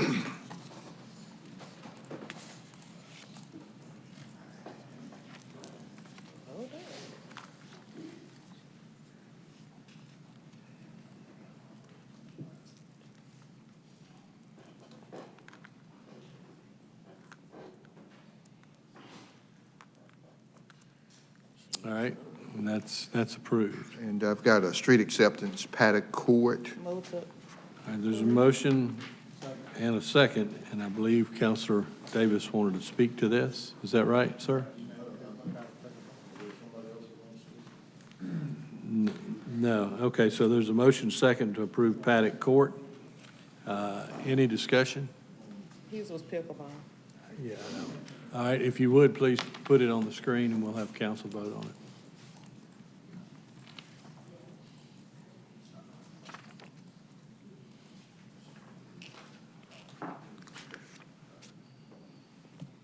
All right, and that's approved unanimously. And so number 6 is Cooper Creek Pickleball Courts donation, and asking for approval to accept all future donations for establishment of Cooper Creek Park Pickleball Courts for a 24-month period. All right, there's a motion and a second to approve, and I think Councilor Davis, hang on.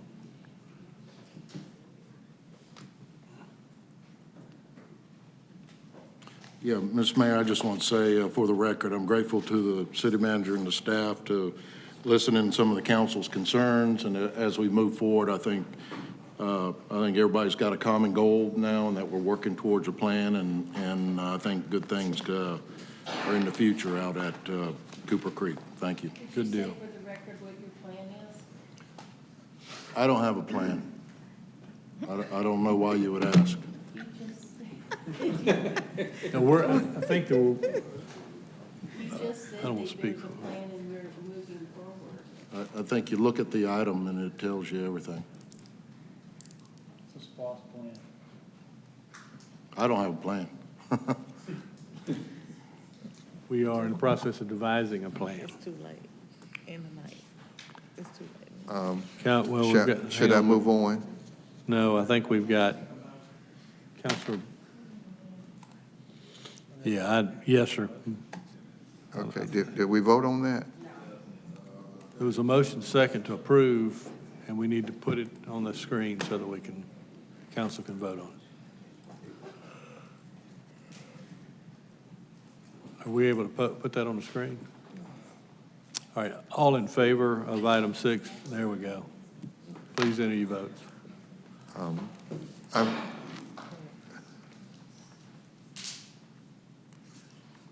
Okay, it passes. So That's item. maybe I can do 7, 8, and 9 together, if you don't mind. They're all donations. Donation acceptance for the police department, $2,000. Foosball table donation of several foosball tables from Heritage Gaming, facilitated by AFLAC for use, recreation services, locations throughout the city. And then 9, Gallup's Senior Center pool table donation. It's a regulation size pool table for the Gallup Senior Center. All right, there is a motion second to approve the donations listed in 7, 8, and 9. Is there any discussion? All right, please put it on the screen, and council, you can enter that in your vote. I should have done that. Well, I'll wait. Yeah. Look like it's going through. Well, yeah,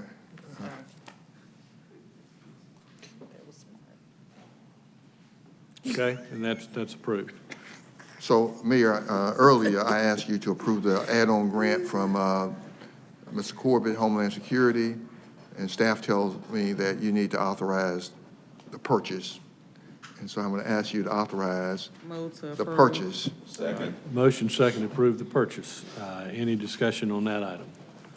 All right, councilors, if you please enter your votes. Is it on here? Put it on the screen, please. Oh, okay.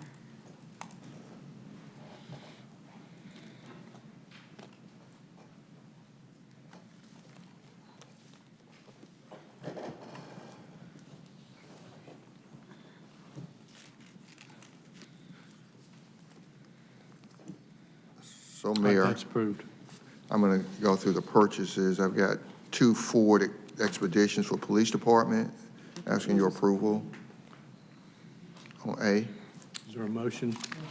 Motion approved items A through K. All right, we have a motion and a second on the table to approve all of the purchases A through K. Anybody want any one of these pulled?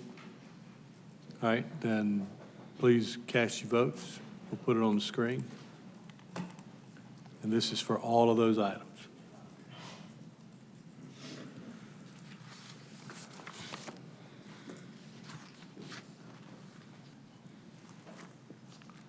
So Mayor, I've got 2 Ford Expeditions, Police Department, 2 Ford Escapes, Tax Assessor's Office. I've got 1 Chevrolet Tahoe for the Sheriff's Office. I've got 9 rotary cutter mowers for Public Works Department. Got a cardiac monitor defibrillator and accessories for fire EMS. I've got 3 35-foot heavy-duty diesel buses for Metra. Got household recycling carts for Public Works. I've got restoration services at the Government Center. I've got repair of Al John compactor for Public Works. I've got repair of a Caterpillar bulldozer for Public Works.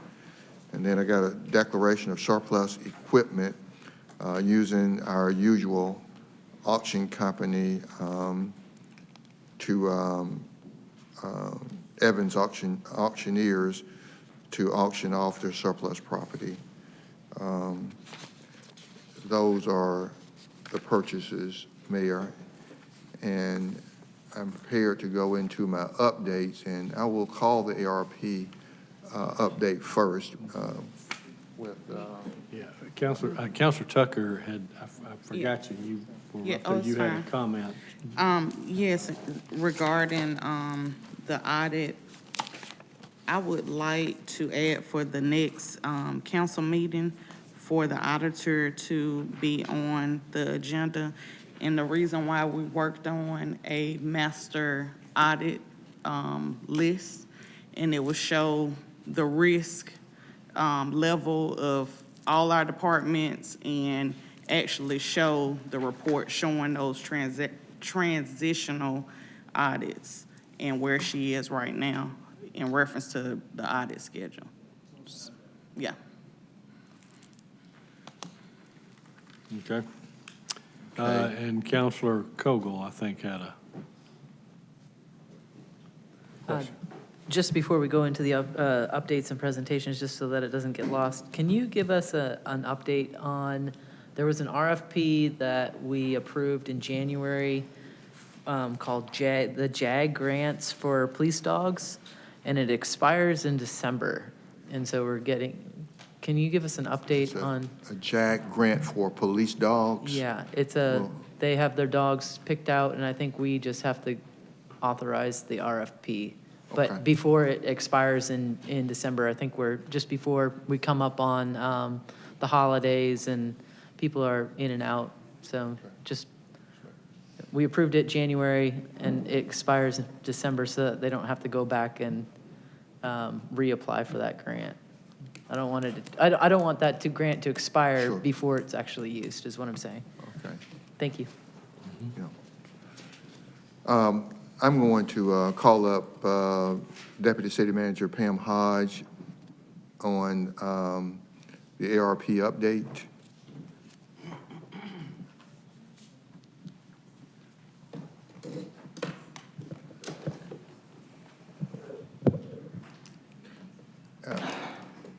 I'm sorry.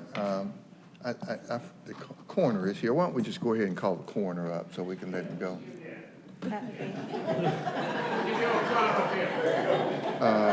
Is the finance director? Yeah, I'm sorry.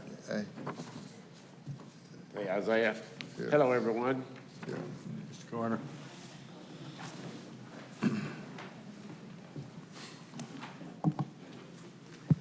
I wonder why you were here.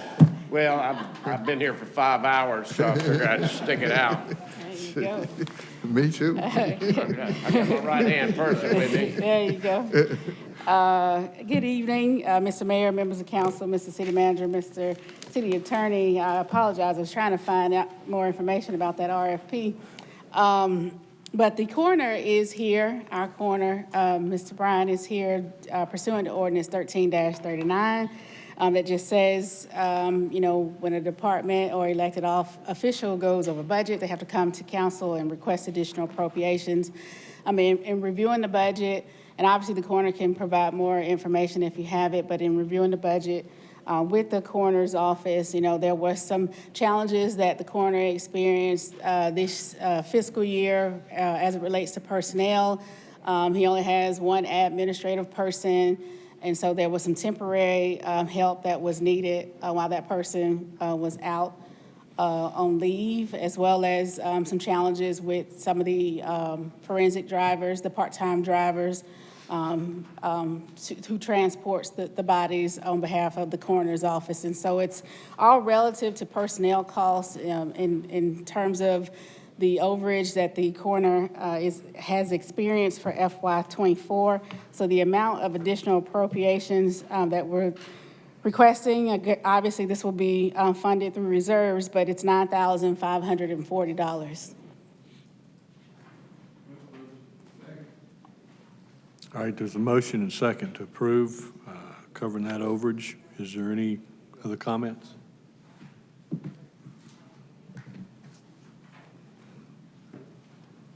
Are there any other comments?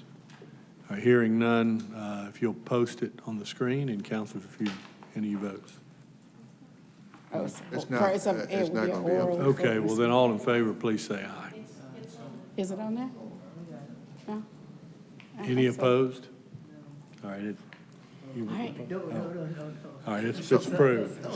So Mayor, since the planning and public works would be the same thing. We'll just allow the finance director to go ahead and do those. Courtney, I think they're done. You. Yeah, I appreciate it. I had a 5-minute speech here, but thank you.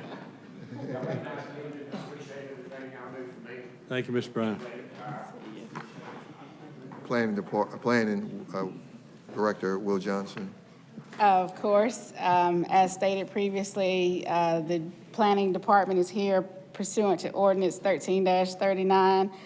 And again, it was some personnel costs relative to temporary assistance. There was an employee, a long-term employee that retired earlier in the fiscal year, and so there was some personnel costs relative to that employee coming back and sort of helping out as to help with the transition of the department as far as new employees coming on board.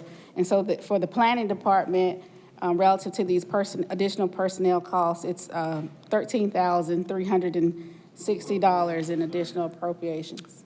Motion second to approve the overage. Any conversation or any questions about that? All in favor say aye. Aye. Any opposed? All right, that's approved. And then we have Public Works. Yes. So typically, Public Works is one of those departments that we can pull from each year. Unfortunately, this year, we're not going to be able to do that as we balance the budget for final reconciliation for FY24. Particularly for the Public Works Department, there were a lot of unexpected projects related to other repairs and maintenance within the Public Works Department. The other repairs and maintenance expenses exceeded $2.4 million this year, which is completely outside of the norm for the Public Works Department. There were some additional savings within the department that helped cover some of those other repair and maintenance costs. So the actual amount of the overage is $1.5 million. And the Public Works Department Director is here and can speak to some of those unexpected projects if you have any questions. Motion. So motion second to approve. Any discussion? All in favor say aye. Are there any opposed? All right, that's approved. All right. Okay, so with that, Mayor, we will now go to ARP, and then we'll do pools, splash pads, timeline, and then Fire EMS Administration timeline for their building that was requested. So ARP update.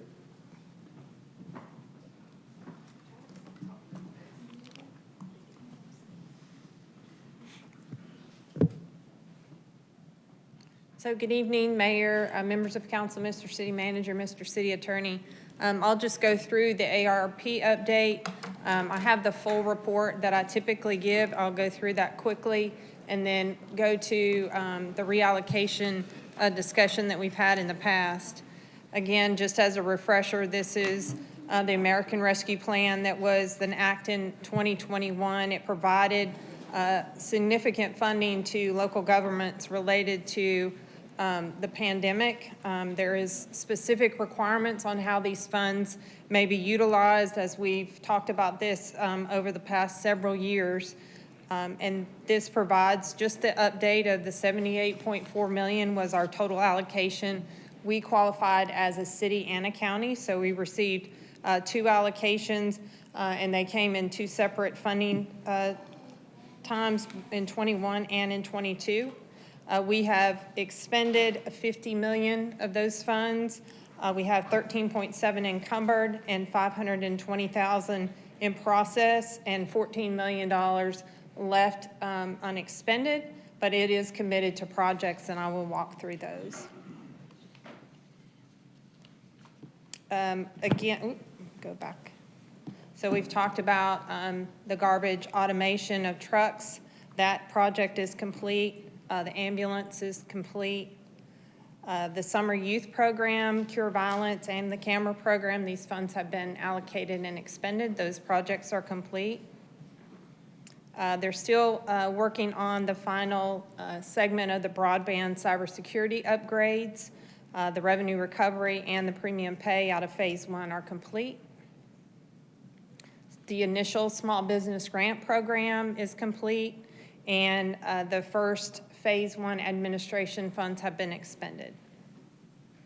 So as part of the Phase 2 ARP funding, the Community Assistance Program, affordable housing, that $3 million, those partners have been selected. The Utility Assistance Program was $2 million. We've expended those $2 million, served over 2,100 households. The homeowner occupied rehab, the HARP program, as you've heard Director Scott talk about, $3 million. They are screening through those 600 applicants. We're partnering with Habitat for Humanity to administer that program for us.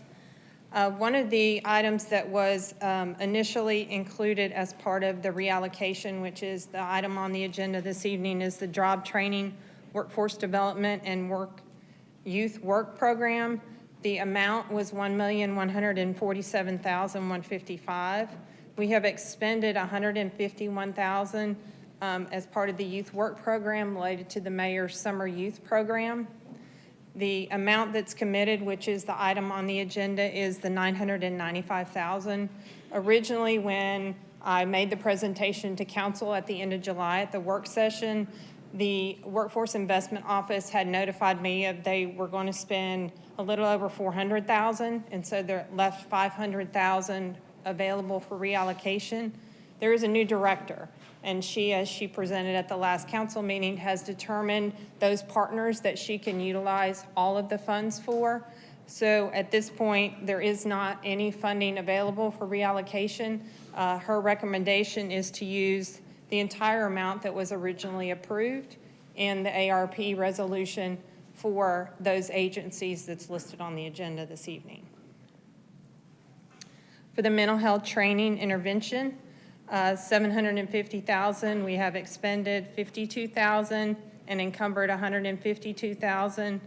I think at the last council meeting when this was addressed, the Fire EMS Mobile Integration Healthcare Program was mentioned, and so we had a meeting last Thursday with the fire chief, and we have determined that we can use about $193,000 towards that program, and then also use the balance to purchase one ambulance, so that there would not be any funding available for reallocation by utilizing the balance for that integration program and one ambulance. I know Chief Scarp is here.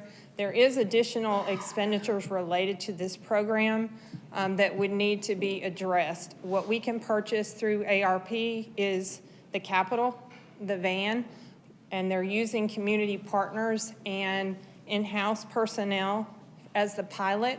But to continue the program going forward, there will have to be some additional discussion between the fire department and city council on the full implementation of that program.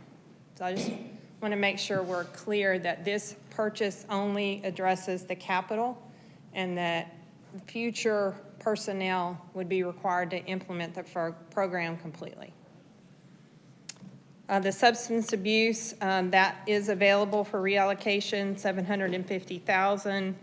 The poverty reduction initiative, we have a contract with United Way for that program, and Family Connection for those navigators. Public safety, 3.1, the gun buyback program, and I believe Councilor Hickey had talked about this. I do have information from the police department on how they would intend to utilize those funds. That would be $292,703, and it is related to equipment purchases for the police department, related to computers, tasers, tough books, servers, and cameras for the total allocation. The mobile command vehicle, you heard from Chance Corbett this evening. They're expecting delivery anytime. Police Department IBIS program, that's been expended, and then the ambulance has been encumbered. Facility improvements, The Civic Center HVAC, $2.25 million. That was approved in February. They're working on completing the specifications for the Trade Center. And then Liberty Theater, we have, the roof currently is out for RFP. Once the roof is replaced, we can do some remediation. We have the quotes for the Liberty Theater HVAC, which is where we're recommending these funds that are available for reallocation to complete that project. The land acquisition, $200,000 is available for reallocation, and then administration, $478,000.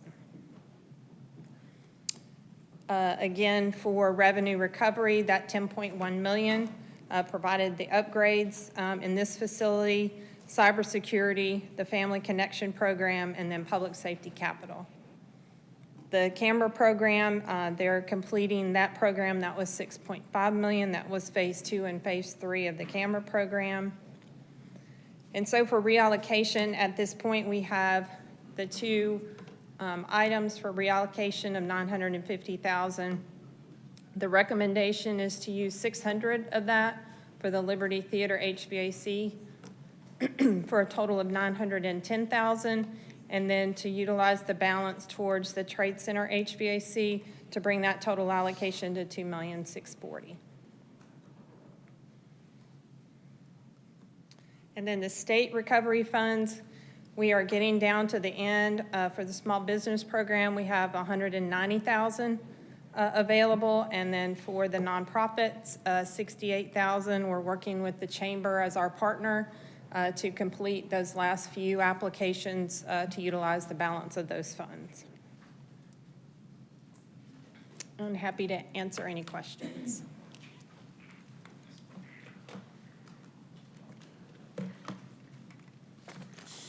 Councilor Crabb. Thank you. Okay, could you go back to the slide where we're talking about this subrecipient?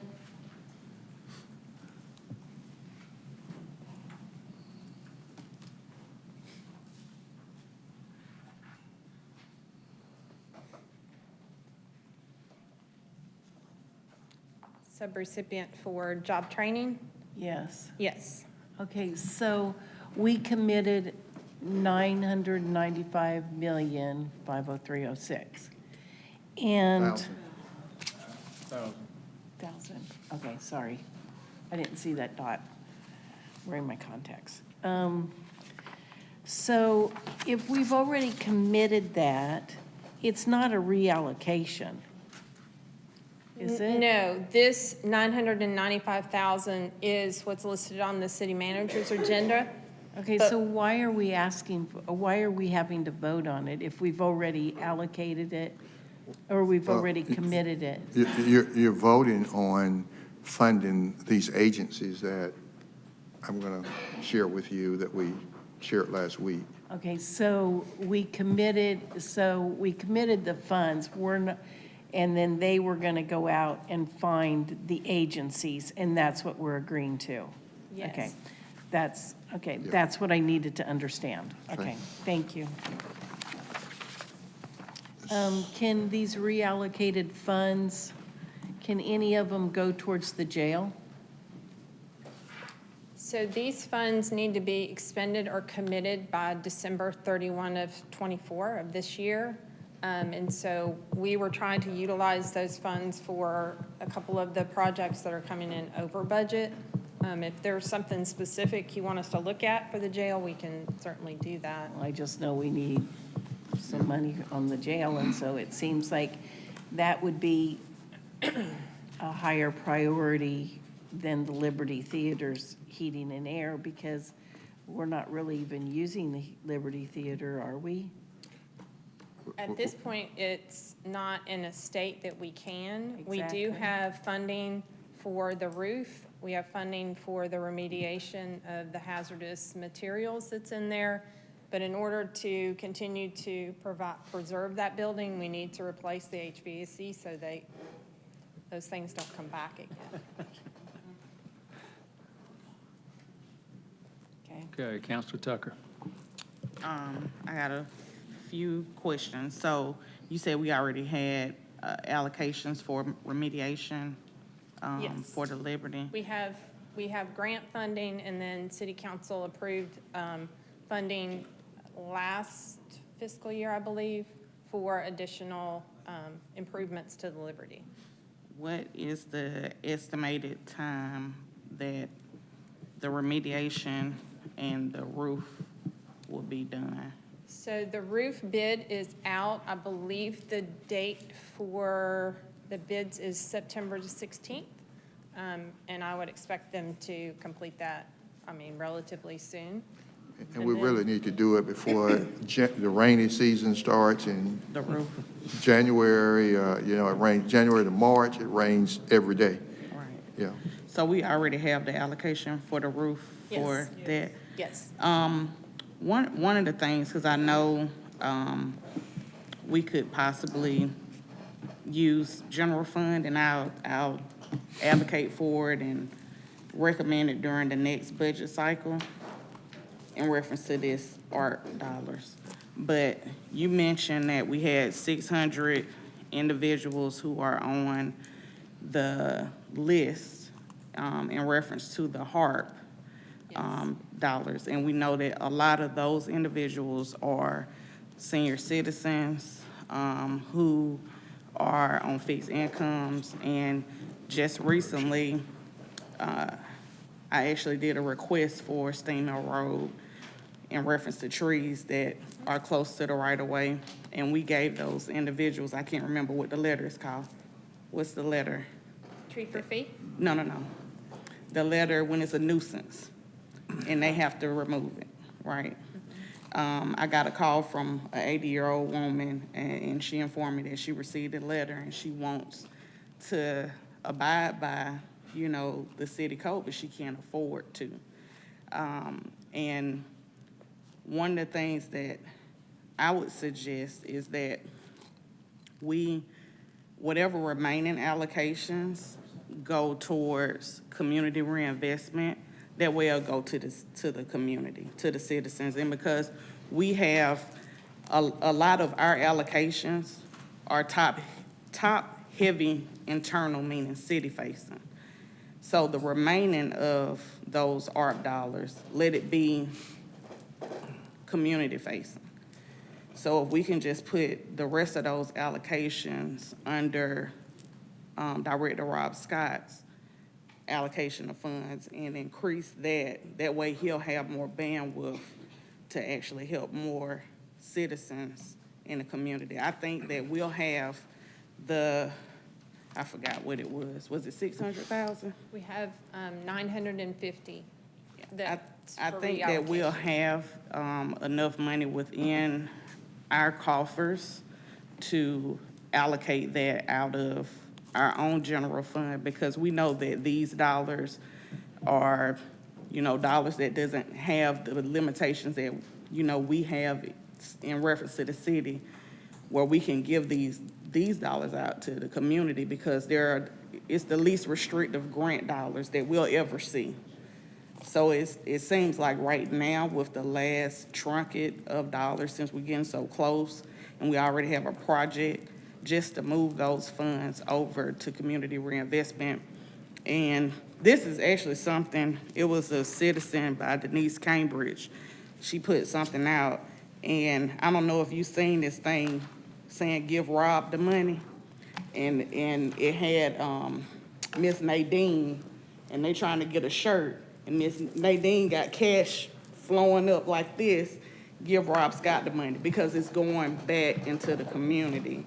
So for the remainder of the funds, in reference to what we just saw up there, I forgot exactly what the number is, to just put it towards community reinvestment. And I'll definitely push for.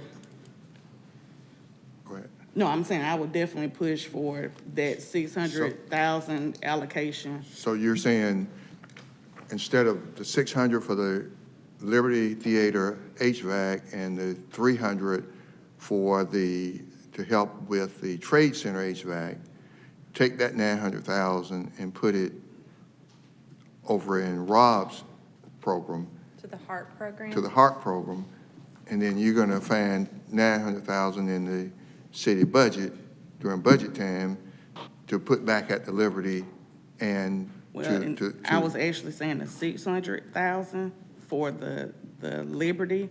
And that's why I asked that question, what the timeline is. See, I'm sure that we can, what would be the timeline for doing the HVAC for the Trade Center? For the Trade Center or the Liberty? No, the Trade Center. They're working, Yeah. they've got the quotes already, they're, So should I be was coming. asking specifically for the 600,000 to go towards Rob Scott's, Director Rob Scott's HARP program. You know. And so that's 600,000 that we would come up with in the general fund budget for next year. Well, and you could, I mean, if you guys would like to do that, because, I mean, you could move the 600,000 to Rob's program and take 600,000 out of reserve, and you could do it either way, you know, but we, you know. And the reason why is because, one, we're at the, I guess you could say, infancy stage of roof. You said the roof RFP, has that gone out already? Yes, it's Yeah. due So- back It's due September 16th. Yeah. And it closes September 16th. And I'm only saying this, how long have we been working on pools? Like, how long is it gonna take to actually get the roof done at the Liberty? We'll be in budget cycle really starting. When the bids come in, they're gonna go to work when we'll make the award. Okay. We'll have the funds to do that. That's completely up to you guys. You know, we get questioned all the time when we're gonna see movement at the Liberty Theater. And this is and I've been on staff because people are always asking me. And so I've been on them about movement at the Liberty Theater, and this would be something we could say to people, okay, we're doing something, because they think we're not gonna do anything. We do have the bid for the HVAC, and there is a lead time required for that, so we would have to encumber the funds, and it will be, I don't remember what the timeline was for receiving the equipment, but there is a lead time. And I'm saying, Counselor, you know, if you're gonna move the 600,000, then go ahead and take 600,000 out of the general fund, but let the Liberty Theater move forward would be my suggestion. Out of reserve. I'd like to move what I said. And they remind me, because I've been on them, the 100-year celebration for the Liberty is 2025. And, you know, I don't know that we're gonna get to where we need to be for the centennial, but it's a 100-year celebration. And we do want to have some kind of event. I don't know, is it May or June? Not some, yeah. But whatever y'all want to do. Good song. Mayor, whatever. Well, I don't, did we have a motion? Okay, I'm trying to look on here. I got it, Mayor. Thank you. Deputy City Manager Hodge, did you say there was 200,000 extra funds somewhere that you're looking to reallocate? There's two programs that are available for reallocation. One is $750,000, the other is $200,000, for a total of $950,000. 750 comes out of the what was it? There was a substance abuse program, and we didn't really have anyone submit for that category. Don't we have the rehab program, the house rehab program going? Yeah. HARP, yes, sir. That's what There's Councilor- $3 million allocated for the HARP program. It's 600 applicants. That's actually the 3 million up there that you're showing? Yes, sir. Oh, okay, and you've already picked your contractors? We have contractors, and I believe we've gone out to bid again to get additional contractors. We have inspectors, we have cost estimators, and then we're utilizing staff to review the applications, and Habitat for Humanity is going to oversee the utilization of our vendors at those locations once the applications are screened. And I'm really glad you're doing that. I think you've kind of, in my mind, you've listened to what we've said around the table and expediting that money and getting it out there quick as possible. And the only way you're going to be able to do it is expand your subcontractor list to start addressing many, many houses. But that's a program that I strongly believe in. It pays dividends. And that's through Rob Scott's, the Community Reinvestment Department, right? We got more applicants than money. Well, I would love to see that go, because whether it's veterans or veterans' wives that now the veterans have passed and their wives or people, there's just so many people that need assistance in that area, and a home's important. Making sure it's dried in, and you just see that everywhere, issues that people just can't, they have to, it's either food on the table or it's fix the house. And this program's valuable. I think it really, for our community, what I see out there, and I would like to see it expanded somehow, if we can. I think that's a great investment. It's a very popular program, and I'm merely saying, we've got the HVAC RFP out, we got the roof at the Liberty. If you're gonna do it, just do both. If you wanna move 600,000 over to HARP, move it, but then take 600,000 out of reserve and not delay. I was at a meeting today. You're helping people in need, you're putting people to work, the city benefits because of the material costs and things, and it's a win-win for everybody. I like that program. I do too. Yeah. It's a very popular program. I wouldn't object to that, but I'm open. I'm open to my colleagues. I move to approve the 600,000 to go to the. All right, there is a motion. I don't know second yet, but we'll. Second. All right, second, motion and a second to the motion. Councilor Huff?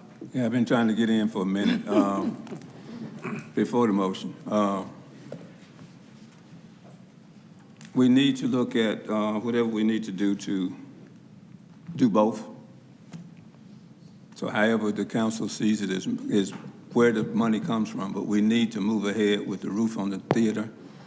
And while they're up working, that's when they need to be up there doing the AC while everybody's up in the general area. So I'm for if the monies, if you want to take that money and use for that program, then I'm making a motion to move 600,000 from the reserves over to finish up the Liberty. But we need to do both. We don't need to. Can we do?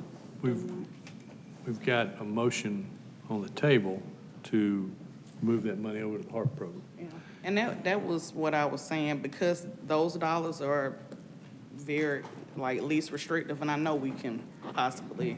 I don't need to wait till budget. I need to do it tonight. But I would have to get with the finance department, finance manager, figure out where to pull it, how many fund days, how many balance the days. We got the days. We can tell you. So you're pulling it from the Liberty, but not the Trade Center, right? Not the 950. That's what I'm saying. The discussion tonight, and what I'm thinking I'm hearing is, we need to pull from the reserves if we can. Can we pull from reserves to add to community reinvestment? My recommendation is, if you're going to move the 600,000 from the Liberty HVAC, we need to do the HVAC, and you're going to move that 600,000 to the HARP. Then take $600,000 out of reserve and go ahead and let's move forward. We got the RFP. That's what I'm saying. We need to move forward with the Liberty. We need to move forward with the Trade Center. We need to move forward with community reinvestment. So is that the way to do it? Well, if you do what I suggested, then the Approve this and then move the money. Okay. Yeah, because if you were going to do what I was talking about, you're going to do the Liberty 600,000, you're going to do the Trade Center, the 250, and you're going to take the 600,000 out of that's left over in the ARP and move it over to the HARP ARP. Okay, I'm good. That's what I'm sharing. So and the reasoning is, I'm sure that the HVAC system at the Trade Center can just happen.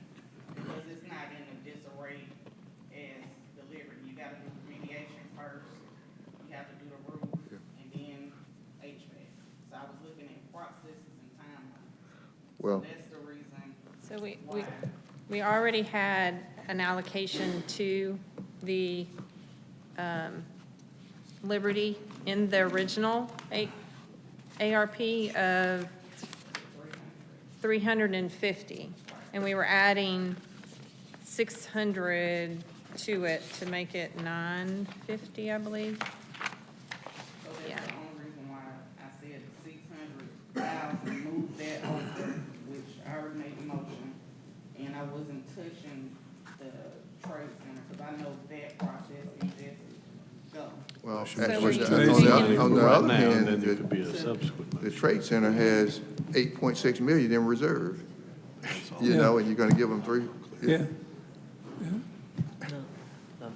All right, Counselor Cogle to the motion. What happens to? Yeah, no, I agree with Counselor Huff. We need to make sure that we work on the Liberty Theater, or else we're going to lose the entire building. So it's not, the HVAC is not necessarily just to keep people cool, but it's to keep the temperature and the mold and the mildew down in that building. So that's going to, I mean, I think that I'm with you on the priority. It's not just for patrons being in there, it's to keep the integrity of the building, especially as we come into spring. Okay. So what's the, Well, there's a motion on the table, but After we approve this, we can make a motion to take the. well, we've got a motion on the floor, so what we'll do is work our way through that. Counselor Thomas, I know, wanted to speak to the motion, I guess. Mr. Mayor, there's been a lot of conversation here in the last half hour or so about 600,000, 900,000, and let's do this and let's do that. I would like for us to have a little time to think about this, and perhaps if Mr. City Manager and Deputy Manager Hodge could bring back to us on the next meeting an outline of what we are talking about and how it would work and where it would come from.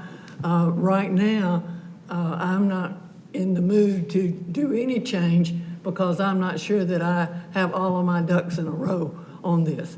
And so I would move that we postpone any vote on this until the next meeting and after the city manager and the deputy city manager can bring us back a recommendation.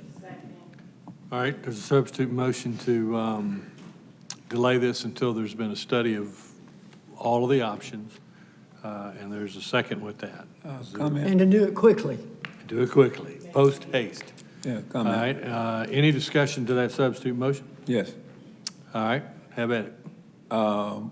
When you bring it back, if we do this tonight and we vote to bring it back, will you be bringing it back on your agenda with both items? Yes. Okay.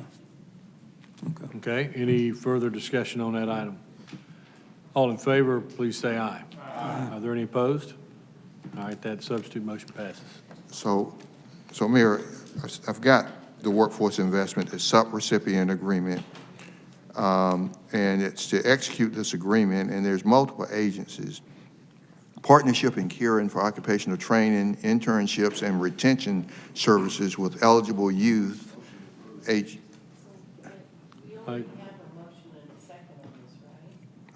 Not, I don't know. not on,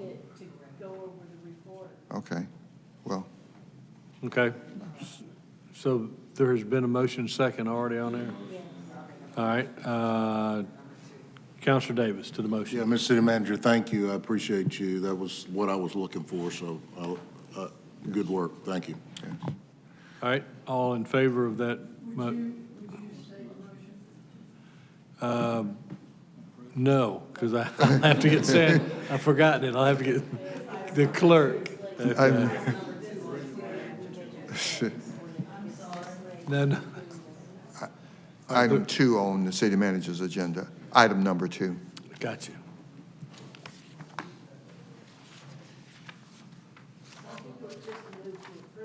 Yeah. Yeah, it was a motion to approve item 2, which is the subrecipient agreements for the occupational training services that it was discussed last meeting and this one. Any more discussion on that item? All right, we'll call the question. If you could put it on the screen, please, and we'll allow council to, can we put it on the screen? All in favor, please say aye. Aye. Any opposed? All right. So Mayor, I'm going to try and do these next these timelines really quick. Okay. And the first one is a splash pad timeline, and then the fire EMS, Georgia Power Building timeline. Thank you, Mr. City Manager. We will be brief. As requested at the last meeting, have a couple presentations here with some timelines for some of our projects we're working on. The first one is related to the splash pads located at Carver Park, as well as the one that will be located here at the Citizen Service Center. So these are just some rendering of the options. You know, all the splash pads are going to be similar size and shape. They're going to have about the same square footage, the same amount of features. The particular features at each location, will be different. And I'm going to let Director Browder speak on some of the public input that she is getting. And before I started, I should have introduced David Hawkins, Vice President with Freeman & Associates, who is our contractor for the splash pads. He is here, as well as Heather Howell, who's the project manager for Freeman. So they are here as well to answer any questions. So I'm going to turn it over to Holly to let her talk about some of the public input, and then David and team will kind of run through the timelines. Good evening. So one of the questions that was asked at the last presentation regarding the splash pads was that we garner public input, which was always our plan. So I'm happy to report that we have released a survey for Carver Park and for City Service Center. They're actually separate surveys that are offered. And right now, I just checked before we came up a few minutes ago, we have over 60 responses, primarily for Carver Park, of course, but we're expecting to have quite a few more. I've also reached out to the school district with Dr. Lewis to ask if he will just share. I know the question had been that we share with certain schools, but I feel that it's prudent that we allow all students in the school district to have a say-so if we can. So I've asked that if he would allow us to share that with all the students here in Muskogee County, as well as their parents and family members, so we can be sure that we're getting a very diverse and very complete picture of what our citizens want. And so that's where we are as far as that goes. As soon as we get that information, we expect to have it out about a week, and then we'll be able to turn those results over to Freeman & Associates and our other designers. Oops, sorry. Okay, Ron, I haven't had to use the new one yet. Sorry. With that, I'm going to turn it over to David Hawkins with Freeman. On the city service project that we have, currently the design is started. And to kind of walk through the whole thing, one of the critical components we had when it came to the pools, the health department. We had a 5-month period that it took them to get us approved for a permit. We've already stepped into it. We've had conversations with the health department. They've already kind of tentatively agreed to what we're doing right now. They don't see that they'll have to take it to the state. They think they can make the decision here. So that's probably the biggest opportunity that we had. So we think the dates that we've got right now for the to finish up in the March, we can make those timelines. The Carver Park, we've got the design. We're actually on standby right now. We started the design and then we stopped it because we're waiting for the input back from the citizens. We kind of gave them a deadline of this Friday to give us an answer. Anything past this Friday starts to impact the schedule for the finish date. So I think we're far enough ahead of the ball game to keep this thing on track and make up some time with our design team. But again, we went, talked to the city, or talked to the health department. They've agreed to a certain degree without signing off on it. So I think we're in good shape to be able to finish that up also in the May of the 2025. Any questions? Councilor Tucker. Yes, thank you for that update in reference to the splash pads. I'm not sure if you all noticed, but WTVM had put out a report today, a news report regarding the pools. So my question is, do we have an updated time frame for the pools to be finished? We do. We're on target pretty much. again, the 5-month period that it took to get the permit, that pretty much just, that killed our whole schedule. But from a construction schedule, we had a 40-week construction schedule, and we're actually ahead of the 40-week construction schedule. Insofar as Rigdon Park, you want to talk about the timelines? Rigdon, we've got the end of September, which matches with Shirley now, so those should be done at the same time, which is, like you said, a month earlier than the 40-week construction schedule. Okay, so September 30th, we were shooting for, and then Solomon would be. Solomon is at the end of October still. All right, thank you. Thank y'all. Thank So you. it's- Thank you for your patience. So then we've got Fire EMS. And before I forget, Councilor Kogel, the purchasing director was watching on television and says the Jag dog that you asked is going to be on the next agenda. Just a real brief update on the fire and EMS building, and I do appreciate Chief Scarpa, Chief Smith, and Chief Horde, who are still hanging out in the back, and they're available to answer any questions. Should there be any? So the building is at 1112 Veterans Parkway. City Council approved a resolution, to enter into a purchase and sale agreement at the last meeting. That agreement has been executed. A closing on the property will be scheduled and held in the next 2 weeks. So we're estimating the design duration at 45 days. We met actually this afternoon with the architect and the fire department, kind of kick off that process. We have a preliminary layout that the fire department has provided us, so we're really hitting the ground running on that process. Once the design's complete, we will go through a bid process to get quotes on the scope of work that has been identified by the architect and the fire department. We'll go through that process, and then once the contract is signed and executed, a construction duration of about 3 to 4 months, which puts us in approximately April of next year is when we would anticipate the project to be complete and be ready for them to move in. Fire Station 1, it has been discussed, so a budget for a new fire station is estimated at between $8 and $10 million. This is one of the largest stations that the fire department has a lot of apparatus and equipment that here, so it is, again, it's one of the larger ones, so that's reason for a little bit higher budget than some of the other fire stations we've worked on in the past. So we would estimate a design and construction timeframe to be 24 to 30 months from whenever funding was allocated. There is currently no funding for the replacement of Fire Station 1, so whenever that was identified, that's kind of the timeline we would look for there. And I'll be glad to answer any questions on that.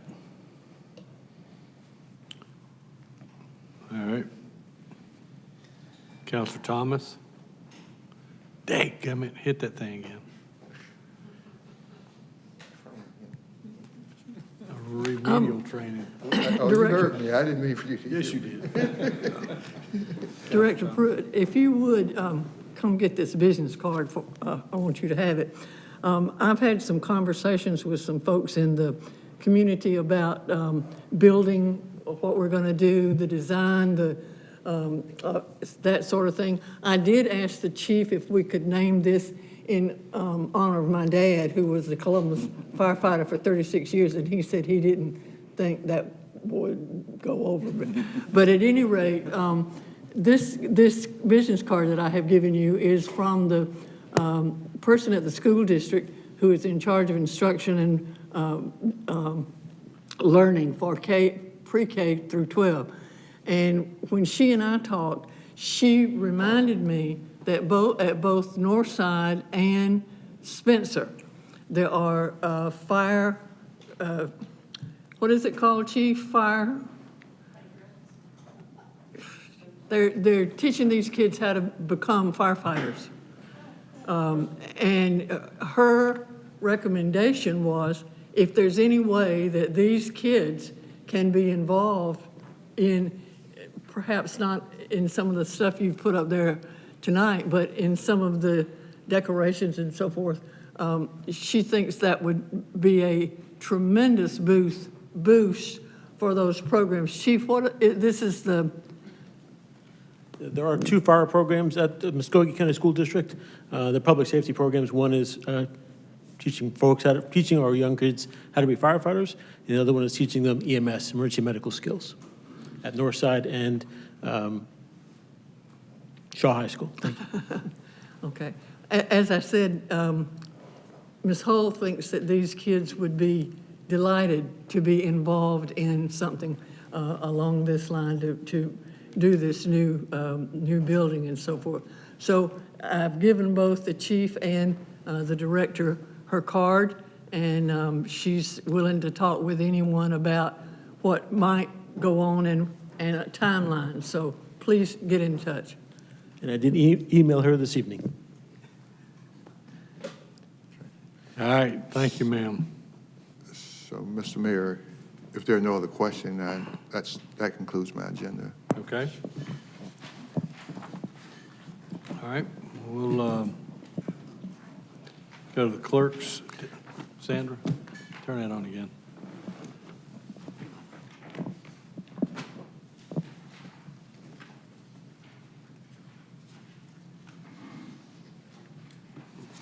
What a rough night.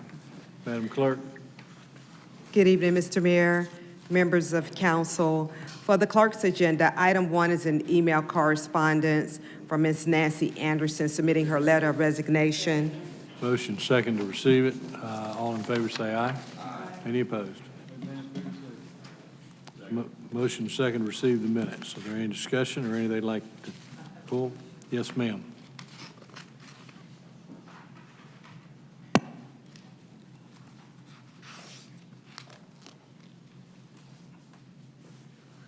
Madam Clerk, I noticed in this list of minutes, there's one that is a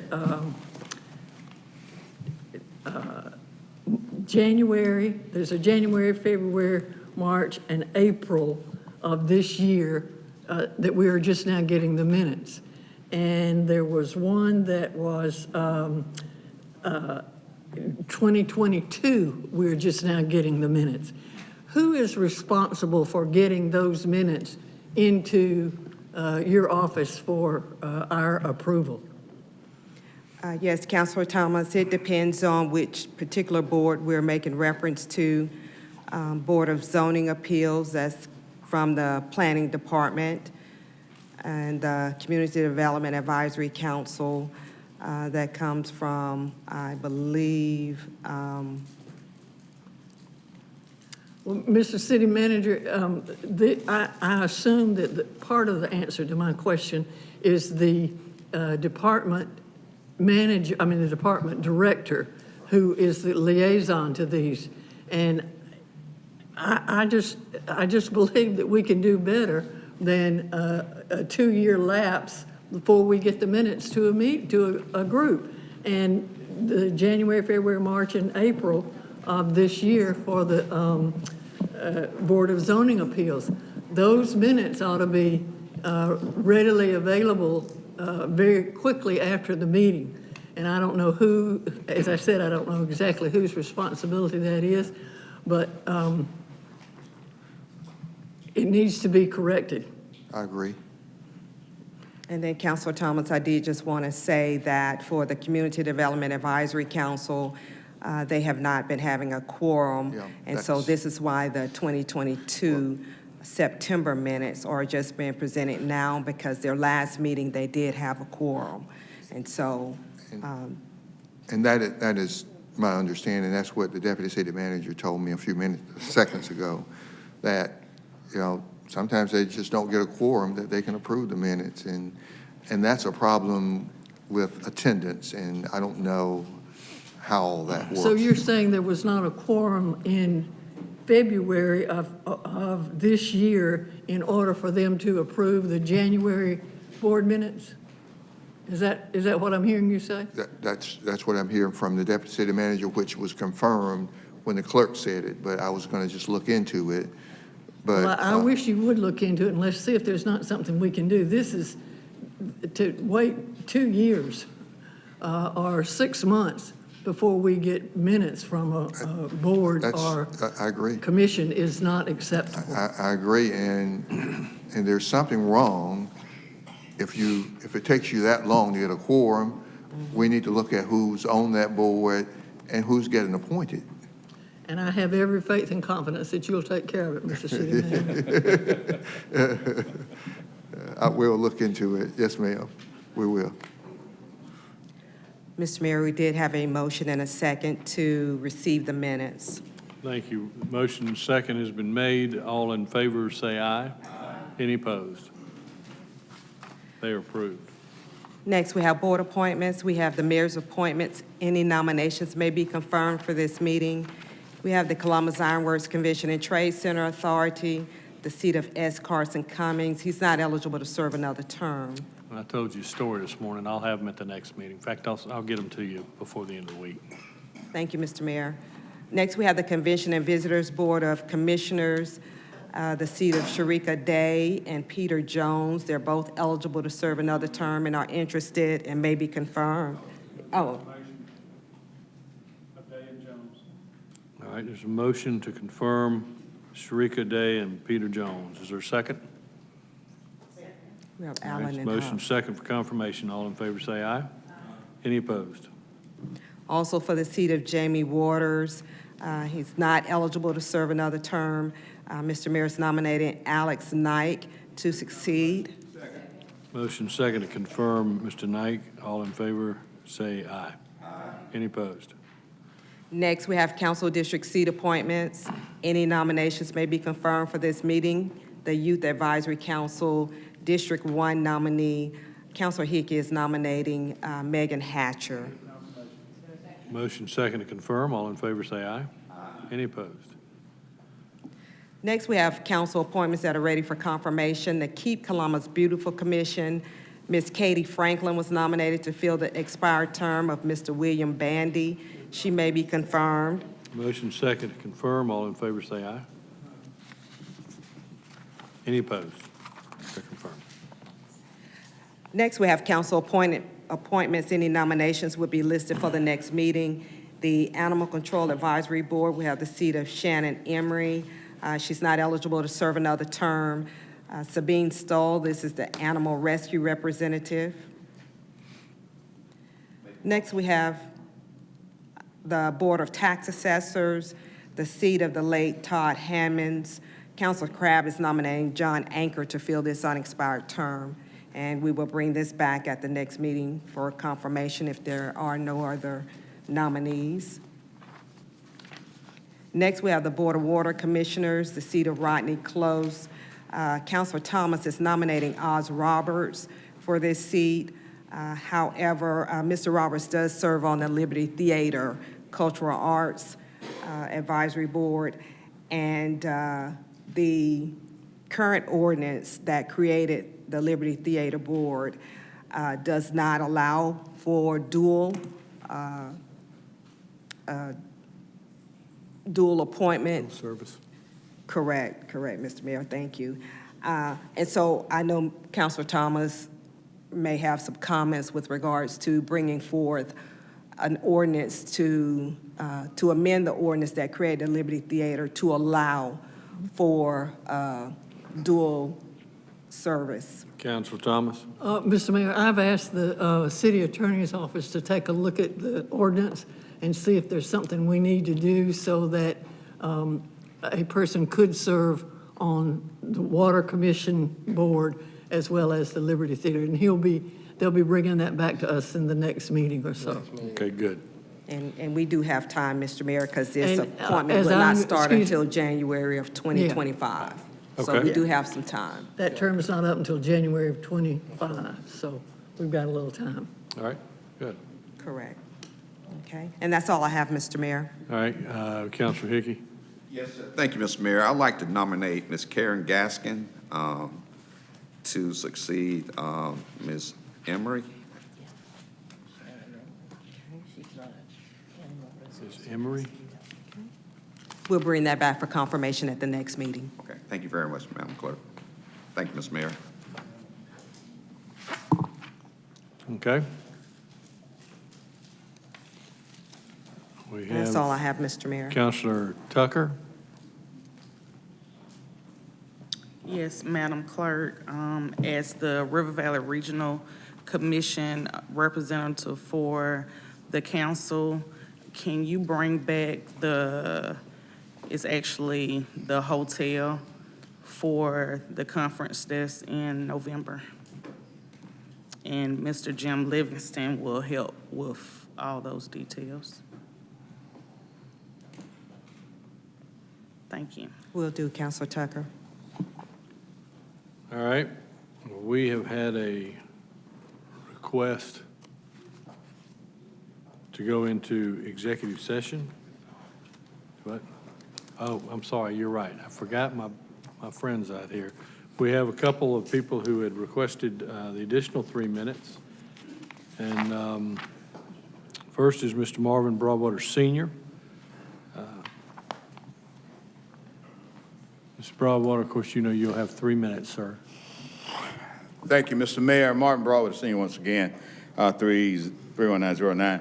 I've been attending these meetings for approximately 21 years. And what happened tonight is the very first time in 21 years that a counselor has attacked a citizen. And it happened to me. And sure enough, I feel some type of way, but I know my young men that I mentor are watching me. And they're going to look on how I respond. So I have to take a deep breath and gather myself. But I will say this, as I said earlier, there are people in this community that want to keep us divided for whatever reason. They want to keep me, and they'll use whomever to keep us divided.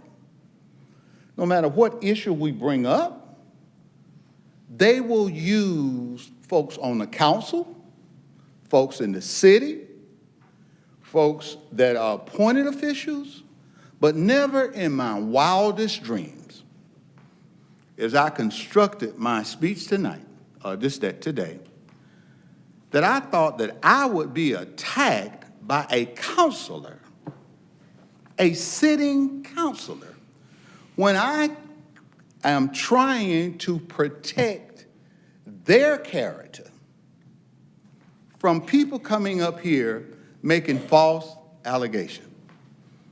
Like Paul Harvey used to say, the rest of the story is, when you only hear one side of a story, you can be bamboozled.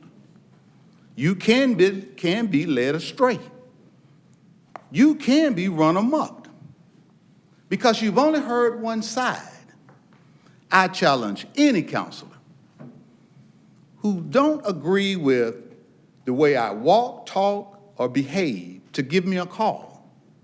But never, ever should an elected official accost a private citizen. Never. Not in America. Maybe in Venezuela, Nicaragua, but not in America. That's not how we operate. That's just not what we do here in this country. I think I've said enough, but I honestly, as I told one counselor tonight, thank you for y'all's service, because what you do ain't easy. Thank you, Mr. Mayor. God bless. Thank you, Mr. Broadwater. All right, and next we have Mr. Melvin Tanner. Mr. Tanner, you'll have 3 minutes as well, please, sir. Thank you, Mr. Mayor. Won't take that long. Just basically want to say, someone told me that words have meaning. And when we came before you, Mr. Mayor, basically, and the members of council, was to ask that the auditor be held accountable. So we do not have the perception of there being a double standard. That's all we would like to have happen. Yes, sir. Once again, to each of you, thank you for your service to the community. Yes, sir. Thank you. All right. And we also had Miss Sarah Gunnels Cochran that had requested 3 additional minutes. I think she's left, so that'll wrap up the public agenda, and we'll move to an executive session. City Attorney, I believe it's on personnel and litigation. All right, we'll entertain a motion to go into executive session. All right, there's a motion second. All in favor say aye. Aye. Are there any opposed? All right, we are in executive session. We discuss personnel matters and litigation. No votes were taken. There's a motion and a second to adjourn. All in favor say aye. Any opposed? All right, we are adjourned.